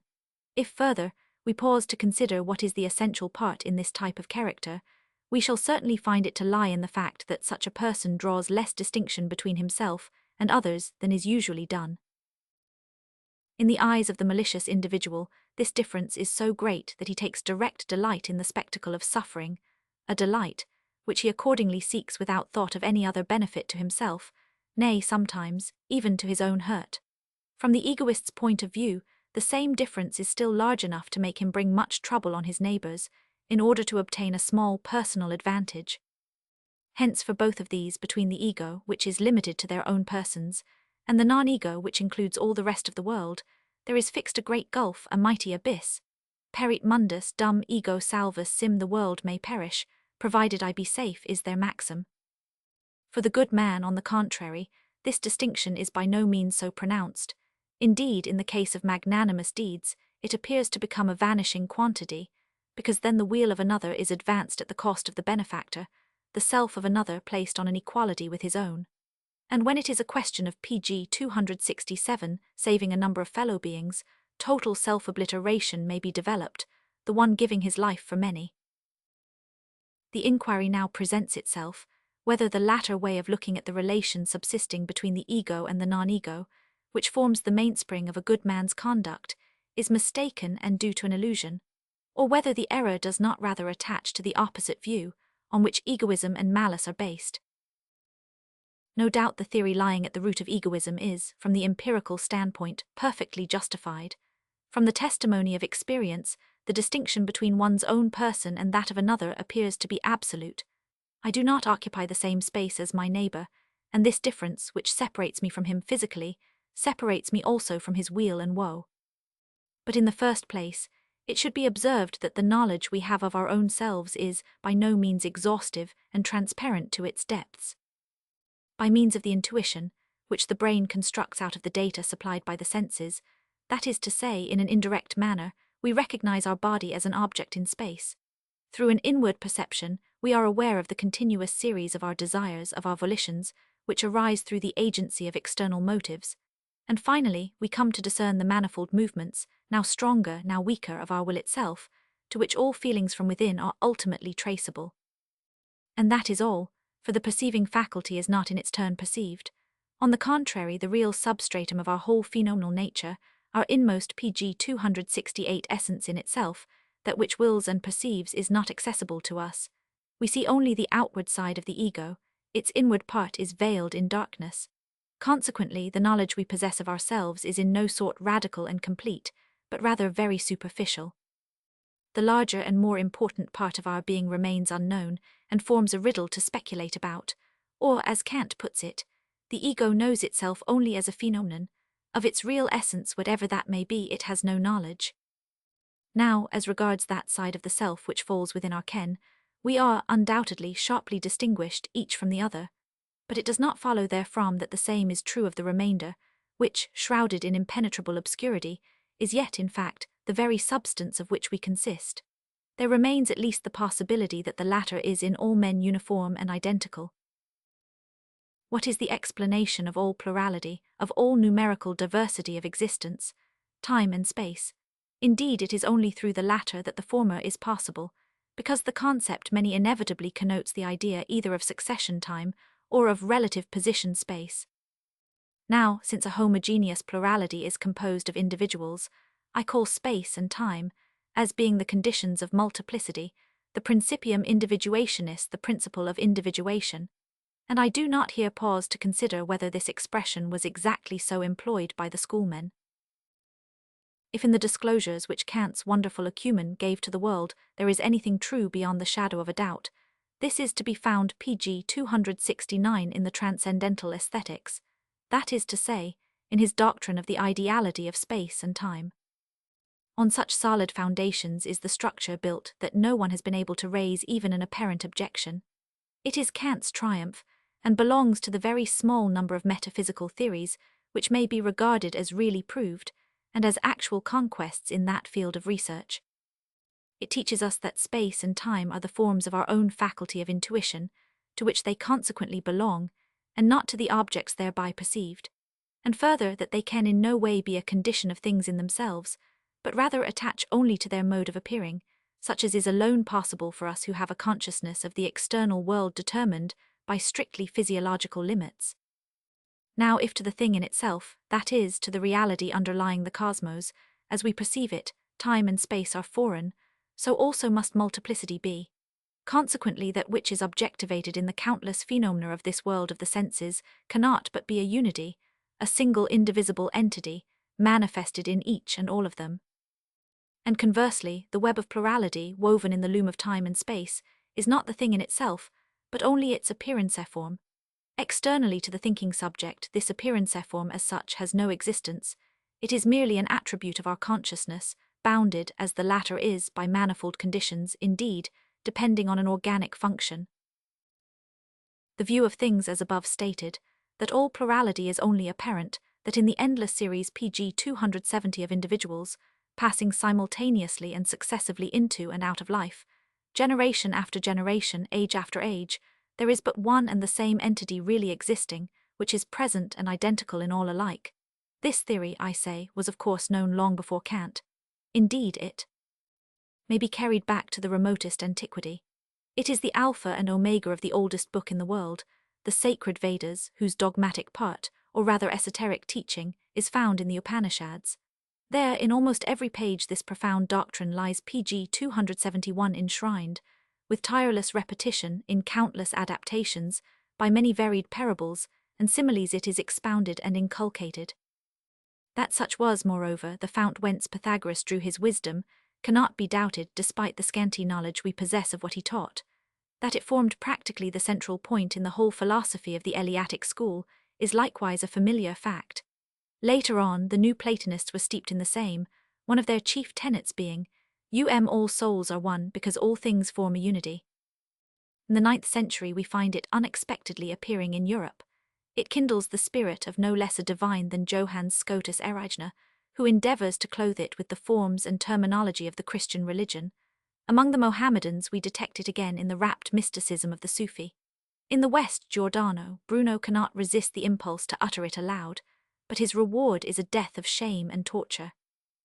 And at the same time we find the Christian mystics losing themselves in it, against their own will and PG 272 intention, whenever and wherever we read of them. Spinoza's name is identified with it. Lastly, in our own days, after Kant had annihilated the old dogmatism, and the world stood aghast at its smoking ruins, the same teaching was revived in Schelling's eclectic philosophy. The latter took all the systems of Plotinus, Spinoza, Kant, and Jacob Boehme, and mixing them together with the results of modern natural science, speedily served up a dish sufficient to satisfy for the moment the pressing needs of his contemporaries, and then proceeded to perform a series of variations on the original theme. The consequence is that in the learned circles of Germany, this line of thought has come to be generally accepted. Indeed, even among people of ordinary education, it is almost universally diffused. A solitary exception is formed by the university philosophers of the present day. They have the hard task of fighting what is called pantheism. Being brought PG 273 through the stress of battle into great embarrassment and difficulty, they anxiously catch now at the most pitiful sophisms, now at phrases of choicest bombast, so only they may patch together some sort of respectable disguise, wherein to dress up the favourite petticoat philosophy that has duly received official sanction. In a word, there has been in all ages the laughingstock of fools, for the wise a subject of perpetual meditation. Nevertheless, the strict demonstration of this theory is only to be obtained from the Kantian teaching, as I have just shown. Kant himself did not carry it out. After the fashion of clever orators, he only gave the premises, leaving to his hearers the pleasure of drawing the conclusion. Now, if plurality and difference belong only to the appearance form, if there is but one and the same entity manifested in all living things, it follows that, when we obliterate the distinction between the ego and the non-ego, we are not the sport of an illusion. Rather are we so when we maintain the reality of individuation, a thing the Hindus call Maya, that is, a deceptive vision, a phantasma. The former theory we have found to be the actual source of the phenomenon of compassion. Indeed, compassion is nothing but its translation into definite expression. This, therefore, is what I should regard as the metaphysical foundation of ethics, and should describe PG 274 it as the sense which identifies the ego with the non-ego, so that the individual directly recognizes in another his own self, his true and very being. From this standpoint, the profoundest teaching of theory pushed to its furthest limits may be shown in the end to harmonize perfectly with the rules of justice and loving-kindness, as exercised. And conversely, it will be clear that practical philosophers, that is, the upright, the beneficent, the magnanimous, do but declare through their acts the same truth as the man of speculation wins by laborious research, by the loftiest flights of intellect. Meanwhile, moral excellence stands higher than all theoretical sapience. The latter is at best nothing but a very unfinished and partial structure, and only by the circuitous path of reasoning attains the goal which the former reaches in one step. He who is morally noble, however deficient in mental penetration, reveals by his conduct the deepest insight, the truest wisdom, and puts to shame the most accomplished and learned genius if the latter's acts betray that his heart is yet a stranger to this great principle, the metaphysical unity of life. Individuation is real. The principium individuationis, with the consequent distinction of individuals, is the order of things in themselves. Bach living unit is an entity radically different from all others. In my own self alone I have my true being. Everything outside it belongs to the non-ego, and is foreign to me. This is the creed to the truth of which flesh and bone bear witness, which is at the root of all egoism, and which finds its objective expression in every loveless, unjust, or malicious act. Pg 275. Individuation is merely an appearance, born of space and time, the latter being nothing else than the forms under which the external world necessarily manifests itself to me, conditioned as they are by my brain's faculty of perception. Hence also the plurality and difference of individuals is but a phenomenon that is, exists only as my mental picture. My true inmost being subsists in every living thing, just as really, as directly as in my own consciousness it is evidenced only to myself. This is the higher knowledge, for which there is in Sanskrit the standing formula, tat tivamasi, that art thou. Out of the depths of human nature it wells up in the shape of compassion, and is therefore the source of all genuine, that is, disinterested virtue, being, so to say, incarnate in every good deed. It is this which in the last resort is invoked, whenever we appeal to gentleness, to loving kindness, whenever we pray for mercy instead of justice. For such appeal, such prayer is in reality the effort to remind a fellow being of the ultimate truth, that we are all one and the same entity. On the other hand, egoism and its derivatives, envy, hatred, the spirit of persecution, hardness of heart, revenge, pleasure at the sight of suffering, and cruelty, all claim support from the other view of things, and seek their justification in it. The emotion and joy we experience when we hear of, still more when we see, and most of all when Pg 276 we ourselves do, a noble act, are at bottom traceable to the feeling of certainty such a deed gives, that beyond all plurality and distinction of individuals which the principium individuationis like a kaleidoscope shows us in ever-shifting evanescent forms, there is an underlying unity, not only truly existing but actually accessible to us, for lo, in tangible objective form it stands before our sight. Of these two mental attitudes, according as the one or the other is adopted, so the love or the hatred of Empedocles appears between man and man. If anyone who is animated by could forcibly break in upon his most detested foe, and compel him to lay bare the inmost recesses of his heart, to his surprise he would find again in the latter his very self. For just as in dreams all the persons that appear to us are but the masked images of ourselves, so in the dream of our waking life it is our own being which looks on us from out our neighbour's eyes, though this is not equally easy to discern. Nevertheless, tat tivamasi. The preponderance of either mode of viewing life not only determines single acts, it shapes a man's whole nature and temperament. Hence the radical difference of mental habit between the good character and the bad. The latter feels everywhere that a thick wall of partition hedges him off from all others. For him the world is an absolute non-ego, and his relation to it an essentially hostile one. Consequently, the keynote of his disposition is hatred, suspicion, envy, and pleasure in seeing distress. The good character, on the other hand, lives in an external Pg 277 world homogeneous with his own being. The rest of mankind is not in his eyes a non-ego, he thinks of it rather as myself once more. He therefore stands on an essentially amicable footing with everyone. He is conscious of being, in his inmost nature, akin to the whole human race, takes direct interest in their weal and woe, and confidently assumes in their case the same interest in him. This is the source of his deep inward peace, and of that happy, calm, contented manner which goes out on those around him, and is as the presence of a good diffused. Whereas the bad character in time of trouble has no trust in the help of his fellow creatures. If he invokes aid, he does so without confidence. Obtained, he feels no real gratitude for it, because he can hardly discern therein anything but the effect of others' folly, for he is simply incapable of recognizing his own self in someone else, and this, even after it has furnished the most incontestable signs of existence in that other person, on which fact the repulsive nature of all unthankfulness in reality depends. The moral isolation, which thus naturally and inevitably encompasses the bad man, is often the cause of his becoming the victim of despair. The good man, on the contrary, will appeal to his neighbors for assistance, with an assurance equal to the consciousness he has of being ready himself to help them. As I have said, to the one type humanity is a non-ego, to the other myself once more. The magnanimous character who forgives his enemy, pg 278, and returns good for evil, rises to the sublime and receives the highest meed of praise, because he recognizes his real self even there where it is most conspicuously disowned. Every purely beneficent act, all help entirely and genuinely unselfish, being as such exclusively inspired by another's distress, is, in fact, if we probe the matter to the bottom, a dark enigma, a piece of mysticism put into practice, inasmuch as it springs out of, and finds its only true explanation in, the same higher knowledge that constitutes the essence of whatever is mystical.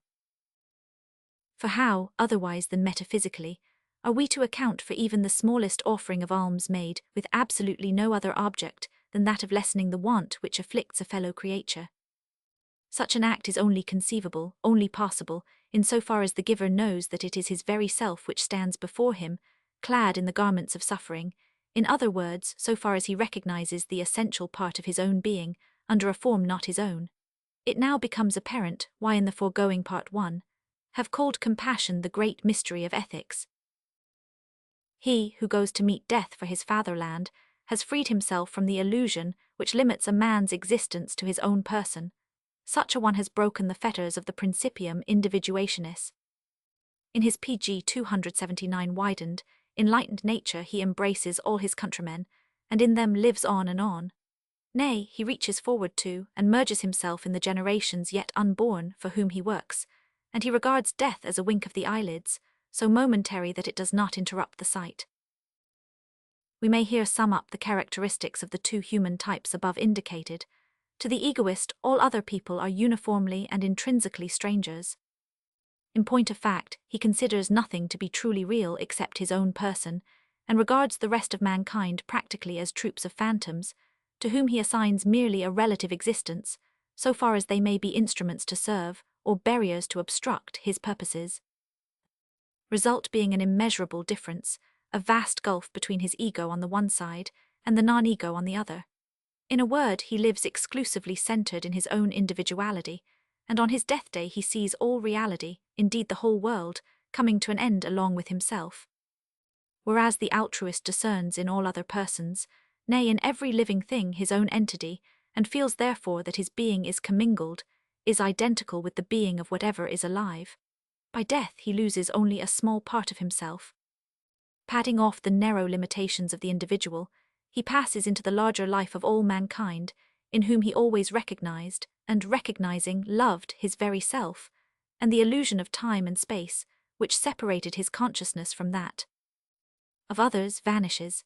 These two opposite modes pg 280 of viewing the world are probably the chief, though not indeed the sole cause of the difference we find between very good and exceptionally bad men, as to the manner in which they meet their last hour.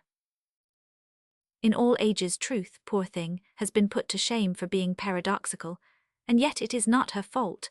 She cannot assume the form of error seated on his throne of worldwide sovereignty.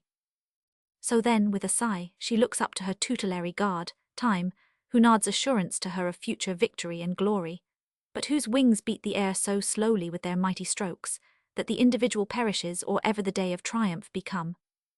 Hence I, too, am perfectly aware of the paradox which this metaphysical explanation of the ultimate ethical phenomenon must present to Western minds, accustomed, as they are, to very different methods of providing morals with a basis.